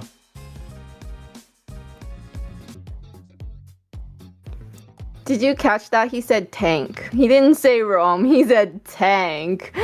So very important. And also we see what he prefers in terms of what kind of roam he likes, right? Sad for me. Obviously, no, doesn't like the supports. What's your dream team, Layla? My dream team? She wants King Kong, Kyrie, Carl TZ. They can't both be on the just team. Give me 4 junglers. Just Guys. Well, would they ever, right? Kyrie and King Kong? I don't think so. Not even for Layla. Okay, so we have first match coming up for Vendetta and Leviathan. Coming on to what we just left off about Leviathan, are they ready? Are they ready to take on Vendetta, right? And Vendetta with that interesting sub or replacement with Coach T. Coach being part of the fight now, that's a little different. So who's gonna be listening? Are they gonna be listening to Coach? Obviously, right? Let's be honest here. Let's be honest here. Coach T was honorary coach. Was honorary mention coach. T's been a member of the community for a very long time. Very long time. He's been a great player. He's had some great moments. Is he competitive ready? That's kind of my question right now. And last time we saw a big sub happen for Vendetta, things did not work out well. It's when they took that loss to Influence Rage. Tarzan wasn't part of the team. It was Ashley coming in. But still, we've noticed that when some key players do exit out, Vendetta has a bad night. Don't get me wrong, T's a great player. But how long has it been since he's been in a... competitive professional game? We're not talking scrims. We're not talking anything like that. It's been a while. It's probably been like 7 months. Let's be honest. It's probably been since last spring. So it's been a while. Could be a major, could be a problem. It's global bans too. So, I mean, watching it is a different thing and playing it is a completely different thing, right? So how are they going to be able to keep up? And not just that, now, like Layla mentioned, he's coach no more. So who's going to be the ones that have the brains behind the draft? So, right, Layla? Yeah. No coach. But then in terms of like gameplay, I think still Yato, right? I think they've already said Yato is the shot caller in their team, big dog. Their games. So let's see if there's a little bit of battling back and forth between them. Yato used to just be a boy. He's a child. He's a man now he's the man Yato. He's the big dog. He's the OG. That's weird to say. And he's taking T and Yato used to be inseparable. Also, let me throw something else out. T and Yato used to be like, they were always on teams together. Merciless too. Old Area 77, classic Area 70. Yato taking down the old team. From friends to foe. Then you will have, T and Yato doing the mage roam rotation, which will be good, right? If they already played so much together, they should have really they're great enemies synergy. now, is what I'm saying. They're on opposite teams. T and Yato. They used to be T. Oh my goodness. they were besties. Now they gotta. Okay, that's interesting. And you know what I'm thinking? Not just that. You mentioned Yato's become a man now, you know, the big dog. And he's taking care of the new kid on the block. That's Woompy. You know, he's the mid laner. He's got to make space for the jungler a little bit to step up. So, hey, the student has become the master. And not to mention, Yato's done this with a lot of new players. Last time it was Melon on the team with them. Melon became the rookie of the year, and now we're looking at, and Melon also, fun fact, Melon joined the team, like went from bench during playoffs last time, and now we have Woompy entering during playoffs and being a star player on the team. It's, I don't know, it's coincidence? I think not. Sorry, I'm all nerding thanks out to on Yato team here? Life's full circle. Life's full circle now. I'm nerding out on team lore. Kronos has the in-game lore. I bring the player lore. I bring the player lore. now you know. Now time for the draft. Broken walls. Sorry. Fredrin, Boxia, and Phobius off, so kind of chunking down at Tarzan's hero pool. There's still the Jushin left open. Nah, you don't want to give the Jushin away. It's too much of a probability, but also the Harley. So I guess it's a good answer. Tarzan does play a mean Harley. We saw that earlier on in the Swiss bracket. So, but if you're Leviathan, what would you pick? Harley in the hands of Woompy. I think Woompy is an assassin player, so give him the Harley. We've seen him on the Fanny, we've seen him on the Nolan, I think. And what else did we see him on? I was just super excited to see him. Joy, yeah, Joy. So I think now Harley, make it work. We have, you know, the Harley was very good early season. I will say we have found answers to the Harley. Yato's got a great Lilia. If they didn't want to first pick the Harley here, they do go for it. Still solid. I think my point was they could play around it if they wanted to. Well, I feel like the way that was, so we don't care if, you know, they pick Lilia. We still try to just target their gold lane, make it extra hard for them. They're not gonna pick Lilia. They're gonna pick Jushin. They're gonna pick Jushin. There's no chance. Right. They don't want to give away Jushin. Yeah, You're but right. Harley's a problem for Jushin, man. Harley's 50-50. Uranus Jushin. There you go. Solid. Merciless on the Super Uranus. solid. Flexible. Tarzan Power jungle, pick. Uranus. That too. So, But they already have jungle, and normally that's like strictly a anti-Fred pick. Strictly a anti-Fred pick, I feel like. But what do you go here? Lapu plus Claude, not even Claude. Lapu plus maybe Kalea carry, just to make sure they don't get a Kalea on the other side, or even Hylos plus something. Sora, since Jushin's picked up, there Sora comes in.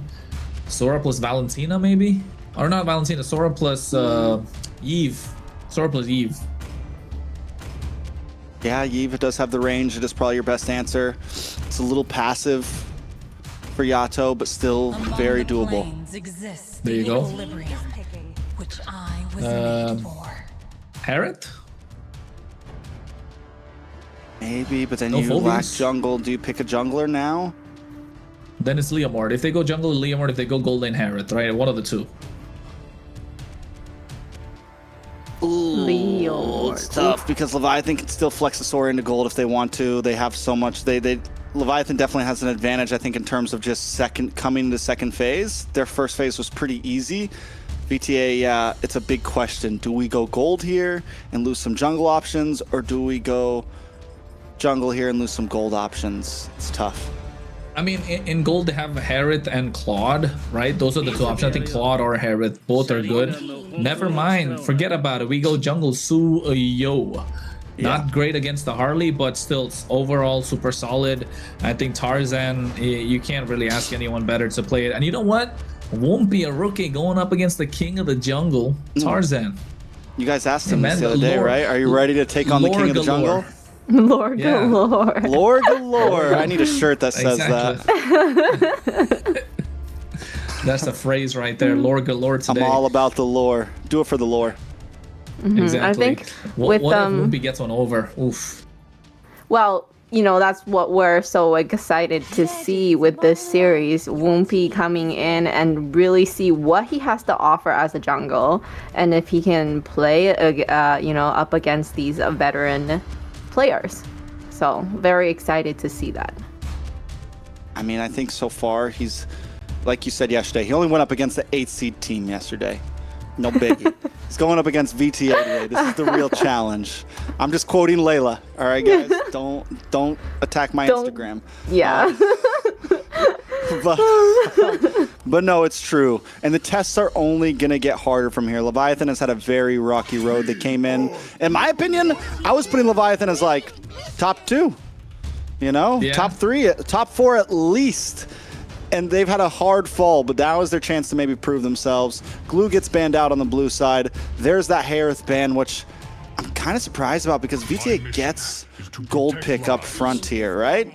They get the opportunity for first pick gold. Yeah, Claude does well against the Harith, huh? He has good escapability. He's not an easy target. They can go carry too because they got the Jushin for like the protection, right? I don't like carry against but not into the RWM. The Harley though. I don't like the carry against the Eve inside the RWM. Just doesn't fare well. But it's just because the Jushin is present. The carry. True. This carry could be a pick for Leviathan here. But even then, it's not too great against the Jushin and the Suyo.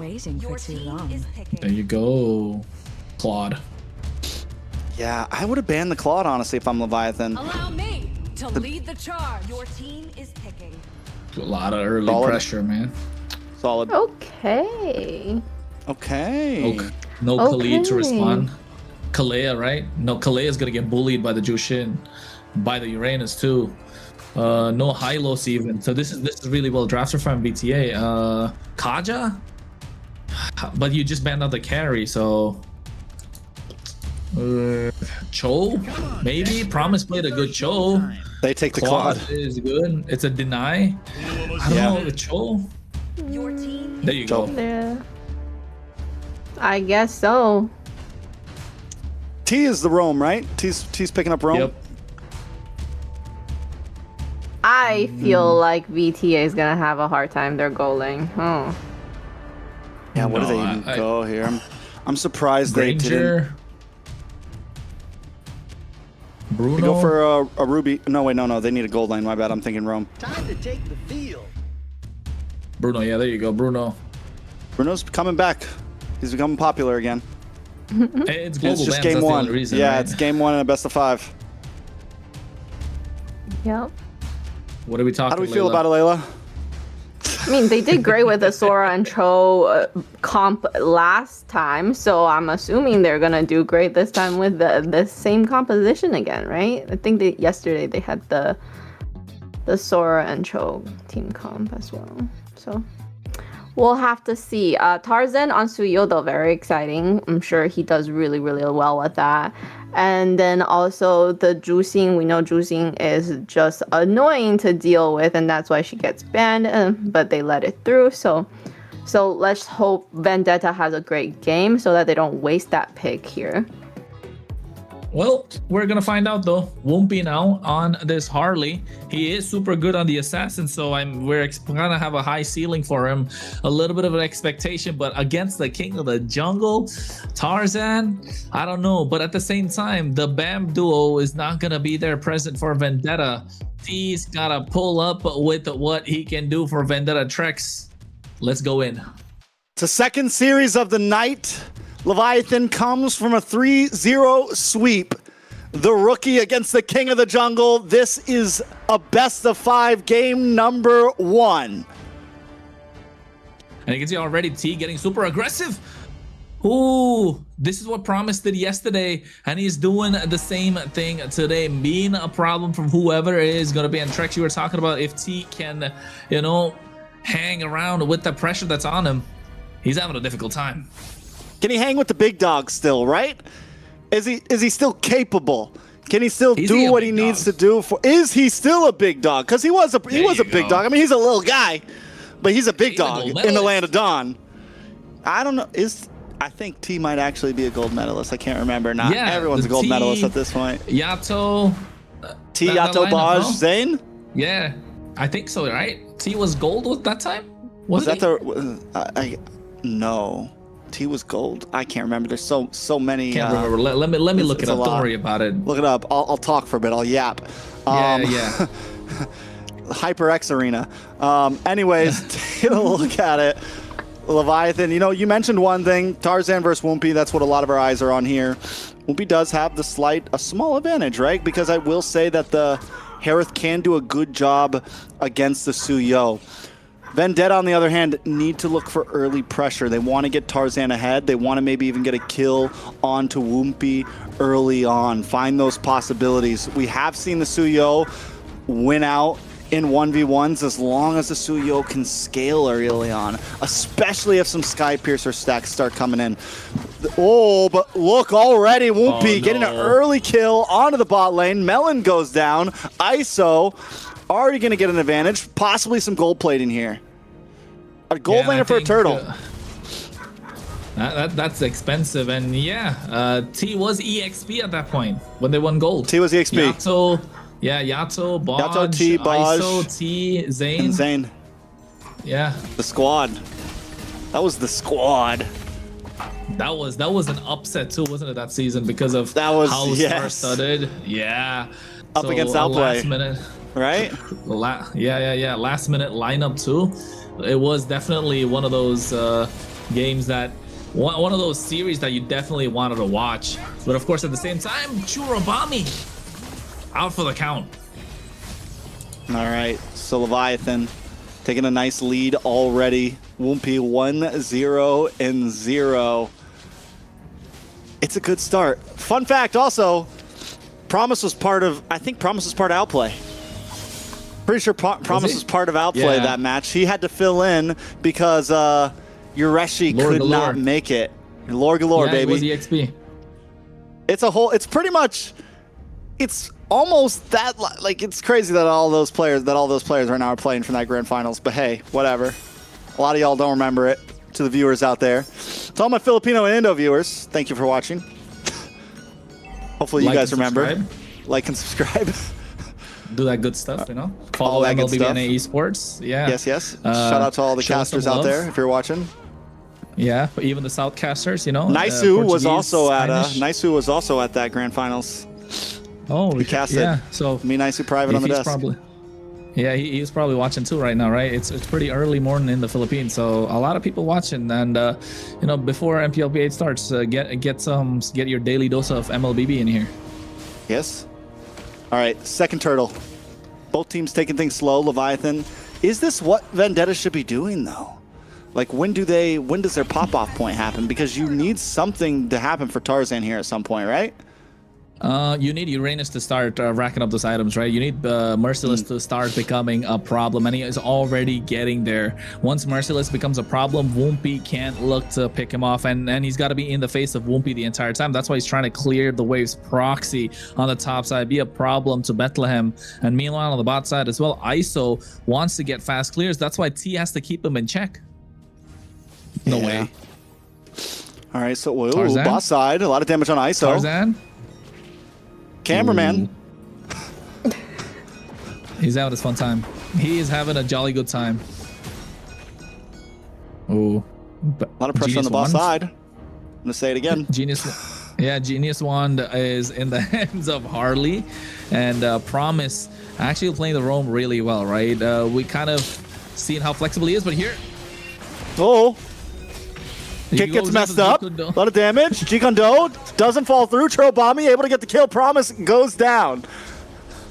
Yeah, and at the moment, even burning the flicker, right? So not looking good if you're Leviathan. This is where you want to pick up the pace for the game. You want to let Woompy lock in, get those skills racked up, but he's not able to get the pickoffs. And you can take a look at the items as well at the same time. Glowing Wand in the hands of Yato. T getting that Radiant Armor, so he's going to be able to tank a lot at the right time even. So if he didn't have the Radiant Armor, that would have been a kill. Could have been a kill. Should have been a kill. Wasn't a kill. Vendetta finally putting one on the block though, but even with them only getting one, they do have a strong gold lead right now. They're winning down in bot lane. They're winning in map presence. They've taken 2 turtles, and we're going to start seeing that translate. You said you want to see Merciless start to come online. This is the way you do it. You slow play, you get gold, and now Merciless. What is really... I didn't even think about that. How do they even stop Merciless? That's a big kick and a deadly magic? Even then, he probably has the Radiant Armor by then, right? So it's going to be difficult to stop him. And he's got Purify, plus Consecration. T getting in the face of Promise and Woompy right now. Vendetta on a slow smother. Yeah, they're slowly getting their hands around Leviathan, and Leviathan are starting to choke. I think this is not looking good if you're them. Woompy gets taken out 1v1 against Tarzan. I don't know if it's 1v1. I think T might have been there. Let's not call it just yet. Okay. It was off cam. There's no witnesses. Woompy's still a legend. I agree. Woompy's definitely a legend, but one thing I wanted to point out, Tarzan didn't go for the Sky Piercer, right? Not the trend that we're used to seeing. Usually goes for Sock with the Fury Hammer and the Sky Piercer, but in this case, he went for the War Axe. And Tarzan is one of those junglers that likes to play tanky. T taking a lot of damage, goes down. Woompy able to put a kill back on the board, get some revenge after his last death. So we're seeing some proactiveness in the mid side, though. Beacon does come out. Promise gonna get caught up, pulled back, taking out Melon, able to put that one into his own pocket. Leviathan continues to get pushed away. And look at Merciless. He's the one that's in the front lines, taking a lot of damage, and Woompy can't really sustain. He's not allowed to do a lot, and every single time Merciless is around, if Woompy gets spotted, it's more breathing room for the Jushin. It's more breathing room for Melon on the Bruno, and Tarzan knows he can come in and get the finishing blow to whoever he likes. And look at Merciless. He is already a problem, and Woompy needs to find answers, and those answers need to come in the form of kills against Churobami or even Melon, and it is going to be easier because they don't have a flicker to take them down. Yeah, T and Merciless at this point is zoning them away, creating space. And with a hero like Jushin behind, with a hero like Bruno behind, it's tough, right? Promise has tried to find those kicks, but every time he goes in, if you're even a frame wrong and you land in the wrong spot, Vendetta's pulling you back in and taking you out. Here goes another kick, and again, doesn't fully commit because he knows this isn't it. And not just that, right? Even Merciless kind of knew it, so it didn't even pop the Purify. It didn't have to. Wait for the right time, wait for the right moment, and I think it's going to come down to Bethlehem to get those big shifting skies. But then again, the game has kind of, has it slipped away? No, it hasn't. Team making mistakes like this could be the opening. That's huge. A lot of damage on a Merciless as well. But Lord goes into the hands of Vendetta. The space was made, and I would say it's honestly worth it for T to take that death. Melon? Wait a second. Deadly Magic. Can they get the kill onto Melon? Melon should go down with the help of Promise. Merciless taking a lot of damage as well. Churobami, but Ice on the backside with the Blaze Eagle Epic gets taken out. Merciless gets killed, but the damage all comes from Tarzan. The butterflies, right? They were stacked up on top of him from the Lantern Flare. No wings by wings, but got picked up and made Churobami making ISO dance under those disco lights. And Woompy's trying his best, but look at the beacon. Ooh, Bethlehem tries to flicker in, though. Gonna get pushed away. Big mess up by Bethlehem. Should go down, will go down, taken out. Merciless 2-0-1 on the Uranus. What did I say? This guy is a monster. I mean, Dalik is good, but Merciless is a different beast right now on this Uranus. I think out of everybody, Merciless might have the best Uranus. This is like the clutch pick. This is like the hero you might want to ban when you're going up against Vendetta, honestly. I agree, and I agree too. And he's picked it up against the perfect opponent, right? A Harley. Now imagine Harley not able to get a win here. It's gonna be difficult for Leviathan because in this global ban, you want to maximize what you can get with the best heroes, and not just that.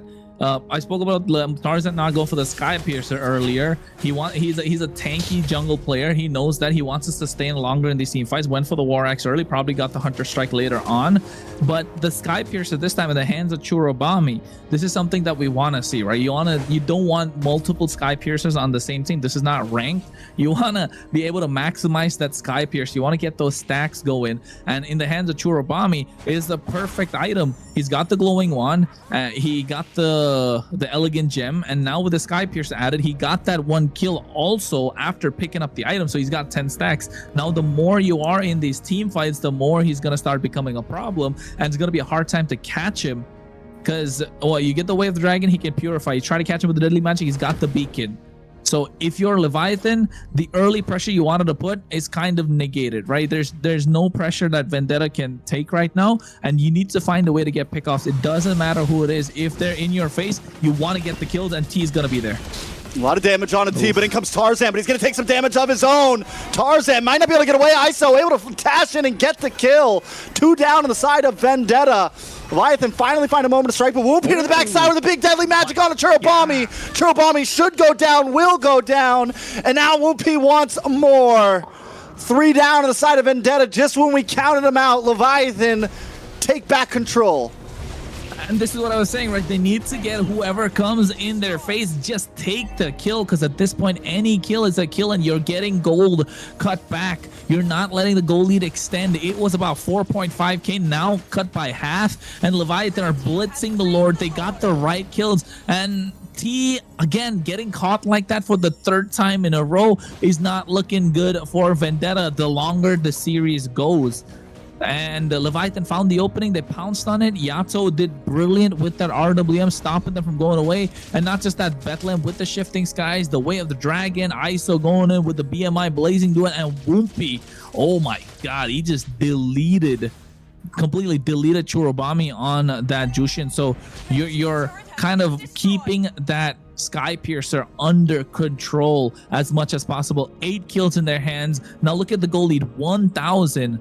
And the Lord is already marching on the mid lane. The problem you're going to have is Merciless, but I mean, if they're able to get every other tower and get other members, it's not going to be much of a problem. And Whoopi's already 15.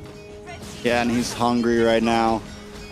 Before that fight, they were Whoopi and ISO were at a 2-level deficit. ISO still at a 1-level deficit. Big kick on a TT will go down and pay for his transgressions.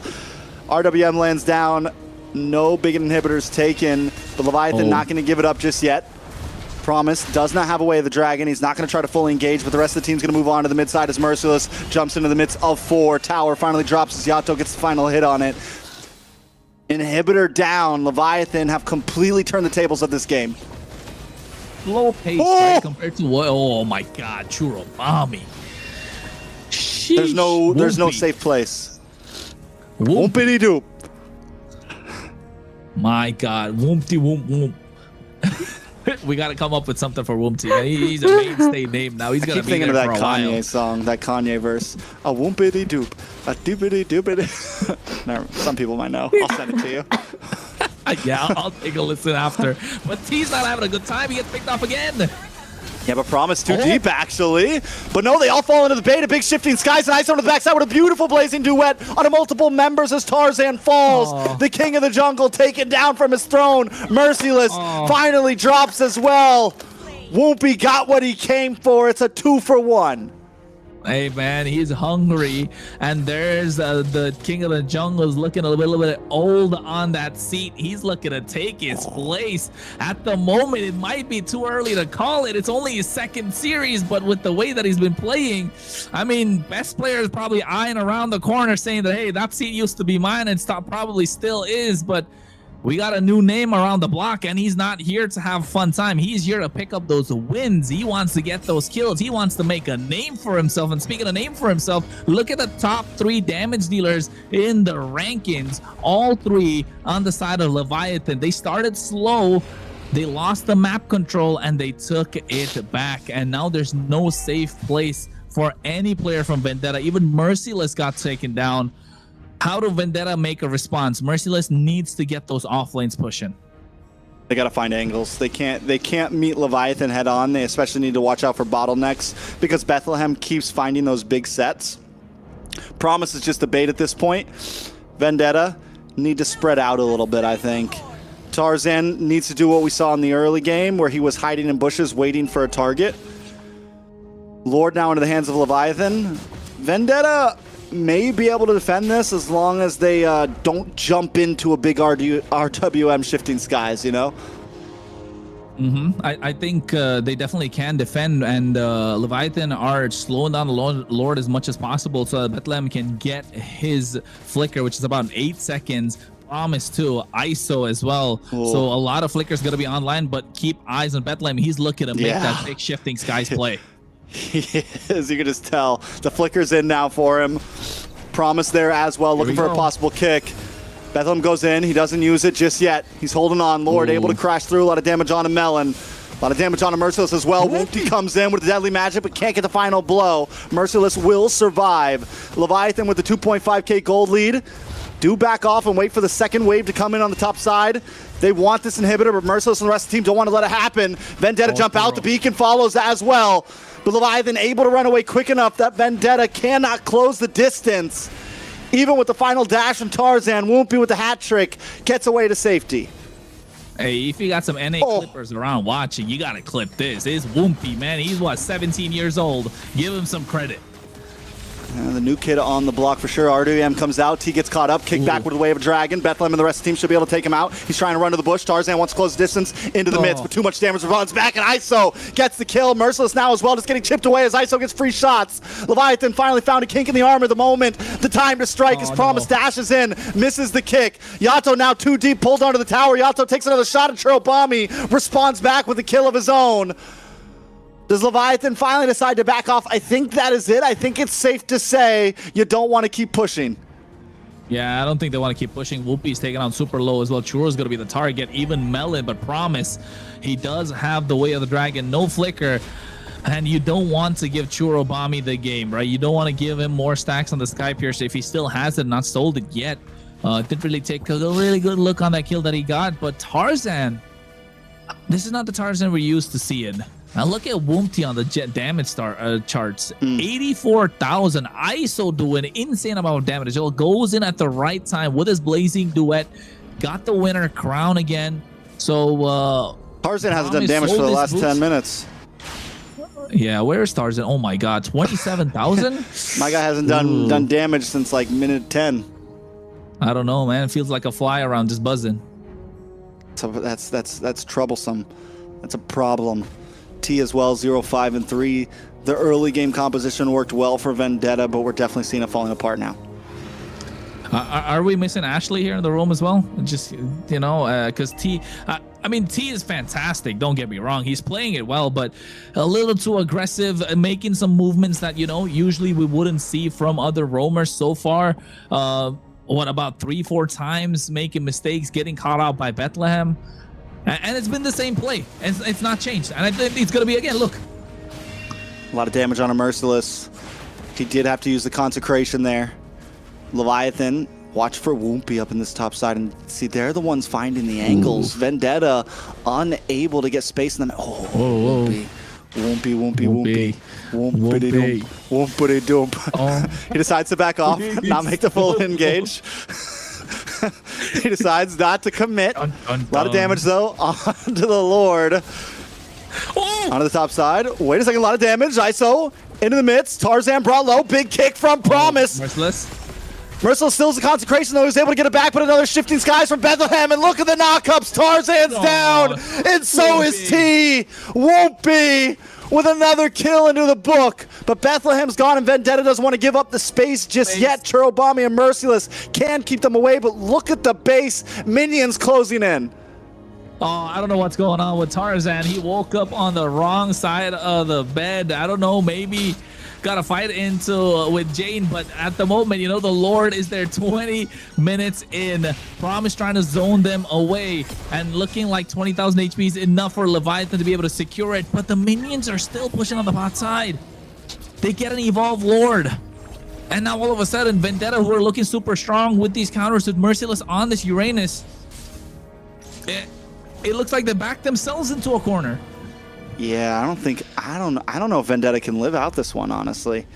You have the RWM, you have a Blazing Duet to get to the backside, you have Promise, you have, like, there's just, the thing is like Leviathan plays well in the bottleneck. You know, they play well going into tight spots right now, and this is where, so it's a hard spot for Vendetta to really defend this. Vendetta is a composition where you want to, like, Tarzan wants to be able to find a bush to attack from. They're not going to do as well in the space. The only really advantage I feel like they have is Churobami. They do have full items, right? 60,000 gold though at this point. Both teams have full items. Gold lead's not going to matter that much. It's only coming down to how they can pull the aggro of the Lord to the top inhibitor to delay the push. But all three waves crashing and looking merciless. Bethlehem, RWM does come down. Look at the damage. Coming down. Big shifting skies, able to find Melon. Yato gets killed. Blazing Duet in the backside once again for Yato, along with the winner crown. And the members of Vendetta are shredding apart. ISO with another one. The Lord's on the base. It's 2 members standing, but Leviathan take game number 1. Hey, Tarzan got the kill. Tarzan got the kill in the end against Woompy, but still, what a performance entirely coming in from Leviathan. Super solid, and they knew their power spikes. They waited. The pace of the game was super slow in the early game, not making too many mistakes, waiting for Vendetta to make the mistakes and capitalize on that. Well played. I agree. Yep. Very clearly. Very clearly. Thank you, Layla. Awesome. Mutant. What she was saying is that me and Cronus did a great job at casting. We were actually able to hear. You guys just weren't. You know, and it was an amazing game. Right, Layla? Yes, it was an amazing game. I wanted to say Coach T, you know, coming in. Well, I was just saying, let's report him for distracting the teammates. That's what I'm gonna say. He spammed a little too much recalls there. I was like, okay. Too early, too. Yeah. So, but very good on Leviathan. Exactly what Chrono said. They really took their time and they know when their power spikes were. And when they hit that power spike, they were aggressive. They were mean machine. Honestly, T did play a good early game, like creating good pressure. Overall, Vendetta played a decent early game. I think they just fell into a couple spots where the RWM plus Bethlehem with the shifting skies was just a little too much to handle. And I think we really got to give it up to Woompy, because even after taking a 1v1 death from Kronos, I think that T was there. But either way, Woompy takes a death. I think Woompy got jumped, but hey. After taking a death, having a rough start, it took a little bit of time, but was still able to come online and start outputting. And Leviathan, this is things that we didn't see from Leviathan before. Having a rough start to games and still being able to wait for that power spike, like you said earlier, Kronos. And you can take a look at as well about how the game went about here. Leviathan did get the kills, but look at Promise, just finding the right target. And this is kind of where Vendetta had the game in their favor. Churubami was able to get the kill, and now all of a sudden the map controls in their side, and T making the same mistake again and again in that same bush. And Promise and Bethlehem just capitalizing.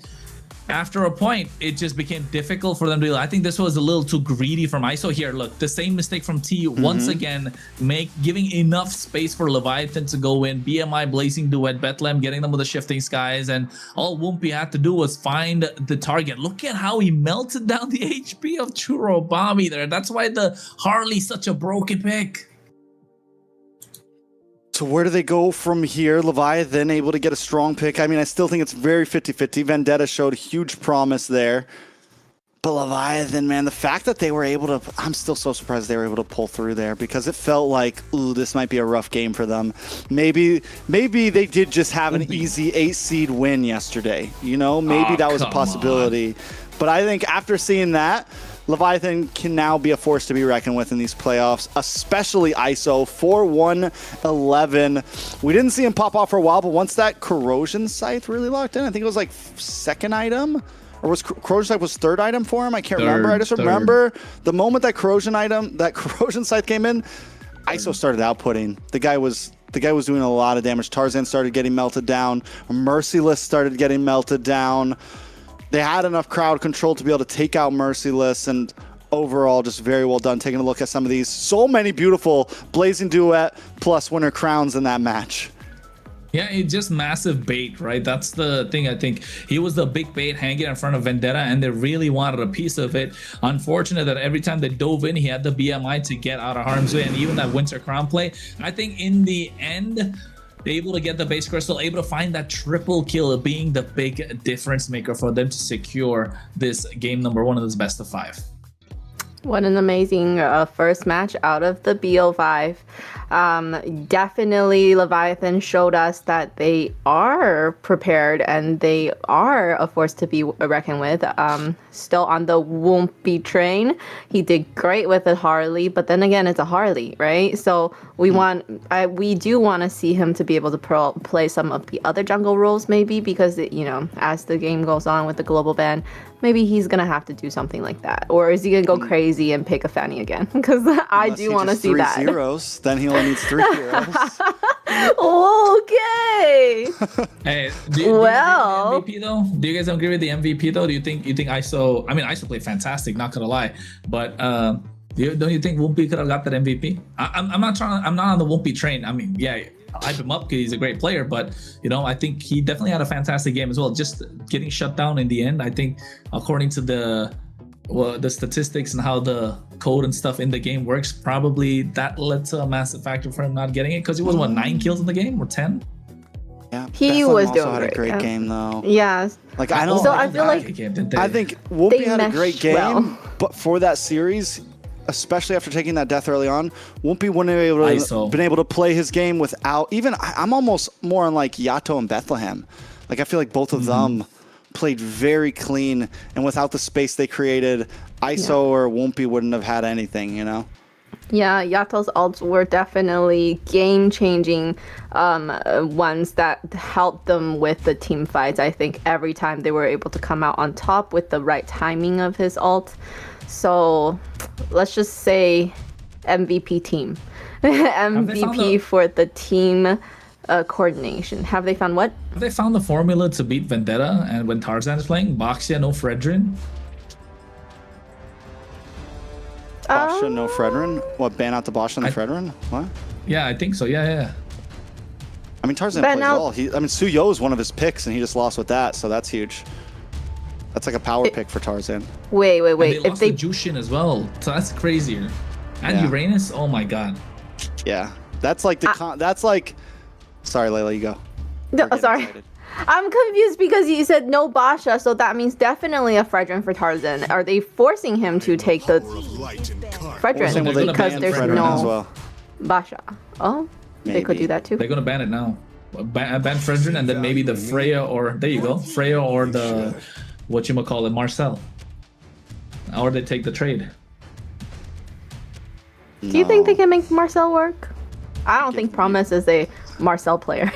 Well, the thing is I don't know, because the Harley works well against the Marcel. What else have we seen beat the Marcel? The Odette, obviously. I think we saw YSS. Yeah, you're right. Almost everything. My bad, I forgot. I forgot. He's a fraud.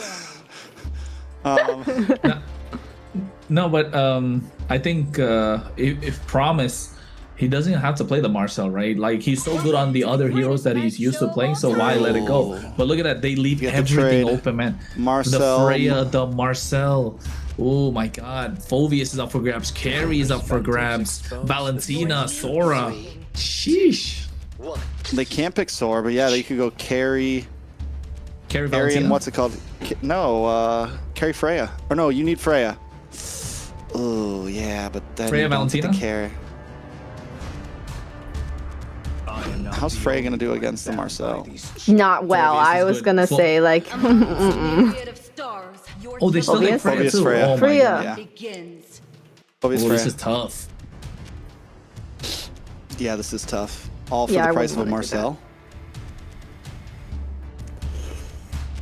Well, let's just hope this Marcel winning streak is gonna keep on happening, right? It is on a two-day streak. Only against Stamina, though. Obviously, only he's in a the hands of hero. Stamina. Yep. Oh, Lilia. Good answer to the Freya. Honestly. Good answer to the Phoveus too. Yeah.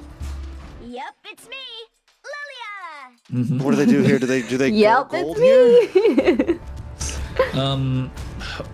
Why can't they go gold? I think jungle, if you ask me. There you go. Ooh, jungle, flexible too. Flex or gold or jungle, honestly. Either one. It's not gonna do great in gold against Freya probably because you need to like get close. So that's scary. You don't want to get close to a Freya. probably does better than other marksmen's in the goal lane, right, against the Freya. So because in the jungle, I don't know, but not against the Phoveus. You want to get a little more damage down. You want to find the execution angle after Lilia, you know, drops those glooms, gets those bombs going, take him down low. So I think in this case, being on blue side, you don't get much room for flexibility. Zietian? Oh, this guy is crazy, man. This guy is crazy. Wumpy. Whoopty whoop whoop. I like it. I like it. Funny for the Lilia. I think so, because she can still chase her down. She can keep on chasing her down. There's no way Lilia's gonna be very hard to catch the Fanny from the Marcel. Does the frame thing, the tracking frame, stop her in mid? Yeah. But she keeps moving at least. She keeps moving. Yeah, I think she keeps moving. Yeah, she just can't do damage. Well, yeah. All right, but it's so quick, it probably doesn't even affect her unless she's like against a wall. We'll see. Yeah. We're about to find out, yo. Terizla gone. If you're a Vendetta, you want to take out any sort of mid lane that could carry. Like the Zetian's going to be crazy here. Valentina's another option they really need to take out. Otherwise, it's going to be full dive against them. But they take out more early aggression. Rightly so. Khalid and maybe the Hilda even off the table from Vendetta. But now you leave the Zetian open. You leave the Valentina open. And all of a sudden, if they want to go Sora against this Phoveus, which is kind of like a decent matchup, you're still going to struggle. So I think Leviathan leave their mid lane for the end. Pick up the Hilda if it's left open. You can ban out another EX laner here if you don't want to give them the Sora even. Alice is so good. Their drafting is really good at the moment. And, yeah, it's tough. And it's all because you add the Fanny to the mix, right? When you add the Fanny, your options just like expand so much more, and it's a confident, good Fanny too. Not like other players are bad on the Fanny, but you know they're hesitant on the Fanny. Yeah. Yeah, and I think the Freya works well with it too, because a lot of times what you lack with the Fanny is people to defend when you're, because Fanny a lot of time isn't going to be a part of the fight the whole time, right? You're basically doing 4v5 with a Fanny running in here and there, you know, looking for last minute cutthroats and things like that. So having the Freya instead of a squishy gold laner helps this composition a lot. What just all right, first pick for Leviathan.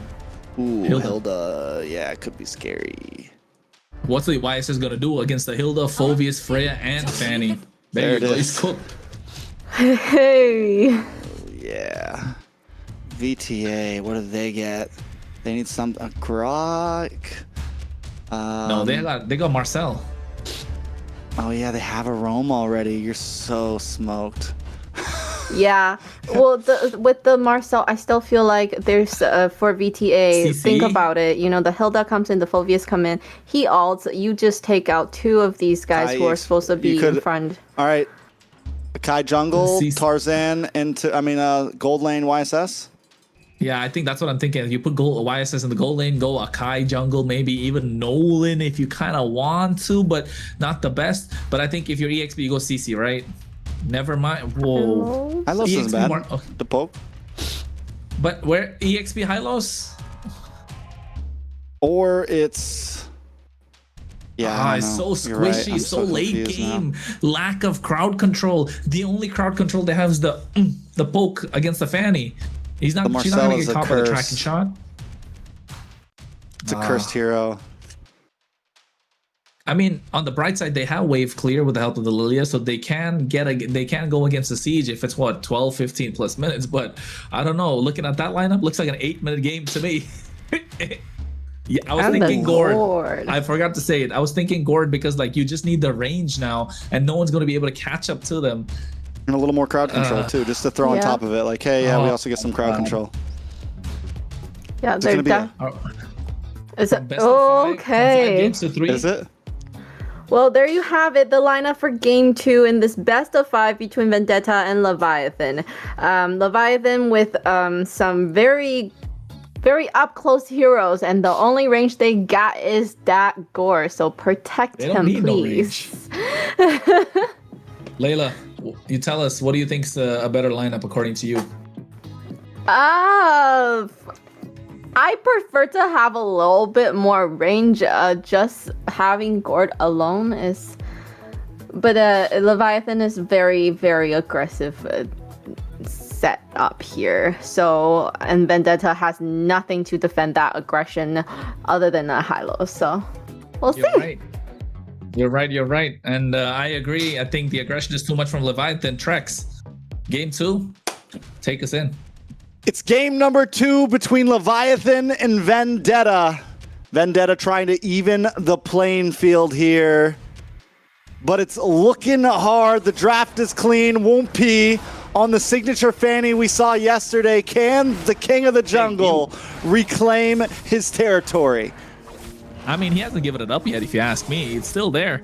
Best player still hasn't played, and Tarzan has been really clutch on his retributions. Dez is eyeing up for that spot, but Wumpy coming in trying to make a name for himself after yesterday's performance. A fantastic game 1-2, and now on this Fanny, how much trouble, how much chaos, how much havoc can he create?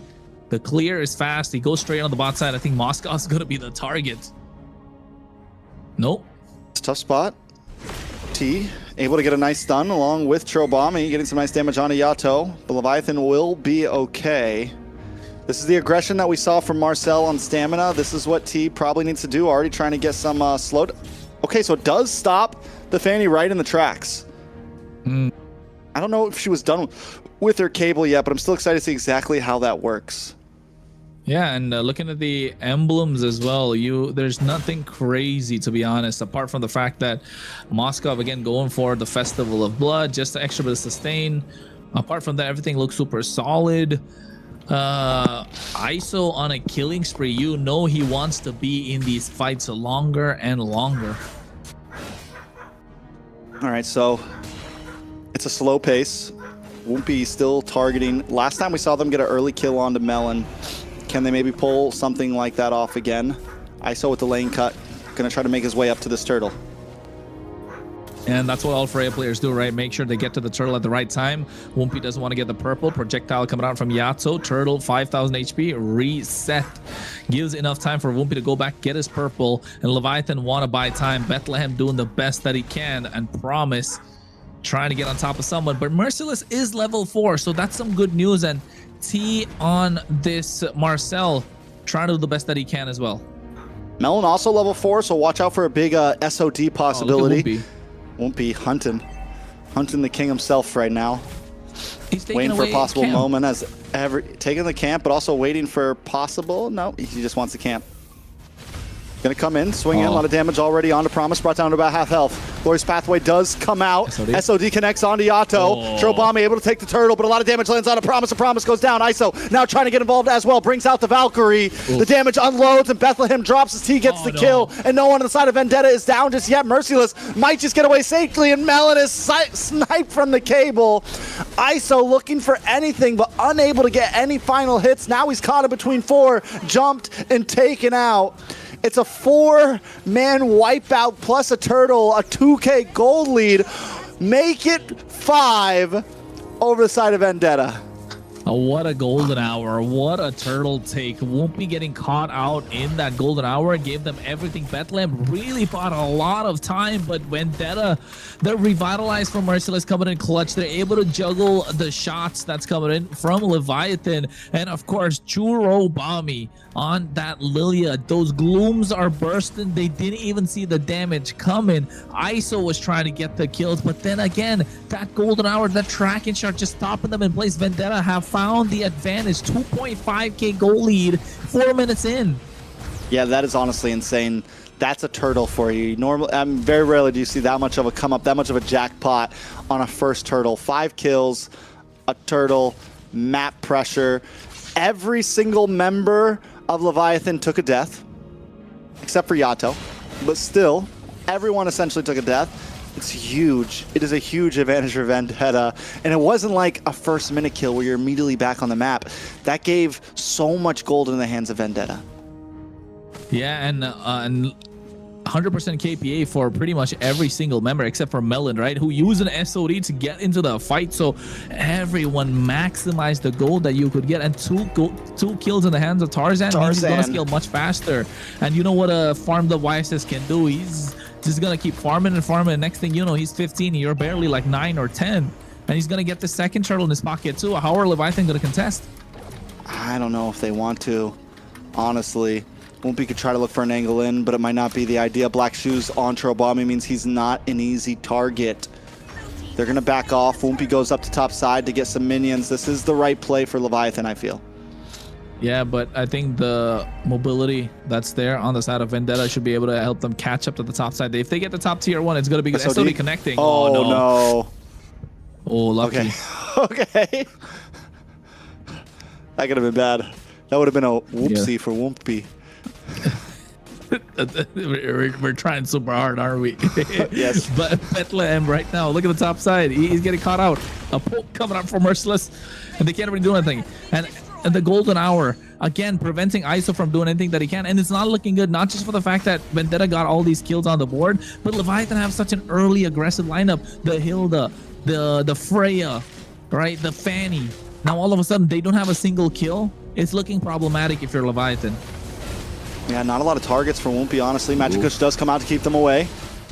Churro. A little bit of damage from ISO. Doesn't get the full engage. Tarzan with a nice mountain shock, able to get the stun, but he easily gets away because a beautiful, honestly, brilliant pathway to stop, glorious pathway to stop Leviathan from advancing. And nice traceless coming outside at the same time. But look at the bot side, 1v1. Oh. Woompy finally putting one on the board. Needed. You mentioned you mentioned the early game possibilities from Leviathan. We can never forget, a Fanny can still pop off in mid-game, honestly. Even pop off at like 13, 14 minutes. The items start coming in, and there is always kill threat. Down to the bot side once again, now locking on to Merciless. It's promised, and Woompy, they're not going to fully commit, though.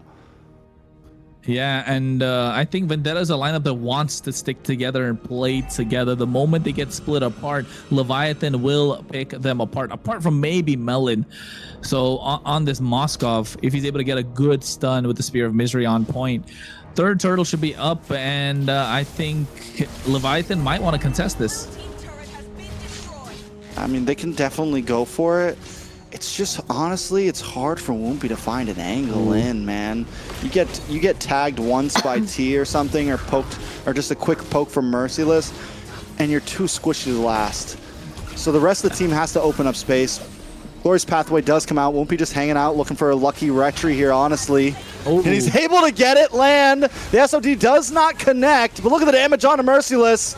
Oh, Promise. More damage on to Tarzan now, and Promise able to get the kill, opening up space for the rest of the team. It's T, Tarzan, and Merciless all down. Churobami still has Black Shoes.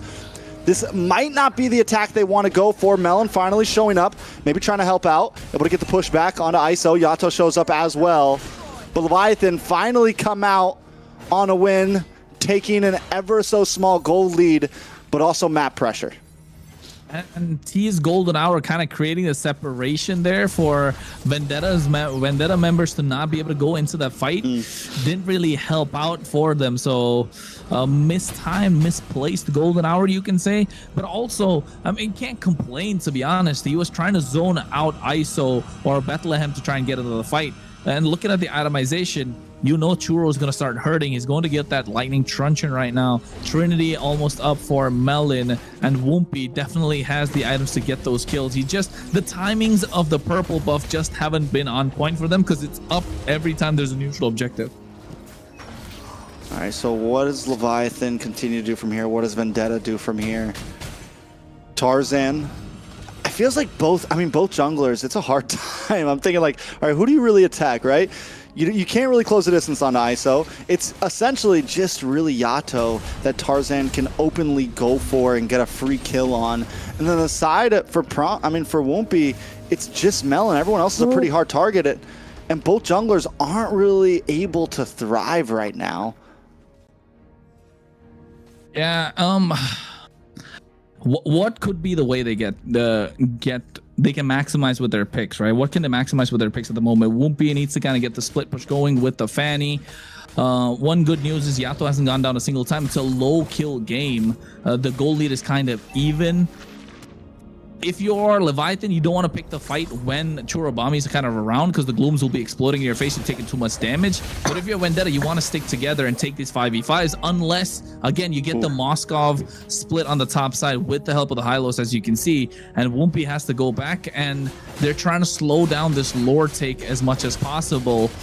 But you want ISO to pop off, right? The moment ISO can pop off, it's going to be difficult for Vendetta to do anything because Tarzan is 13. And this could be a moment that could get them the Lord. Oh, beautiful golden hour. The Magic Gush still coming out, though. Tarzan able to get the Lord. Wumpy trying to come in at the last moment as ISO takes out Tarzan. And the rest of Leviathan want to try to close the distance. ISO trying to get some free shots on, trying to get in there. But only Tarzan drops. Losing that, though, Leviathan may be able to run up top and just shred down this Lord quickly as Merciless and T race against time to stop them. Tarzan's out. They get the Lord. SOD misses. So, you know, even if they try and get a split going, it's not going to matter too much because the SOD is not going to be up for a while. The next 33 seconds. Won't be getting a split down the bot side, which is what Leviathan need. They don't have the range, and this is where what Layla says comes in a little bit clutch, right? Only Yato's first. Look at the damage ISO's taking. A lot of damage. I think it's back and forth, man. It's like... And the Freya's not doing as good as we thought it was going to do. It's been such a bannable pick, but honestly, ISO hasn't had a big pop-off moment. The Hylos EXP lane actually ended up being solid. I think we were kind of iffy about it, like, is this going to work? But it's something that is it is the stiff arm right now. You know, we talk about the stiff arm, and it is that. It's stopping ISO from really popping off. It's stopping Wumpy from really popping off. And you pair that up with the little bit of stuns that T's using as well, and it does create this barrier. Yeah, and it's helping. Look at Merciless as well. It gets the Radiant armor right now. Tarzan picks up the War Axe. Oh, I don't know how this is gonna work out. It's very slow pace, but when's the balloon gonna pop at this point? It's been collecting all this air, right? It's expanding to the point where it's gonna pop at some point. But who's gonna be the one to pop it? So, I think no matter what, the big fight where everyone drops is gonna be a drawn out one. Both teams have tanky side lanes. I mean, and both teams they've got a nice front line. You've got Black Shoes. You've got so many possibilities for these fights on any way it could go. And with the pace that they're going, the disengaging, re-engaging, I think we're in for a long one once again.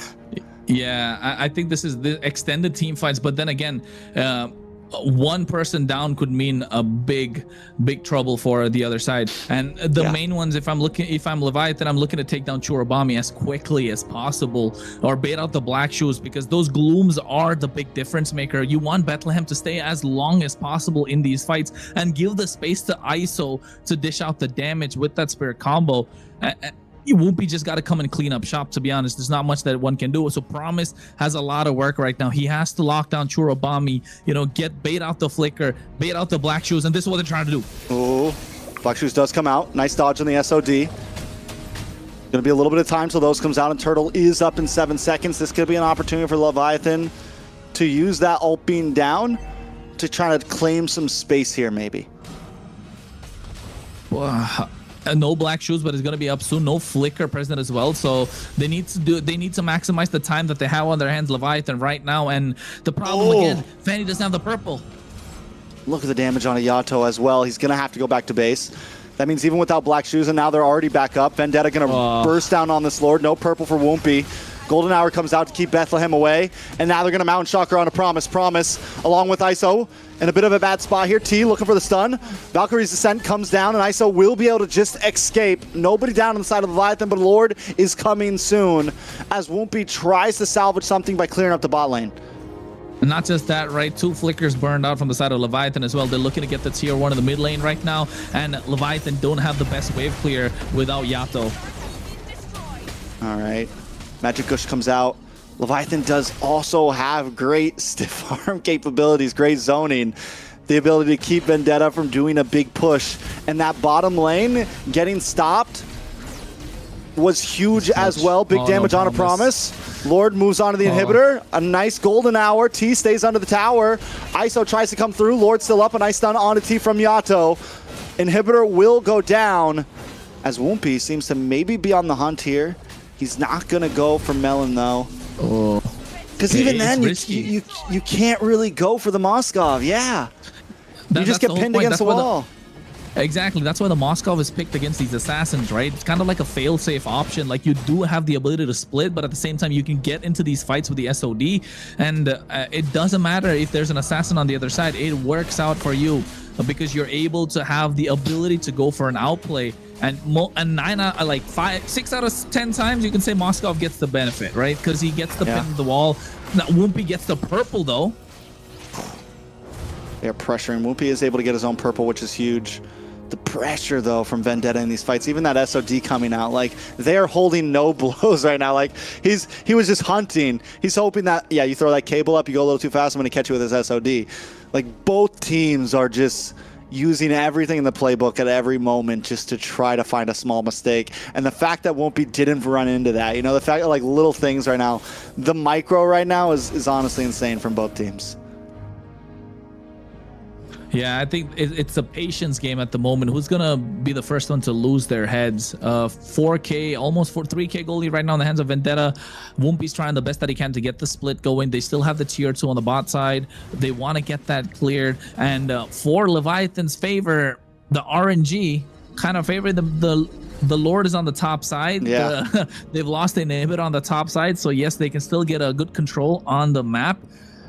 But they can't really start the Lord, right? They don't have a marksman as such. They've got Freya who can get it going, but too close range, too susceptible to the knockups. And then all of a sudden, Vendetta are looking like they're gonna get this win because T's played really well on this Marcel. The aggression in the early game, and Vendetta haven't got a single kill after that early first turtle fight. That's the 5 that they got. After that, they've just worked the map. They've zoned them out and forced them to give away these neutral objectives. This is also the first time that Whoopi was able to get a decent timing on his purple buff. The past couple, Lord's already been up for a minute. He's been forced to go get it. This is the chance that Leviathan has to try to contest this if they want. Whoopi has purple. He's got an immortality. So Tarzan gonna go back for his own purple. Leviathan need to use this moment to claim a little bit of space.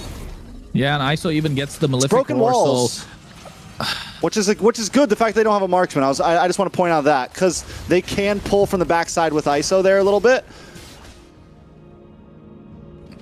It's true, and ISO even gets the Malefic Roar, so at this point, even Merciless not going to be able to tank a lot. The Revitalize is going to come in clutch. Again, Churro Bomby is the one to dish out all the damage, right? These Glooms, once they start landing, it's going to be difficult, but I think there's an engage here of Trix. A little bit of an engagement, sorry. Oh, Lord. A lot of damage onto the top side. ISO takes some damage. Mount Chakra already used. Promise right now has to flicker our arms away. SOD connects. Glorious Pathways down. Look at the damage from Yato, though, onto Melon. Melon able to get it. More damage into the backside. Whoopi finally popping off, looking for the 1v1, but he's going to get jumped once again. He does pop to win a crown. Can he get away from this one? A couple more shots and he would go down. Merciless tries to catch him and falls for it. Now Bethlehem and ISO onto the remaining members of Vendetta, but Tarzan finds Bethlehem. It's 2 for 2 right now. Whoopi escapes that one with his life, but now ISO's going to move on to this Lord. Tarzan still on the map. Back at the purple buff, it's Whoopi up against Tarzan, and Whoopi. Immortality pops, and he does get away. Did you see that? He sold I didn't, because the cameraman wasn't on it. Oh, Churro, able to get taken down by ISO, and this is what they're looking for. T gets a golden hour. SOD connecting and getting stopped by the golden hour. What I was talking about, 1v1. Oh, T, there's no escape. We got us a game. What I was talking about, and it's been back and forth. It's showing levels. It's showing the skills of these players, especially Whoopi. I mean, in that fight, he used the steel cables, winner crown, so he got away, solo winner crown, got the immortality, got out of the fight, and then 1v1 again. Give me the bot lane. It's Whoopi versus Tarzan, for the love of God. No retry from Wumpy this time. They can take a lot of damage. The Lord already down 14,000 HP. Revitalize comes in from Merciless. ISO getting on top of Melon. There's the Rose Gold Meteor coming in as well. A clutch, but 10,000 HP. I don't know if you want to take this Lord. Tarzan makes his way. It's not looking good. SOD connects. Retribution to secure it. And Vendetta find the big objective. Vendetta able to finally get that Lord. It was a very long contention. We're 20 minutes in. Wumpy's off the map. Tarzan went hunting and found some new blood. Welcome to the land of Dawn, my son. Wumpy does lose out on that one, and this could be the final Lord for game number 2. Can Leviathan defend it? Ooh, I don't know, Trex. They don't have the marksman. They don't have the range. They're using everything possible to try and get this clear. Even Valkyrie is sent out of there. Glorious Pathway comes in. A lot of damage. Winter Crown does pop for Promise. Promise still going to probably go down. Tarzan able to get the kill. Wumpy now trying to get involved. Tries to use Cutthroat, but unable to secure a kill onto any members of Vendetta. Inhibitors are dropping as Vendetta closes onto the base. Wumpy dashing around in cables, but just unable to secure any kills. Lord still standing. Base still standing. And Vendetta tied up 1-1. And tied up they did. Slow game, but finally, when the balloon popped, it was because of the 1v1 on the bot side. Cameraman missing the action. Yeah. I don't want to talk about it. Yeah, so with that pick into the Fanny, and then all of these guys that's fighters or up close heroes going into Marcel's ult is horrible. They just can't seem to get to any of their backline. It's just horrible. You know, the only person who could have done it was Fanny, and Fanny was still not able to. Unfortunate. I do think, though, when they picked up a free goal link, they really should have picked up a marksman type of jungle. I mean, the game kind of... You have such an early aggressive composition, and then you lose the early first turtle, and not just that, all 5 members get wiped out, and 2 kills in the hands of Tarzan, and Churubami was just able to blast those glooms, and it's 10 and 10 kills, both teams, almost even gold, 20 minutes 38 seconds. But the way Leviathan they weren't able to take control of the game whatsoever. They weren't given the space to do so. That shows the veterans still got it. VTA, they know how to make the map work. They know when to go, and the timings are super important, and it shows. Yeah, we saw early game, even last game, a little bit of smothering, the ability to freeze lanes, the ability to take things slow. And even during some of those Lord takes, waiting for the purple buff to run out, waiting for Wumpy to have to leave, biding time until the perfect minute to attack. And that's something Vendetta's done so good at throughout that game and even the past game. Even though they lost past game, we saw a lot of great moments of them freezing lanes and controlling the pace of these fights. And I think it got to the point where you could see the trace list start to work out. Everything had to get on top. They had to get on top of Churubami, but the black shoes, right, is such a clutch ultimate to use. And not just that, even when they wanted to go for the split, it was the Moskov that they had to kind of go up against, and there was no possible way for them to get the Lord. Leviathan had to blitz it, right, or to get a couple of kills. So I think I think it got super slow. That's what Vendetta did. They slowed the pace of the game down to the point where they are able to, poke. This moment from Wumpy is crazy, man. He goes cables, Winter Crown, Immortality, goes back to the base, comes to get the purple, 1v1 against Tarzan, gets out, sells the item, gets the Rose Gold Meteor. Absolutely insane. And that 1v1 on the bot side, that was clutch. And I think Tarzan still showing that he's the king of the jungle for a reason. Yeah, honestly, there wasn't much opportunity for Wumpy to be able to take that 1v1. You got to catch the YSS off guard in the jungle, somewhere where walls are close, the dashing, and that just shows Tarzan with the MVP in game number 2, showing that, listen, You might have won game one, but here we are, and the real challenge starts now for Leviathan. They had some great games yesterday, but Vendetta now is in full form. Hey man, like every time Trex is on desk, the games go the distance, don't they? Looks like this one's going the distance as well. 5 games. Entertainment Let's max. go. Well, this game was, in terms of death and kills, it was not as entertaining as what we've seen before. So even with that, though, they were able to play the game and win. Amazing. So with the 5 kills, even though there wasn't a lot of kills to begin with, amazing MVP Tarzan gameplay. Let's take a look at it. The guy was a monster. We know it. We saw it. Even early on, was able to get a couple kills. And then when things started slowing down and he wasn't able to really get the big engages, towards the end game, he still knew his job. What did he do? He started going Woompy hunting. Able to find him in the purple buff, find him in the bot lane. As if we can take down Woompy, we can take a Lord. And that was the plan, and he performed it perfectly. And that's the good thing about Tarzan that's a good thing about most of the best junglers that we're seeing. They know when they need to switch objectives, right? They know when it's, okay, it's my time to get kills. Okay, it's my time to split push. Okay, it's my time to focus down on this one hero, one enemy hero.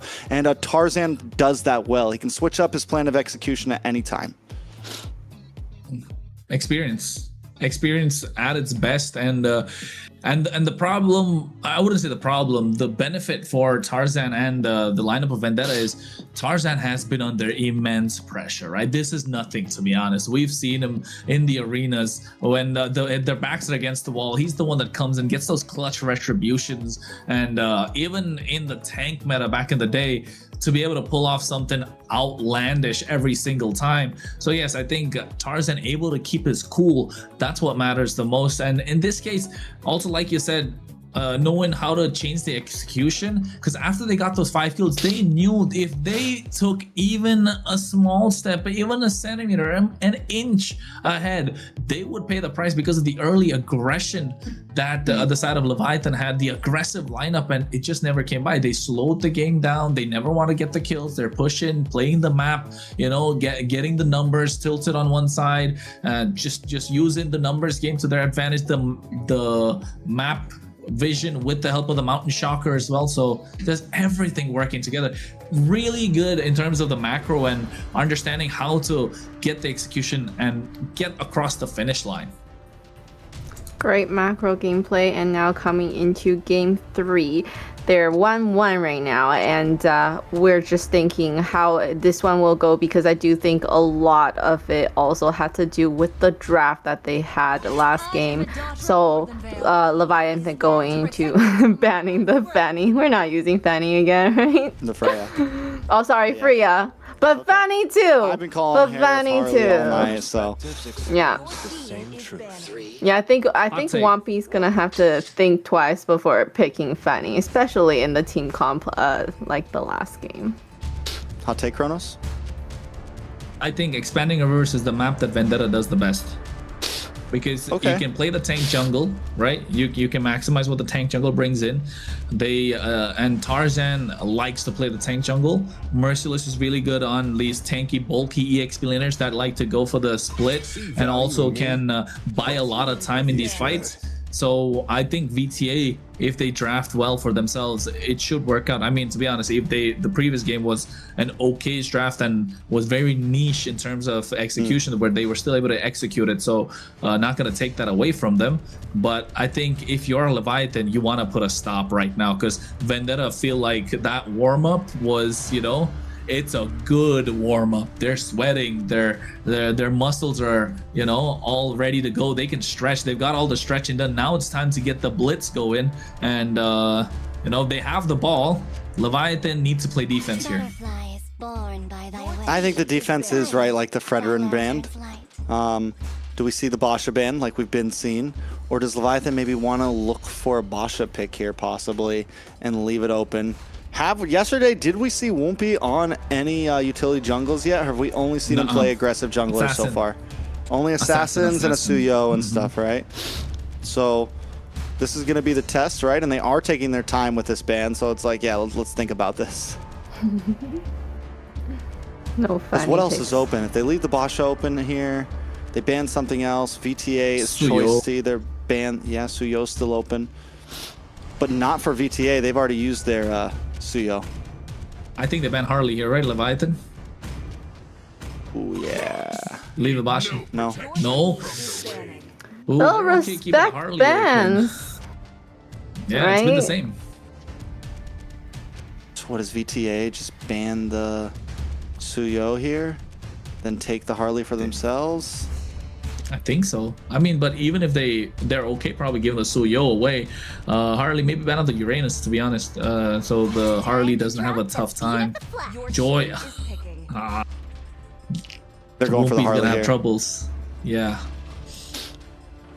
Well, I think Leomord's still open. Suyo's still open for them. Still possibilities, right? Guinevere's still Guinevere. open. Okay. They could go for the Suyo if they wanted to, and just, you know, Harley. They can't pick the Harley anyway, so you're not just giving them you're just denying them the Suyo basically. It's an option. But if Leviathan picks Suyo, the Guinevere is gonna be a Never mind. roam.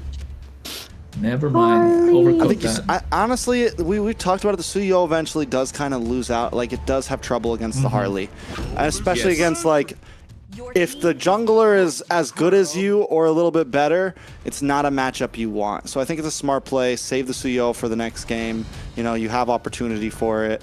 Harley gets picked up. Glue gets picked up. Oof. What does Leviathan do against this? You can't pick anything like the... you don't want to go Hylos against Glue. They go for like the Kaja here? I don't know. They gotta get carry though, right? You gotta get Kaja carry here, or Kalea. Kalea's good against the Harley because you instantly get the stop on with the title strike when the Harley comes in. But then and Kalea, Guinevere super solid. So I think Kalea plus carry is just really good. Never mind. They still go Yu Zhong plus Valentina. It's okay. It's not bad. It's still great. Yato gets his comfort pick. Yeah. I think Yu Zhong in the hands of Bethlehem is another comfort pick. I think with the Guinevere can still be flexed with Promise as well as Woompy, Roam, and Jungle. A lot of options still left for Leviathan. But if you're VTA, you want to get a gold lane here. And then look to choke down the hero pool of Leviathan or Zetian. They still have lots of and they have so many options for gold laners still. They can still do Claude, they can still do carry. So many things that they can put in their hands. Hopefully this is a Purify Claude. That's what I'd like to see here. Not a 100%. Flicker Claude. It's got to be Purify, right? No chance you don't go Purify. That's man. disrespect. And you're looking for trouble. I agree. No, it's the mage. What the Vendetta would do for mage though. Vendetta? Zetian's still I mean, open. Yeah, Zetian's still open for them. They still also have tons of mage options. Zetian, Yve. They have Gore too now, so. Farsa. they could Gord, do- Farsa. They've honestly been Bulldogs, kind of Kabita. skating by. They got the Jushin in early. Then they win Lilia. They've got plenty in their tank still, honestly.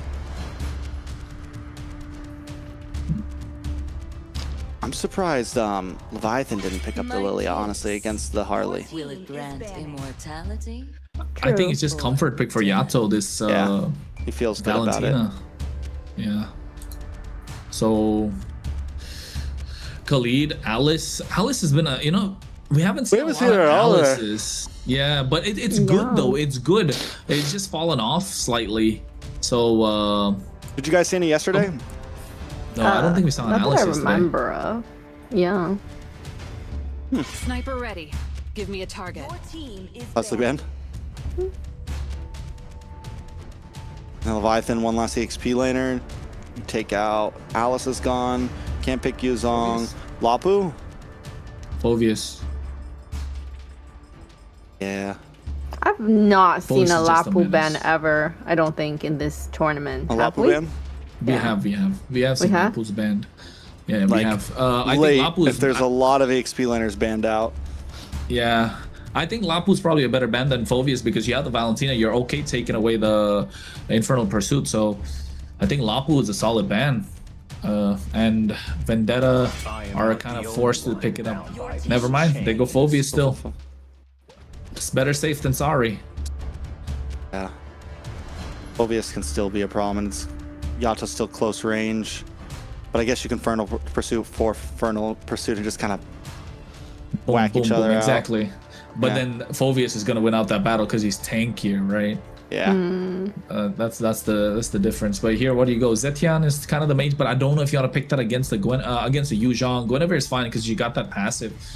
Or you put the glue in the roam.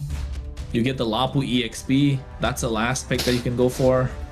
Or you want to go and show up the Lapu right now, so you can save your mid lane to kind of the end. Never mind. I like the Zetian here, honestly. You can kite a bit. Guinevere, it's a little harder to target down onto you. The Yve, you also give a big ulti. No matter what, you're giving an ulti Yato. That's just the reality of the situation. But I just think the Yve's a little too stationary in a comp like this. Against a Black Dragon, against a Guinevere, the Zetian can at least kind of stay moving on her feet. Yeah.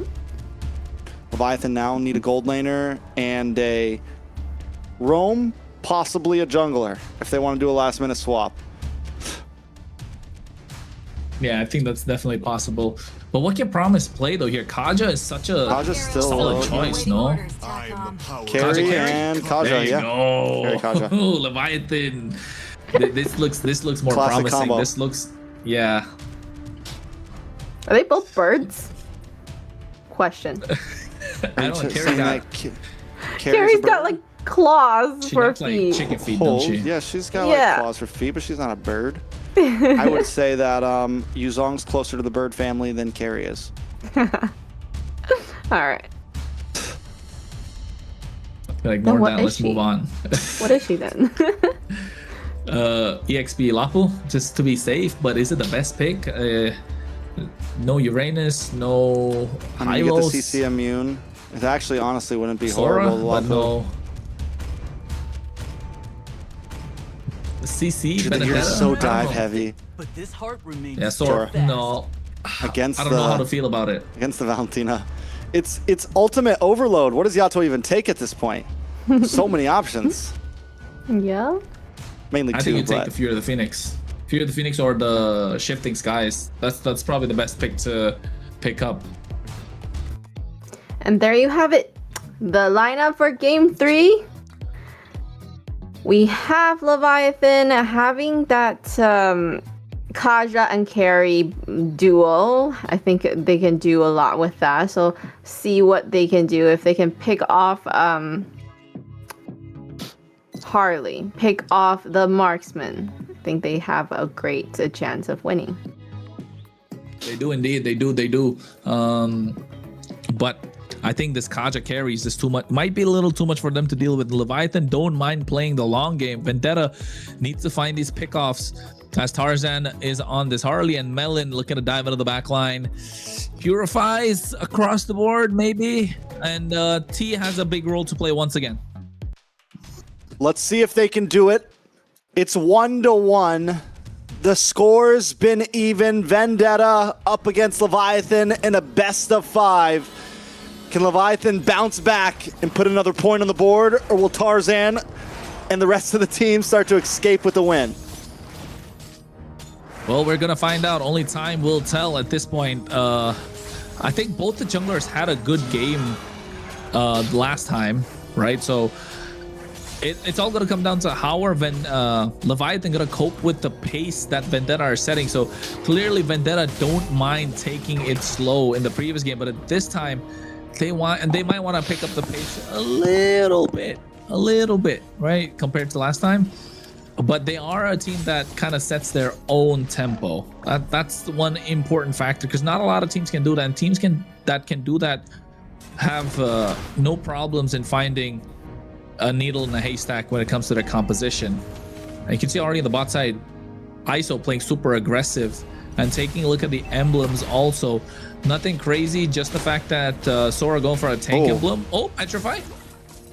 Bethlehem winning out on the 1v1 against Merciless, going to send him back to base right now. That is huge for the side of Leviathan. We're already seeing some pressure in the XP lane. Can Leviathan translate that to something more. Yeah, even Steven in terms of gold. Tarzan looking to get a pick off, waiting in that bush. Who's he gonna go for once Promise shows himself? Promise still no level 4 just yet.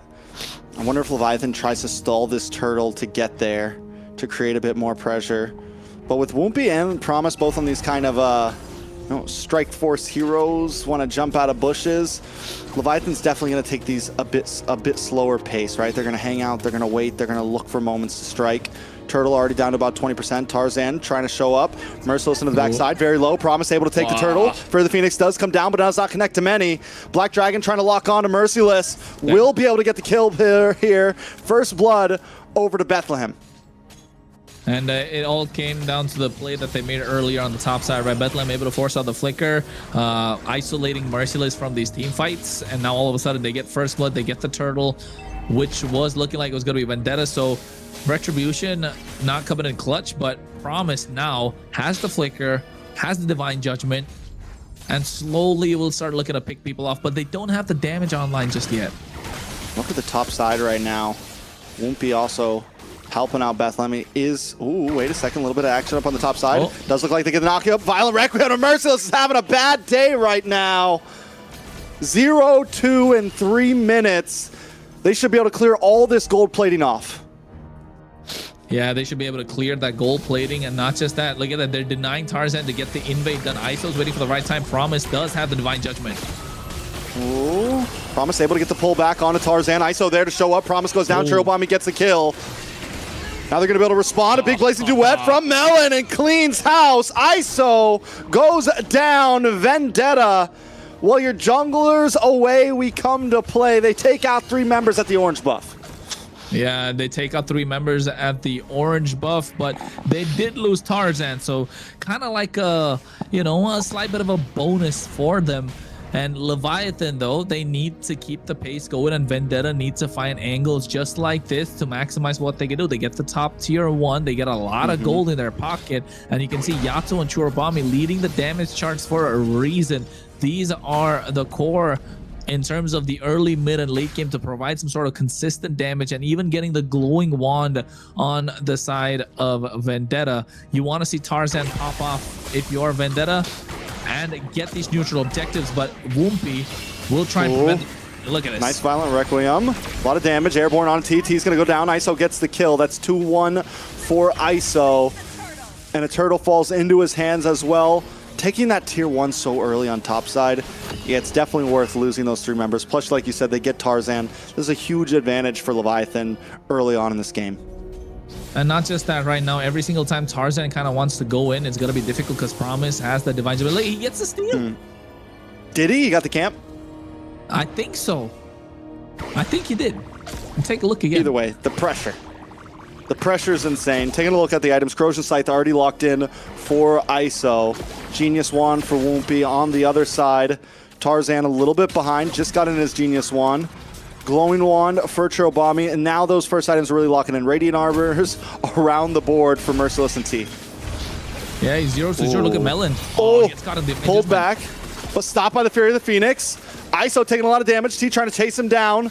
Unable to finish it off, but that was a beautiful Fury of the Phoenix to stop the judgment from Promise there.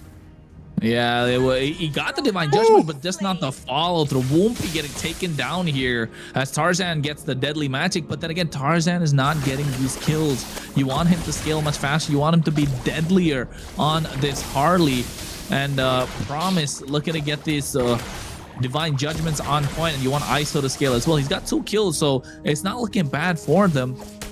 Bethlehem on the other end now, since he, like you mentioned, taking that top tier 1 early, he's able to roam around much more freely. This is bad for TT. Way under. Speedy Light Wheel goes off. Couple more shots, but Promise just can't connect. Deadly Magic does connect on ISO, though. Unable to get enough hits on to get the kill, and here comes the Black Dragon. Petrified, does land on a Churro. GG's. A lot of damage on the tower. Pulled back, and Churro goes down. Yato finding the kill. Merciless now showing at the party, but Promise is okay with it. He's checking bushes. He's walking right into him. There is 0 stress in his mind.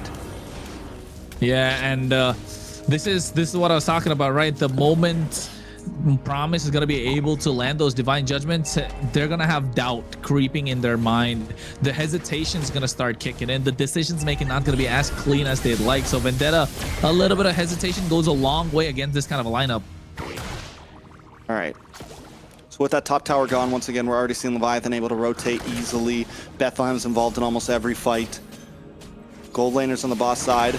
Melon making his way up. 2,000 gold lead over to Leviathan. Vendetta starting to group up a lot, I feel like. They know that it's not going to be easy being split up, and I wonder if this is the composition they start to take where they don't really split up across the map too much. Oh, Vendetta.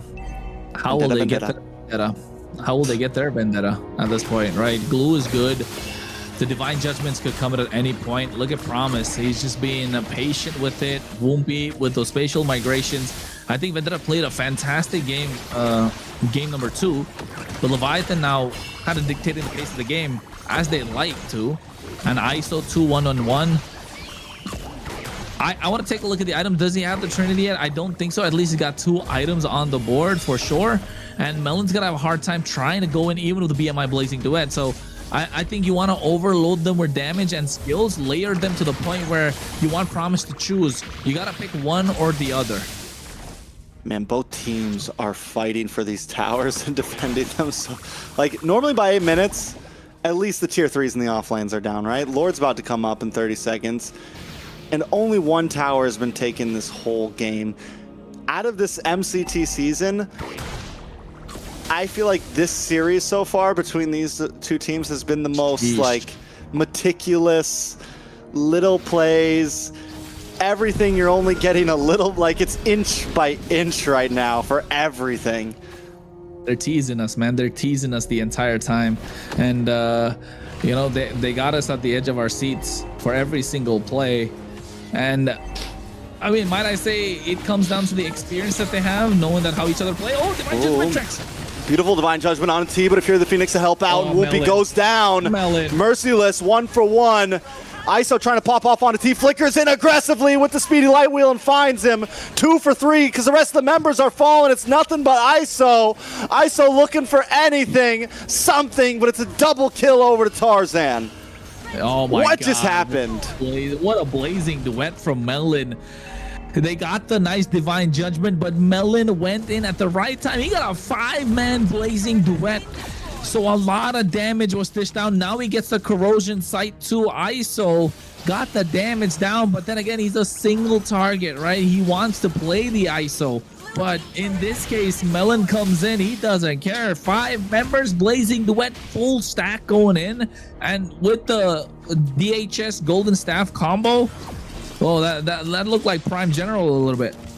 And now he's got the Corrosion Scythe as well. Melon just shot up the damage charts, coming up to number 3, I think it was. And that's going to start coming even more and more and more. Melon hasn't taken a single death. The slow play has been worth it for him. Oh, the slow. Oh, nice Violent Requiem. Hitting the knock up. Won't be forced back off. And in comes Melon once again. With a beautiful Shifting Skies taking them all back. Yato responds with one of his own, but it's still not enough. They're able to find Merciless. It's 2 for 1 right now, and Promise is going to drop. Leviathan are doing what they can, but Vendetta continue to get the upper hand in each of these fights. I told you, it's about Vendetta knowing the pace that they like. They are the ones that know how the clock ticks, and they're making it work to their tempo. They're the ones who allow the clock in and the clock out coming from Leviathan. Leviathan are just there.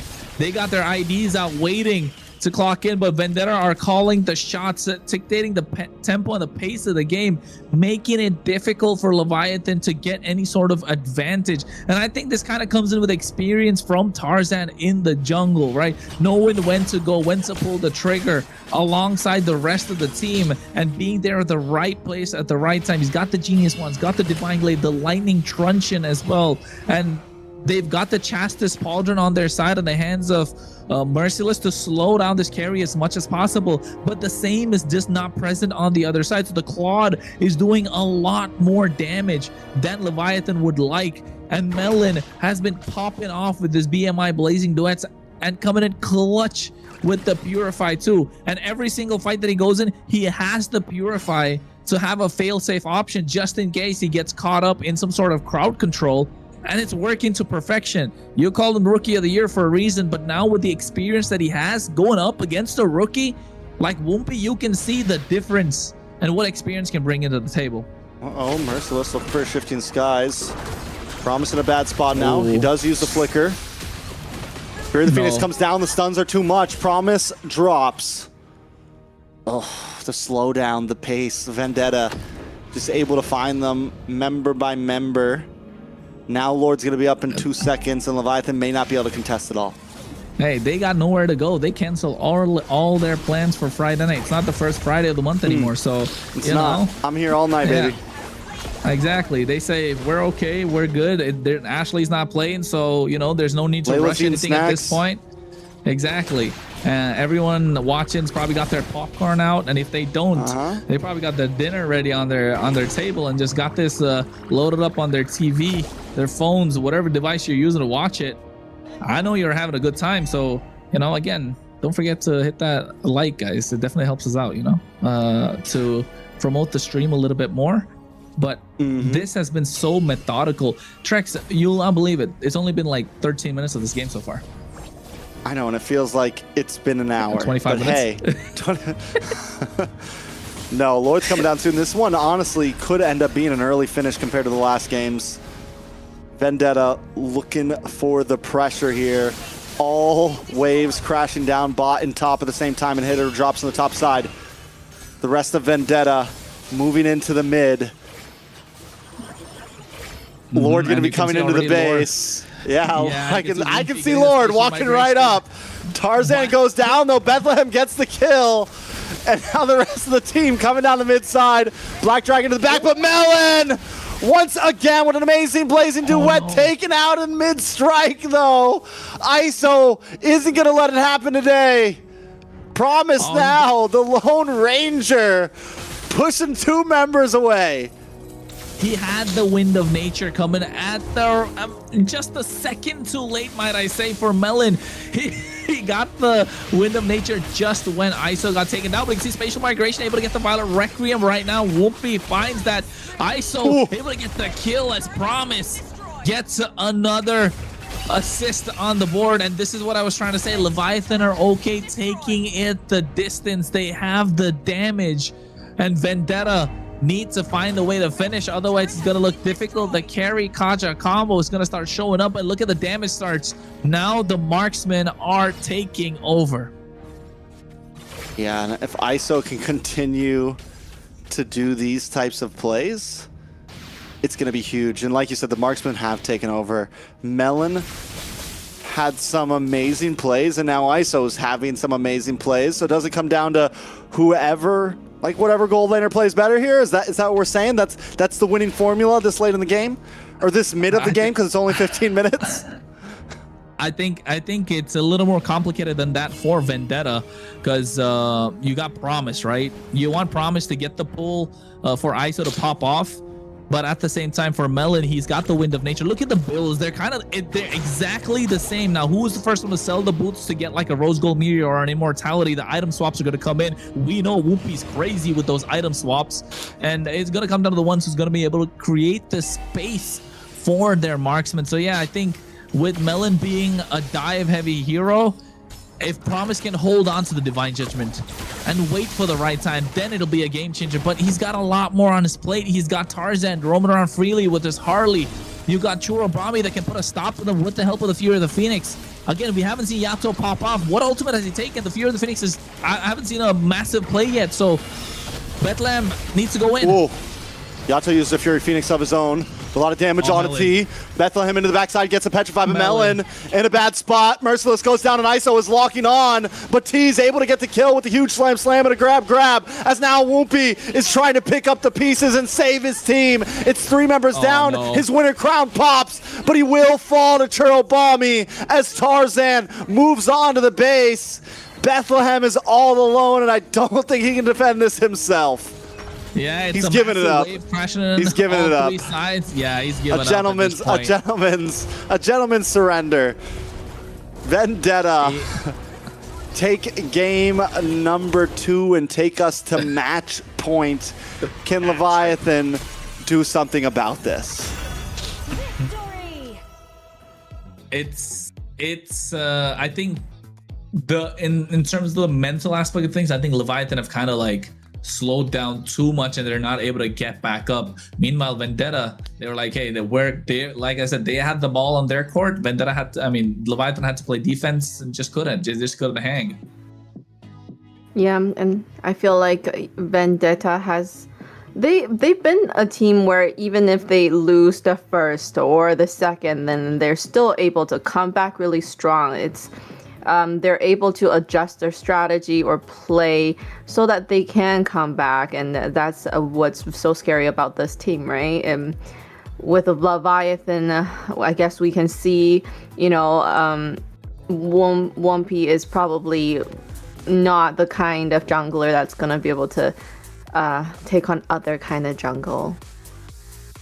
I think this is coming down to the experience between both the teams. I'm not saying Leviathan don't have the experience. Of course they do. They got ISO, Promise, Yato, as well as Bethlehem. But, that extra added experience where Tarzan is the one that's calling the shots a little bit for Vendetta. I feel like he is, because you can kind of make it out with the difference in terms of the timings, the pickoffs, and when they want to go in for these neutral objectives, delaying the neutral objectives even to a certain extent. Yes, Merciless has gotten taken down a lot in the early game. 6 deaths on a Sora is not something we're used to seeing in the hands of Merciless, of course, but knowing and understanding the role of your, what your role is in this composition, what your role is in this lineup for Vendetta is working out really well.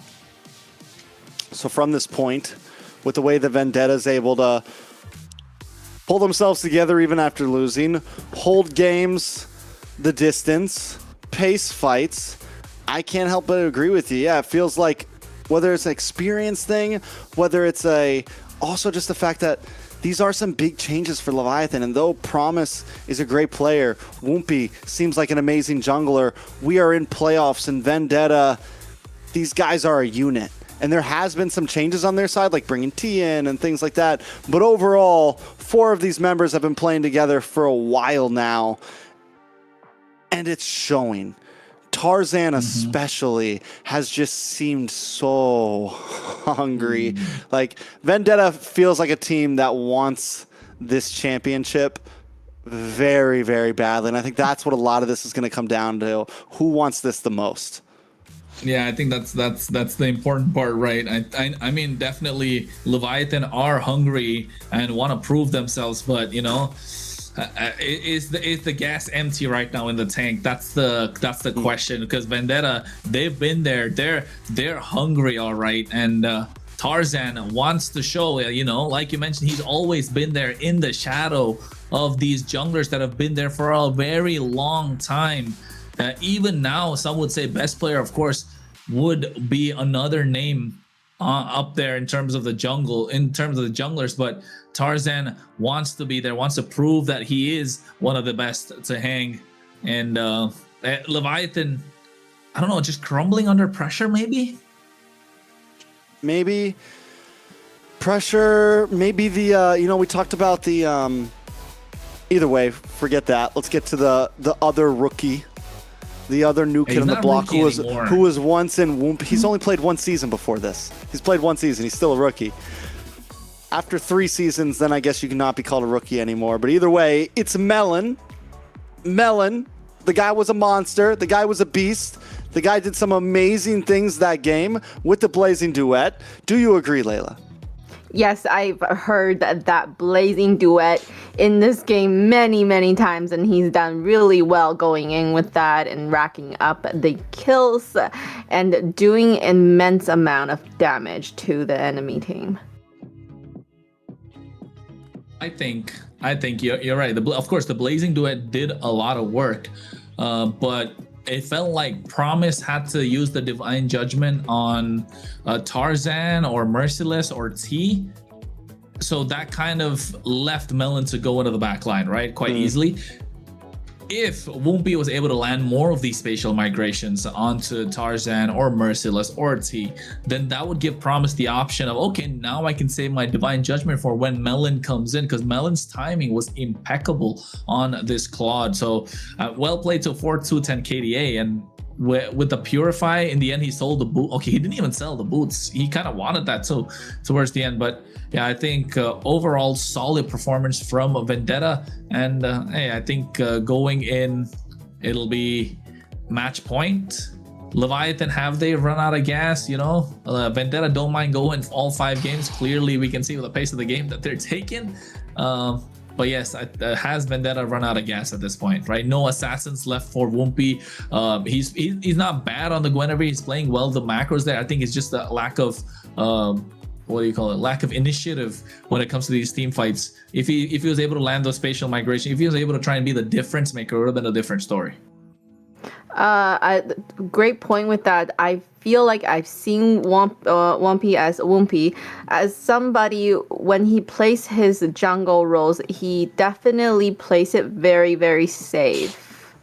As in, he's not gonna be the engager. I don't see that often coming from him, but maybe that was because, you know, he started with a Fanny Pick. Fanny Pick is not gonna be an engager, but maybe that is just his play style, actually, right? So if you think about all of the assassin jungles, they don't go in at first. They're never gonna engage first. So maybe that is the little weak point, we would say, for Leviathan. I mean, it's definitely, yeah. I think, I don't know if it's like overly complicated. I think Leviathan can still definitely win a game. I think there's just, yeah, you got to pull it together a bit. I think even that game, they had some great plays, and then there was just a couple moments where, yeah, we fell apart. VTA just seems to have a lot more identity and cohesion as a team right now. When it comes to some of those grouped up fights, they're winning out. I don't think the draft was even really that bad last game. I think Leviathan had a clean draft. I think it was over. Like all these games, the drafts have been pretty decent from both teams. So yeah, it's definitely just VTA is just overall playing a better game. Leviathan once again going for the Basha ban. Probably going to be a Fredrin next. Is it finally time to let some of these through? Definitely not if it's a match point for VTA. Yeah, you don't want to their blue side. Now, maybe right? for yourself, you know? Maybe like you take the Fredrin. Maybe. But yes, I mean, based on the way Woompy has been playing, maybe I don't think he would do it, Fredrin. I was late. I was really late on that one. And Kronos was like, not doing this one today. But yeah, whenever he hears Marcel, he just looks away. I can't. That 3. I know. Click, that's right? what we did. Yeah. Missed it. Have you seen that? Have you seen that?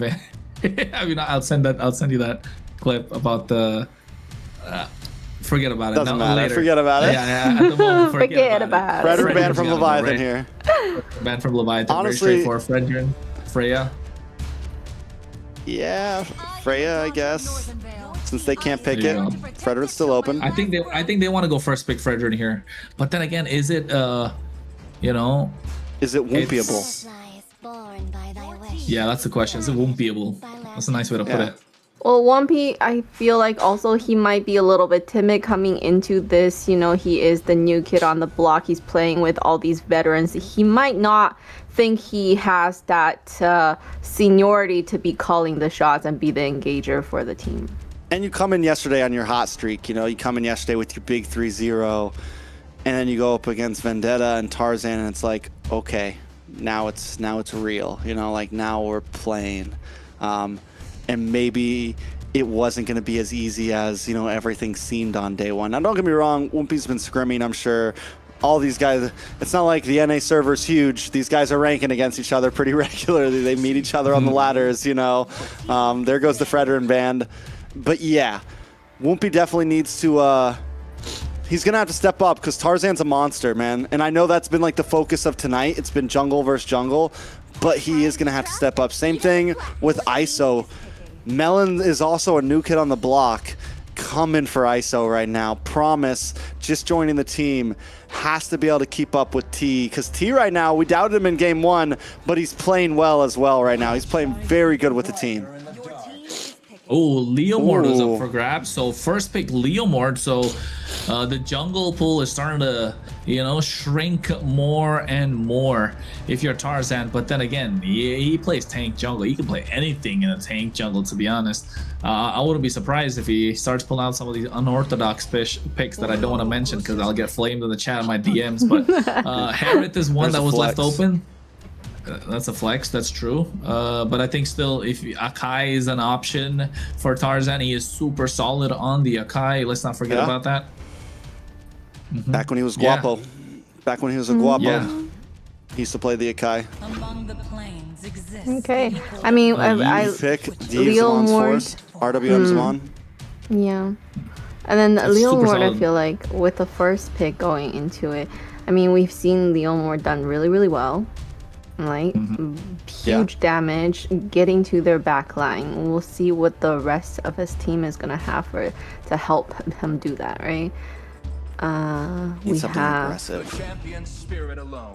They don't have Hilda anymore, do they? They don't have Hilda. Do they have Khalid? Straightforward answer to the Harith with the They Granger. don't have Hilda anymore. Or they don't have Hilda anymore. No Khalid either, if I'm not wrong. Ooh, no, they do still have Khalid. Khalid could work, honestly. Yeah, Khalid here. Khalid would be good with the Leomord. It would kind of give what Layla was saying, like help you be aggressive in the early game. There you go. Oh my god, I got one right. Finally. You got more than one right, plenty. I think throughout. Give yourself more credit than that, Layla. Come on. You got at least 2. Time to shine. Vendetta, on the other hand, do they go jungler here? Yuzhong? No. I was gonna say, boom, Gato Kacha. They wanna play in this box, don't they? Yeah. Yeah, they that's really want to play in this box. That is a scary box. Don't want to jump in that box. You know, beat up. Chance. Harris gonna be jumping around. Gatat's gonna be jumping around. Mid lane, you choke out the mid lane pool now because there's not a lot of heroes left. There you go, Lilia's gone. Ooh. They can't play the Gord, they can't play the Eve, the Valentina's off the table. I think Zetian's gonna be the next ban. If you're a VTA. Farza? It does. Leviathan, I mean. You know. Yeah, but wings by wings. But Farsa is good. Yeah, Farsa. I would still go for the Farsa. That's one of the other options. Front to back. Against the Eve, it does well against the Eve too. Phoveus is a solid choice. Is this Harith jungle? That's what I'm kind of thinking right now. Who knows? They get last pick. So they can, I promise, I don't think jungle's going to be 4th pick. They'll lock in their EXP lane and they'll wait to see what Leviathan do, and then they'll lock in either a gold laner or a jungle. It could be Lapu or Yuzhong as well in the EXP lane for them. The options are open. Alice is still another choice they could go with, but that's an overload of magic damage, right? So I think you go Lapu's for... solid. Yeah. Lapu's solid, and it preemptively helps from if Leviathan wants to go for the Farza.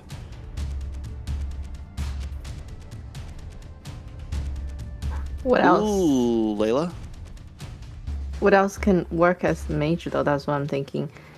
Not Valier, right? Not Valier, not. Valier is still okay. If it's a Harith jungle, I think Valier is still okay. It depends on what. It comes down to what Leviathan are gonna guess. Are they guessing that it's gonna be Harith jungle, or is it gonna be another Harith golden and a tankier jungle like an Akai? You can't show Valier, I don't think. Then they can go something like a... Well, they can't go like a Hayabusa either way because Khalid will just bully, right? Mm-hmm. So I guess they could show Valier. Leviathan could. EXP lane. I think, Lapu's honestly just solid, simple. Also works well in the RWM. Party in the box. You can go Yuzhong, but I still think Lapu better here just because of how Granger can kite the Yuzhong. And... either or. There's your Kai. Oh, there's your Kai. Yeah, I think they could have saved that for last pick, right? Mm-hmm. Yeah, well, now you get counterplay in EXP lane though, but you do get to counter an EXP here. So honestly, not a bad, because Leviathan still needs an EXP laner. Kadita. I think mid lane Kadita is super solid here still. Just to get on top of the Eve. You have bush camping capabilities. If they want to go for pickoffs. Absolutely here. I don't think it's that good. But like, yeah, she goes in for the assassination and then she comes out and then what? I think Kadita? it's hard for her to get away. Yeah, Kadita. You don't want to get away if you're already deleting them. So you're essentially not allowing the Eve to set up the RWM. I think Kadita or Valier. Yeah, there you go. I was gonna say Valier is probably. Yeah, it's spicy. No, Arlot is EXP here. Arlot and Bethlehem. I think Arlot and Bethlehem. I feel like Valier would have been better on VTA though. What for? Rome? VTA? No. For EXP? mage, but they already picked For mage, Eve, but so- they already have the Eve. Yeah.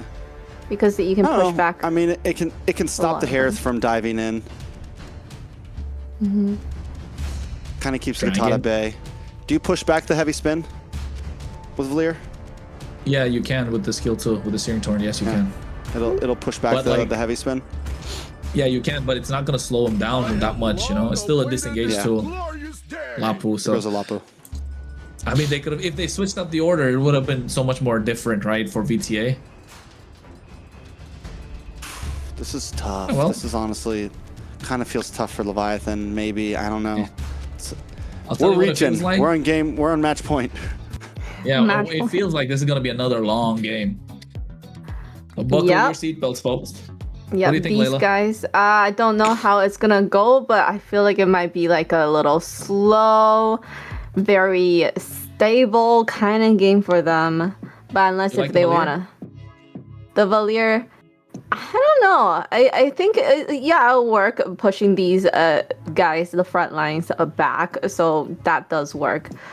I just feel like they don't want to be slow though with the Leviathan. They wanna snowball with Leomord. Yeah, they want to pick up the pace because they have the Leomord, get these neutral objectives, get control on the map. Same thing with Tarzan. He's got the heavy spin. He wants to get neutral objectives, they get RWM. But only way to find out is when we get into the land of John Trek's match point it is. It's been a back and forth best of 5, but Tarzan and Vendetta, don't know why I keep just saying Tarzan. Vendetta has brought us to match point. Leviathan looking to tie things up here. Kronos, what are the odds here? What does Leviathan got to do to take us to game 5? Pick up the pace of the game, get control of these neutral objectives. Don't let Tarzan get to your head. If you're Woompy, you've got the Phantom Steed. It's probably one of the best skills right now in the current meta to secure any sort of neutral objective. And you got the Valier to end it first blood on the top side. All for the price of Melon. So Melon goes down. Promise goes down.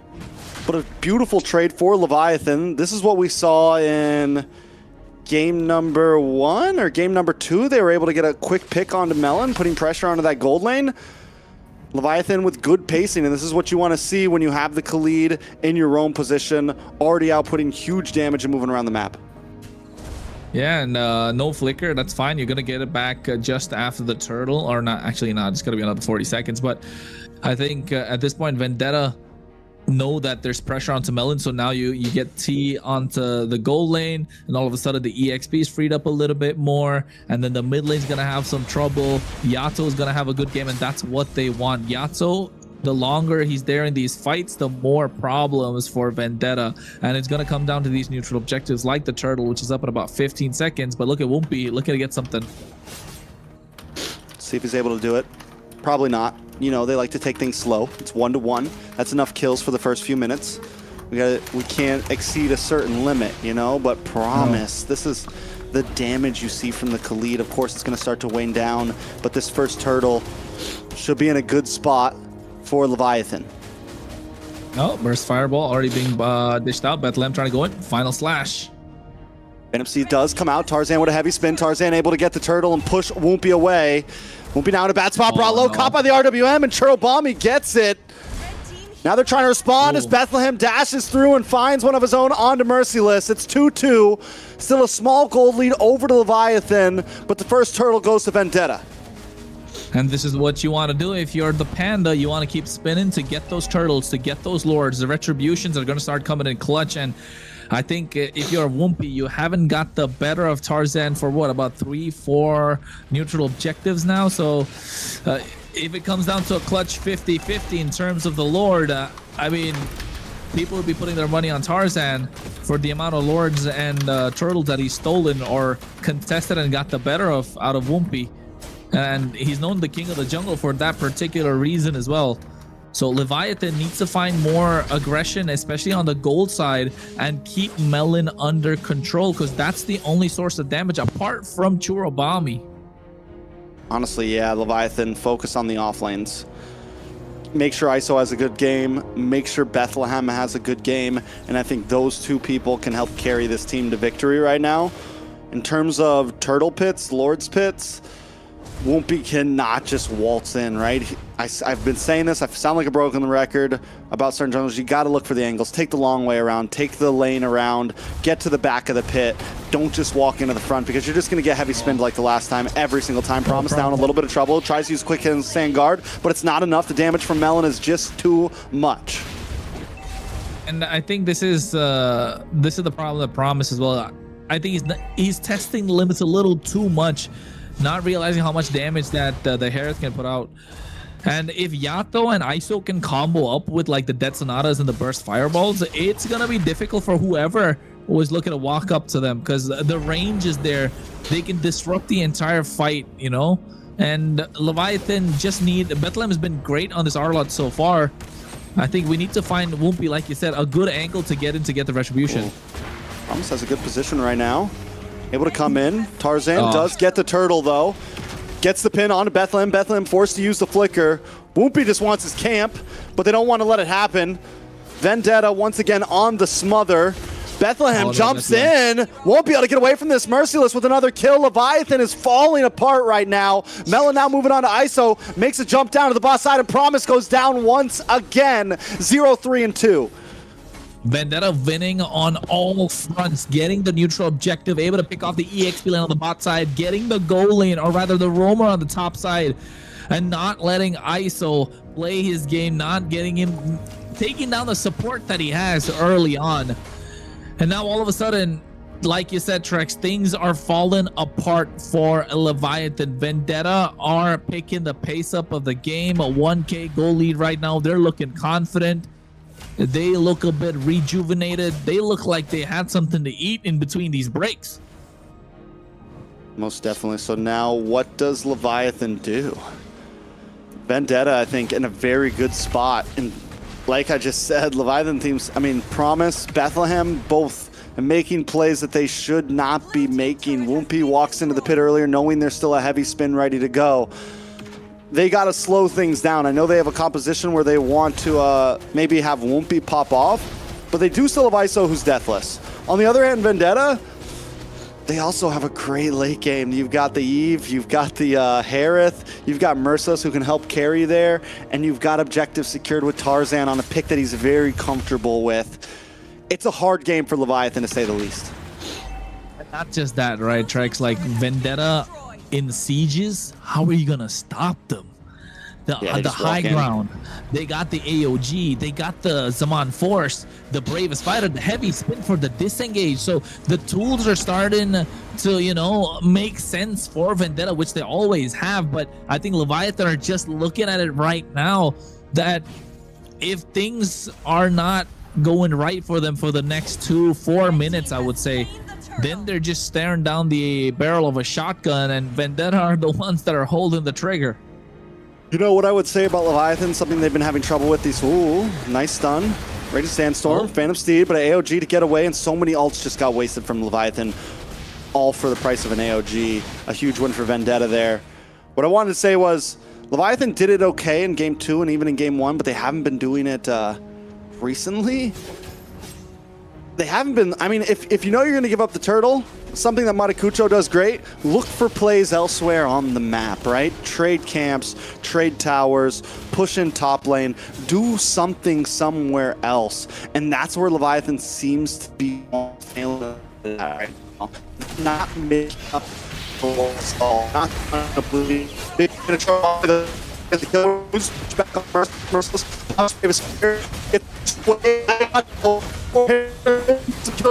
double. Tarzan now doesn't have the hex spin. Local tower.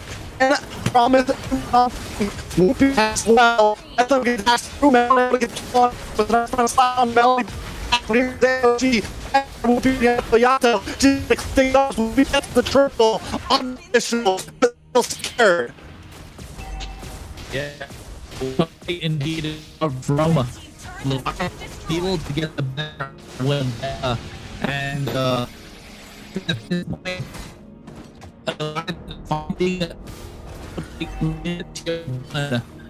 and it's got to the point where even I'm sorry. You're coming robotic on me right now.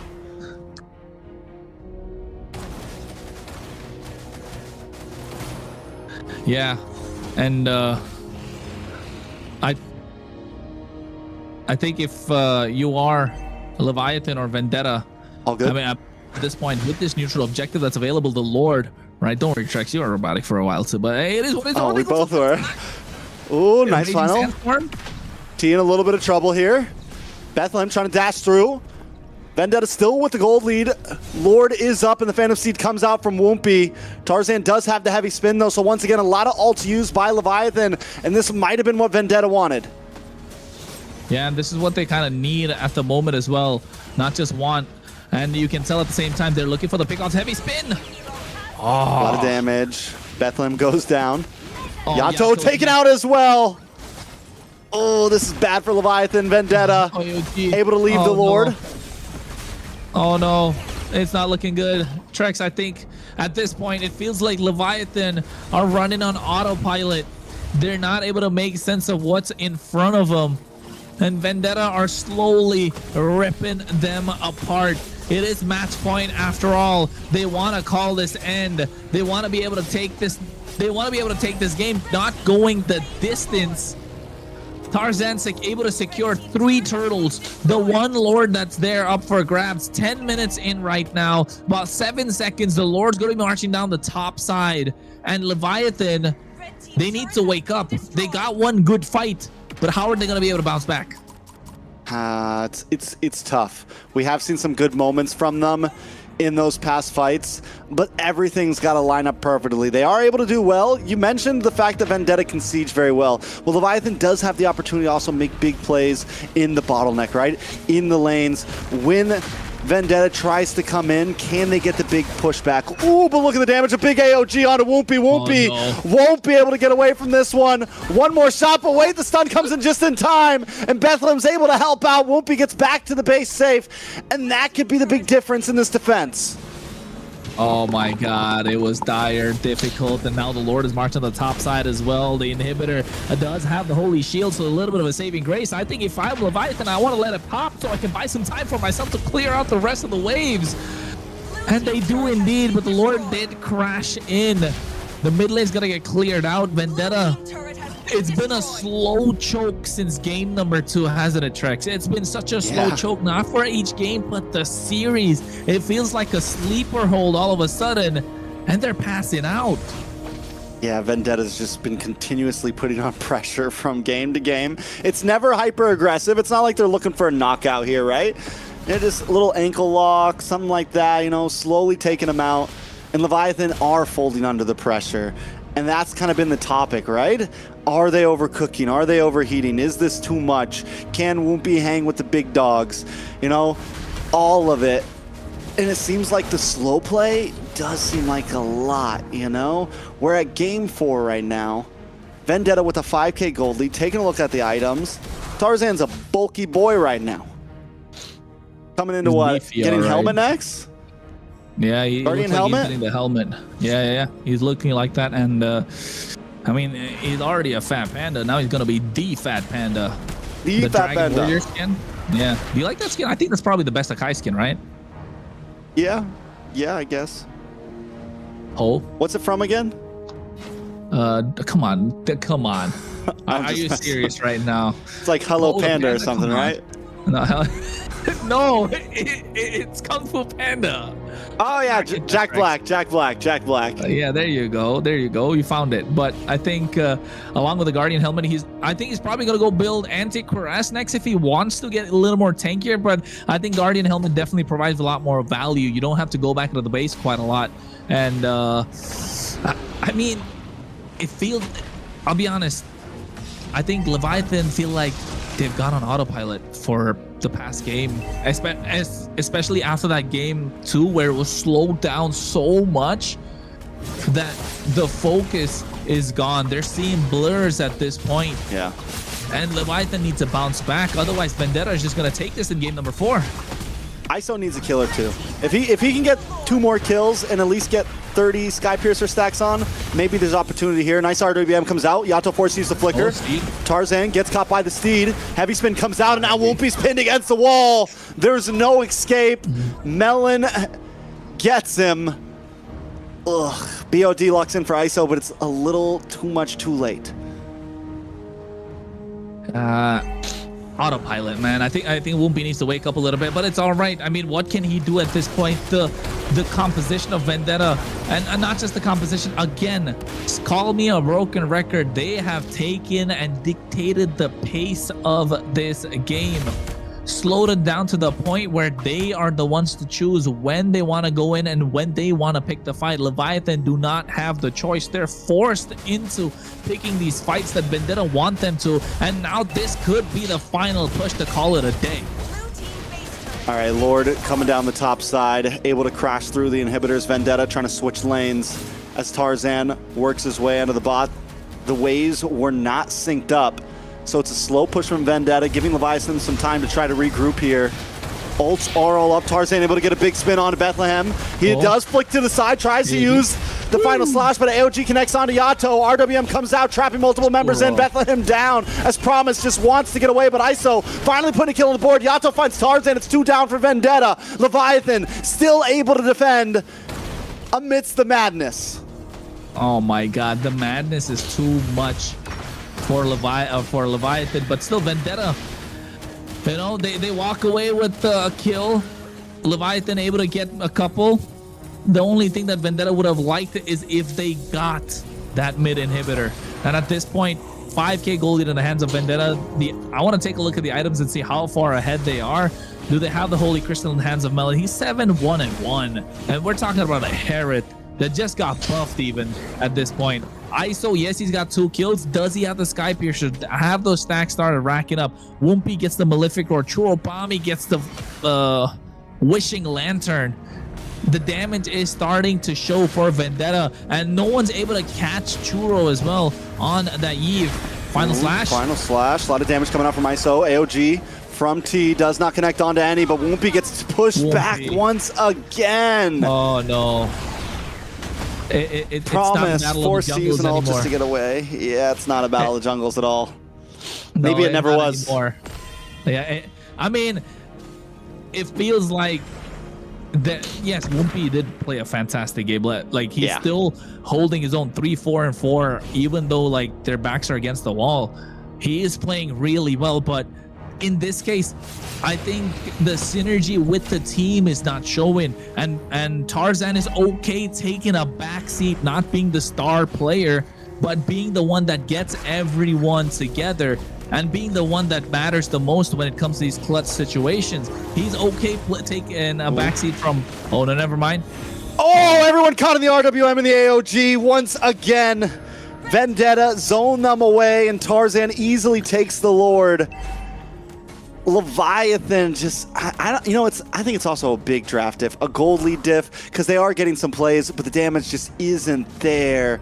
Everyone's too tanky. The gold lead's too much. Oh, no. And then also, how does Leviathan even break through? How do they even fight for a Lord right now when the heavy spin is just pushing Whoopi away?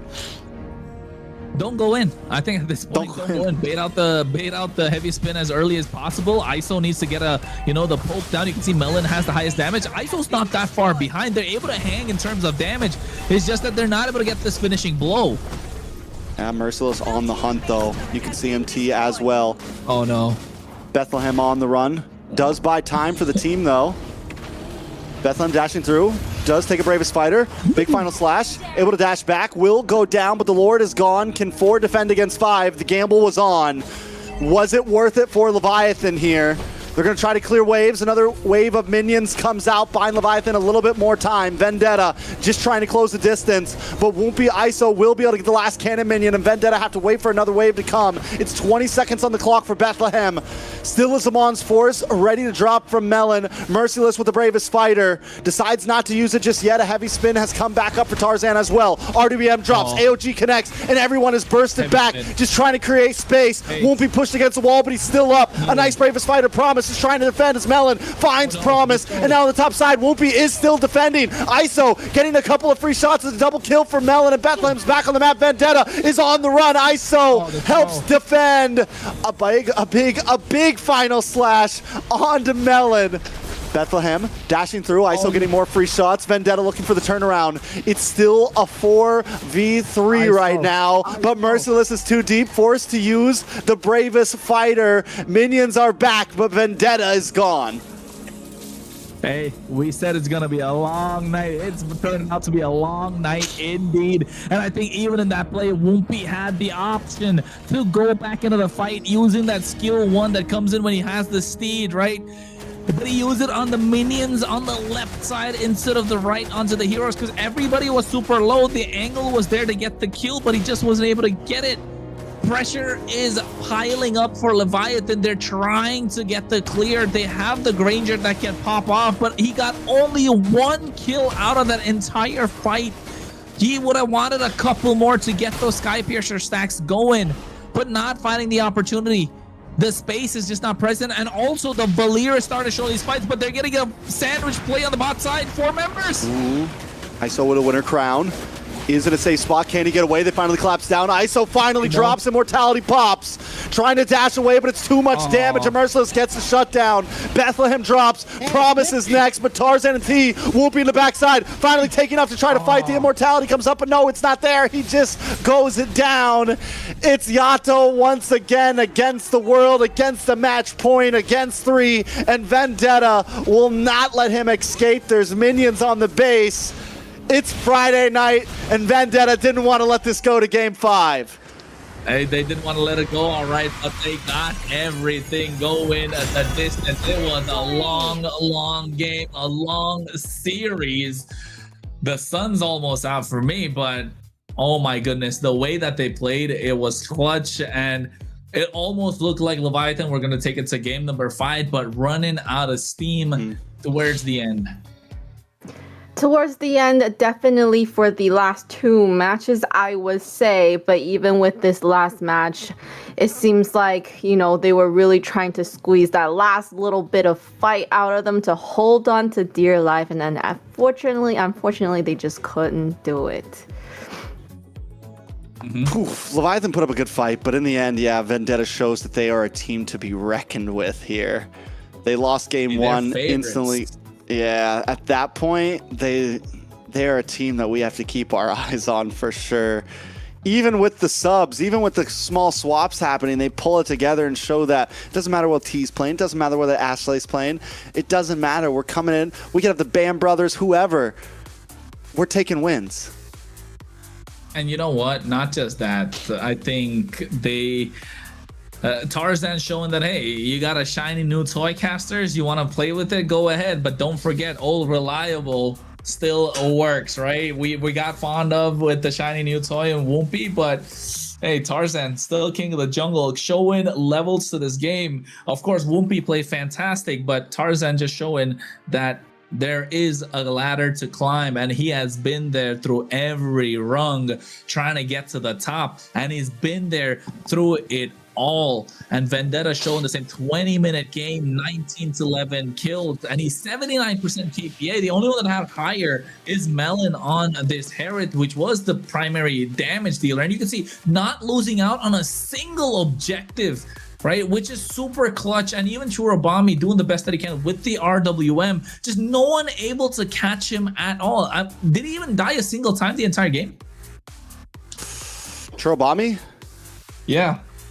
I don't think so. Trobami one. had an amazing game keeping One death. space. Once? One death? Yeah, just one. Layla's got the eyes for Probably us. that. She's been paying probably attention. That was a outside, test. right?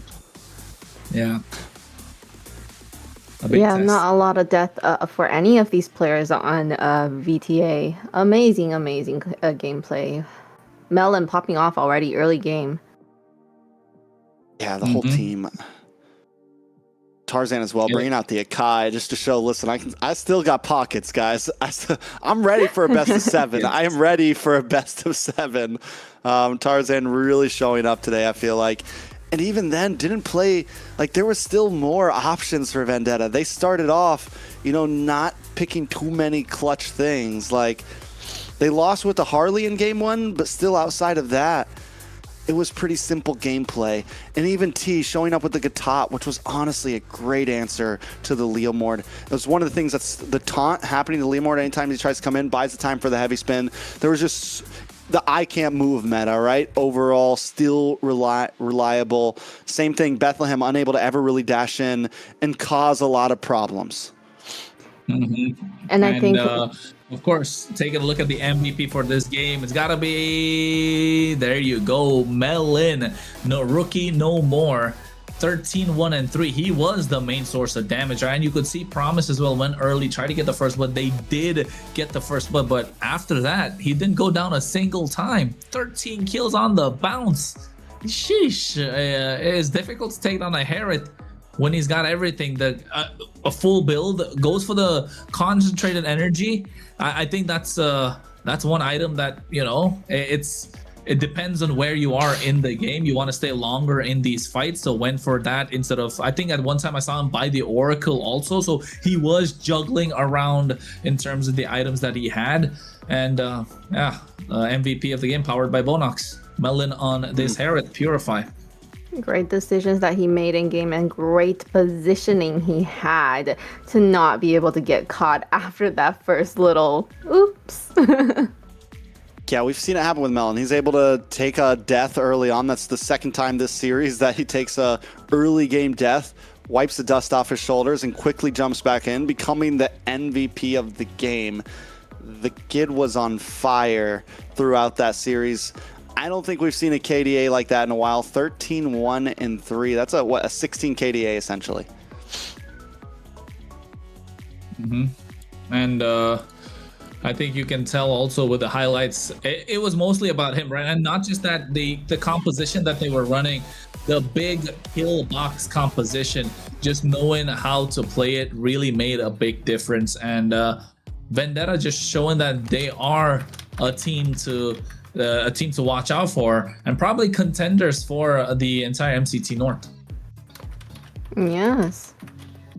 Amazing gameplay.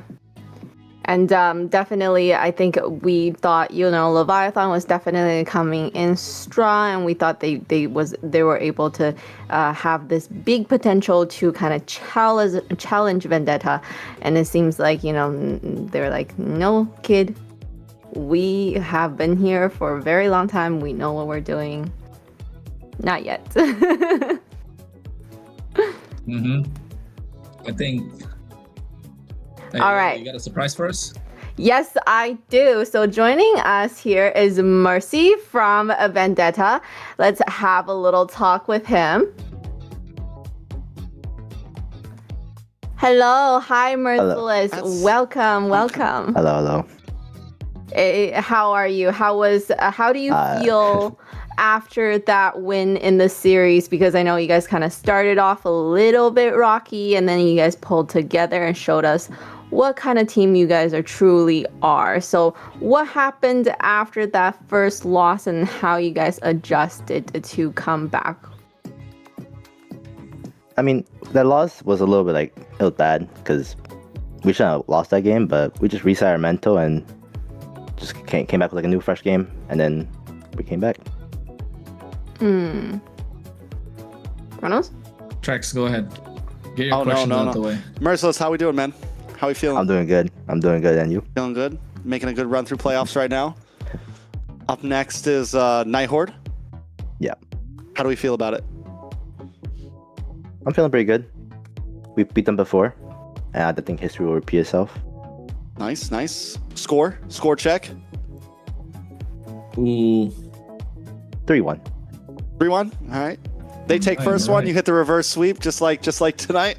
Okay. Just like today. I like that. We got the crystal ball out. We'll pull the Conor McGregor. See if we can exactly call it.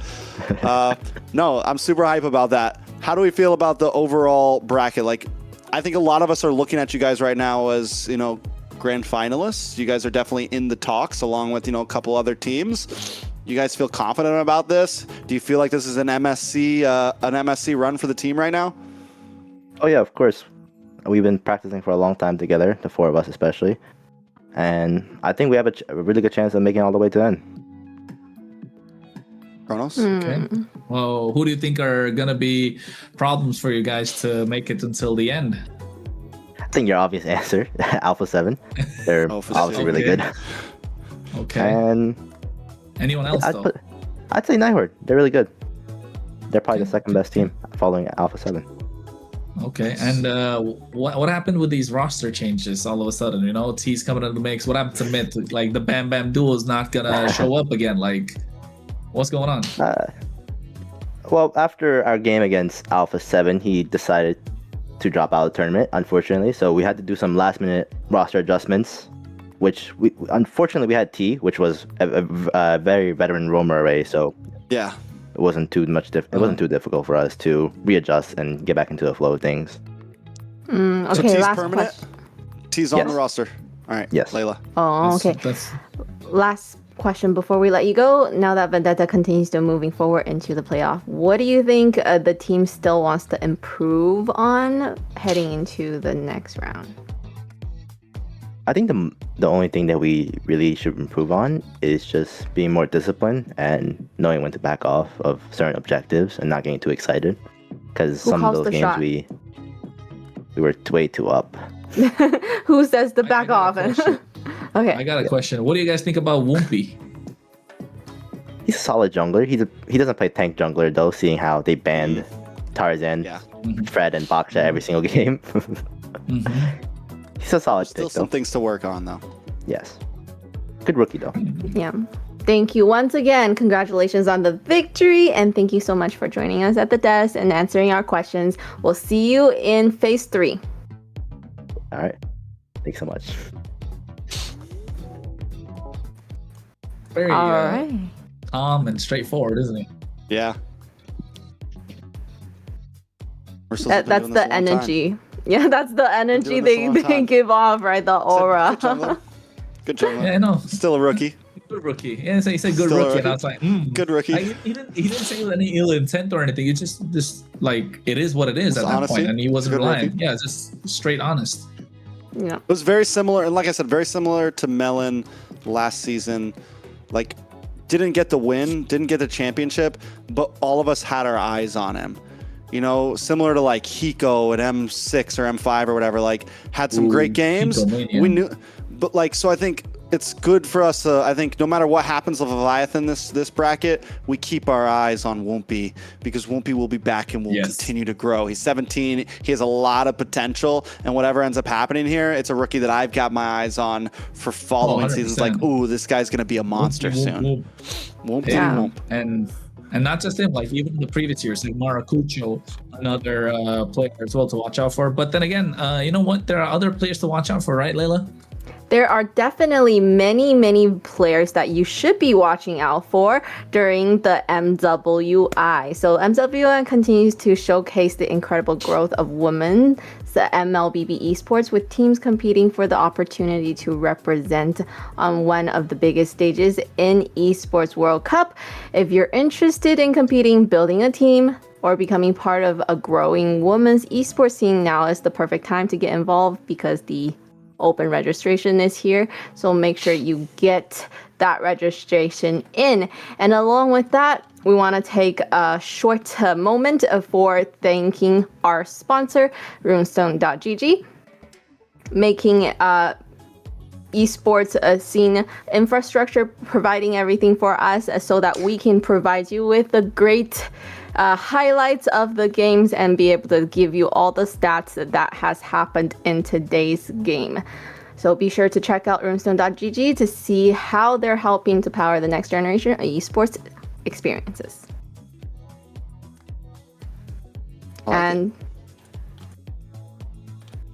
sorry, that's it. No, that's it. I don't think that's it. I don't think that's it. All right, Layla, what was your favorite part of today? Best matches. Definitely stamina.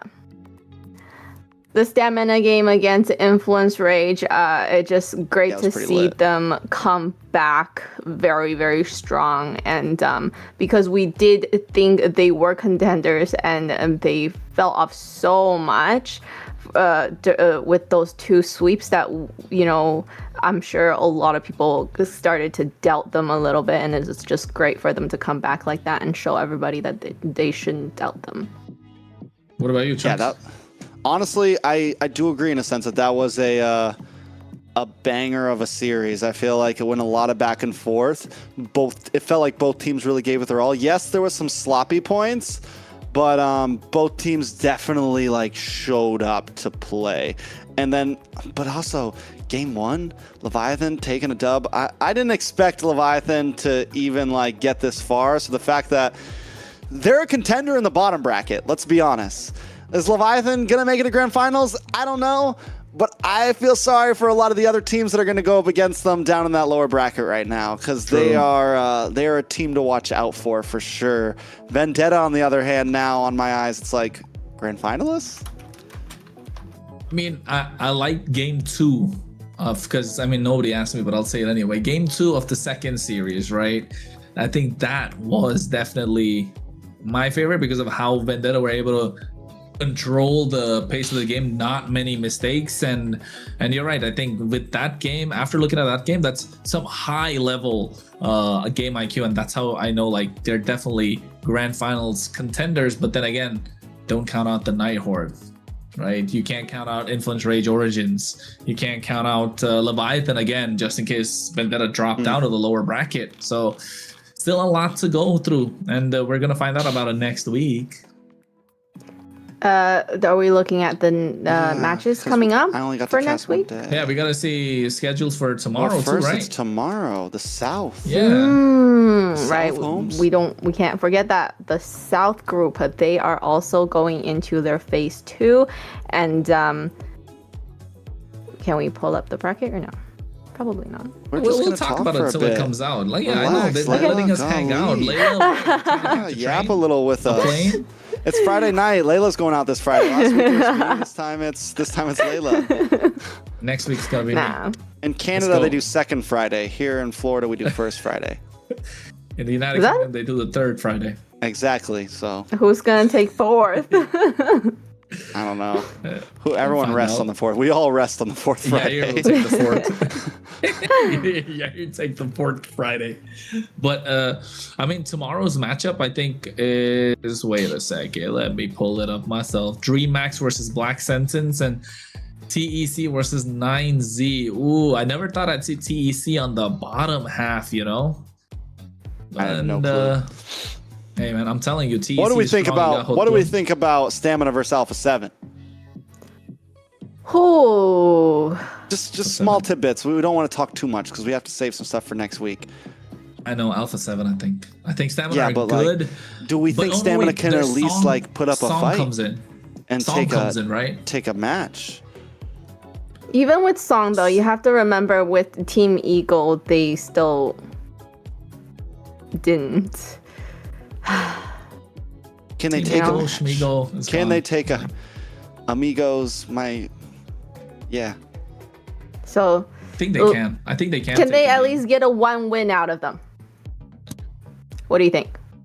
I mean, I think I definitely think it's possible. I think more than 1 is possible.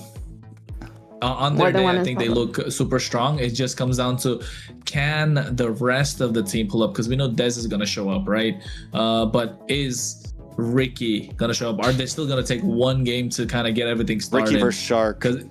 Yeah, or is it gonna be Song versus Shark? We never know. But so either way, yeah, it's gonna be super solid for sure. Yeah. All right, and then it's Night Horde versus Leviathan. That's a banger. That's a possible. This whoever wins this is going to be one of our grand finalists. Like that's a possible 100%. like whoever if either team stomps that. If it's if it's like all 5 games, then they could meet again in the lower bracket. That's possible. But if it's like let's say Vendetta 3-0s it, I think Vendetta guarantees to find a slot in grand finals at that point. Or if Nighthorde 3-0s it, it's tough. I think it's going to be a 5-game match for them. We did some predictions on all this, didn't we, guys? Are our predictions on point right now? But you want to go check? Or Stamina? I forgot about it. Stamina pulling up. Yeah, that threw us off. Yeah. Because of the change, right? And Stamina's but then again, it wasn't like we did it was say it was crazy, possible. so... We did say it was possible. Also Leviathan, I think possible. we didn't have Leviathan. Yes, because we did. We did? I did not put Leviathan. You might have voted for Leon. I think you did or something. We're gonna have to have a look. I can't betray my boys. You already did, bro. You already did. You already did. So, we have Leviathan and we have Influence Rage going into the lower bracket. And when are we gonna see their games again? Next week, day 2, right?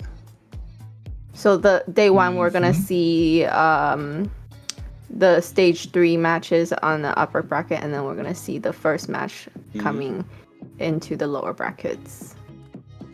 Yeah, so it'll be Leviathan on lower bracket, Influence Rage on lower bracket, and whoever loses the next 2 games. So whoever loses out of Alpha 7 and Stamina, the loser will go to against Leviathan, and the loser of Nighthorde Vendetta will go against Influence Rage.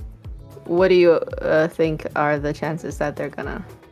Now we're yapping. Now we're really. Now we're killing time. We're killing time right now. Time, man. We're Listen, if you guys want to see our bracket breakdown, we did a whole stream on it.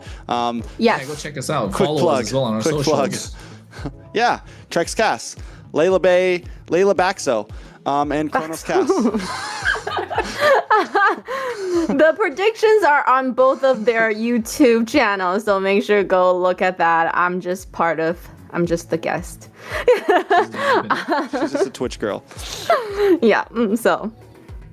But very, very interesting predictions we do have. And finally, let's have a look at the bracket right now and what is gonna happen for these teams. Well, we started things off yesterday. Stamina gets the win over U2, goes up against Influence Rage. With whether you like it or not, I feel like this was an upset. Others could disagree, whatever. Stamina takes it 3-2 in a nail biter series. After that, Leviathan, they take the first game, and then Vendetta kicks the gears on and completely send them down to the lower bracket. And that means next week we're going to be looking at Alpha 7 up against Stamina, followed by Nighthorde facing against Vendetta. For me, the Nighthorde Vendetta match is definitely the match you don't want to miss, guys. It's a best of 5, and I got a feeling it's going to go the distance. Influence Rage and Leviathan will be waiting for the losers of those games in the lower bracket for final life. Yes, and so, Leviathan and Influence Rage, they have another chance to really fight through this and still have that opportunity to still join them in the grand finals. So best of luck to these 2 teams as well. So with that, with this, we're going to take a look at tomorrow's schedule as what happens in MCT AMER South Group. We got DreamHack versus Black Senses Esports. They're going to be the first best of 5. And then we move on to TEC versus 9Z Globant. And of course, the losing teams from tomorrow will be going home. And you do not want to be the first few ones to go home. And they're going to be cracker matches for sure. Black Sun Esports, last season's MPL Latam champions, went to the M7 and this time fighting for dear life.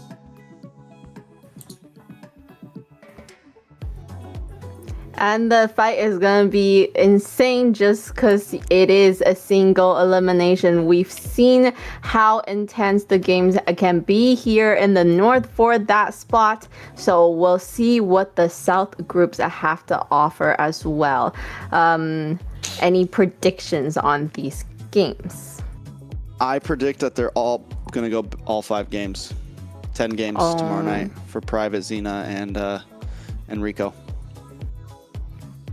They're gonna be 10 games tomorrow, and guys. BSC and 9-2. Those are my predictions. 9Z. 9Z. 3-2 to All 3-2. right. 3-2. 3-2. I think that's gonna be Black the... Sentence wins 3-2 and 9Z wins 3-2. Hey man, you'll start getting DMs from the Brazilian fans who love DreamHack. But hey, it's a prediction's a prediction. I'll remind them of M4. That's how the cookie crumbles. So to make sure you know what's going to happen in tomorrow's matches, make sure you follow our social media. We are across many platforms. Make sure you are following the channel that says MLBB Esports to make sure you don't miss any of these game highlights, and also amazing community that we have there. Be part of that community, join us. And that's it. That's it for today. For the day 14 of this MCT AMER North 2026 playoffs. Today we entered brand new phase of competition where the pressure only continues to rise and every series brings teams one step closer to the grand finals. So congratulations once again to Stamina and Vendetta for securing important victories today, and for Team Influence Rage and Leviathan, we'll see them fight again for a chance to continue their playoff run. A huge thank you to our players, teams, production staff, and of course for all of you for watching and spending your day with us here at MCT AMER North 2026. And of course, thank you to Kronos and Trex for all of the incredible insights that they have provided throughout today's broadcast. And I'm your host, Layla, and on behalf of everyone here at MCT AMER North 2026, thank you for watching, and we'll see you next time. Bye! See ya.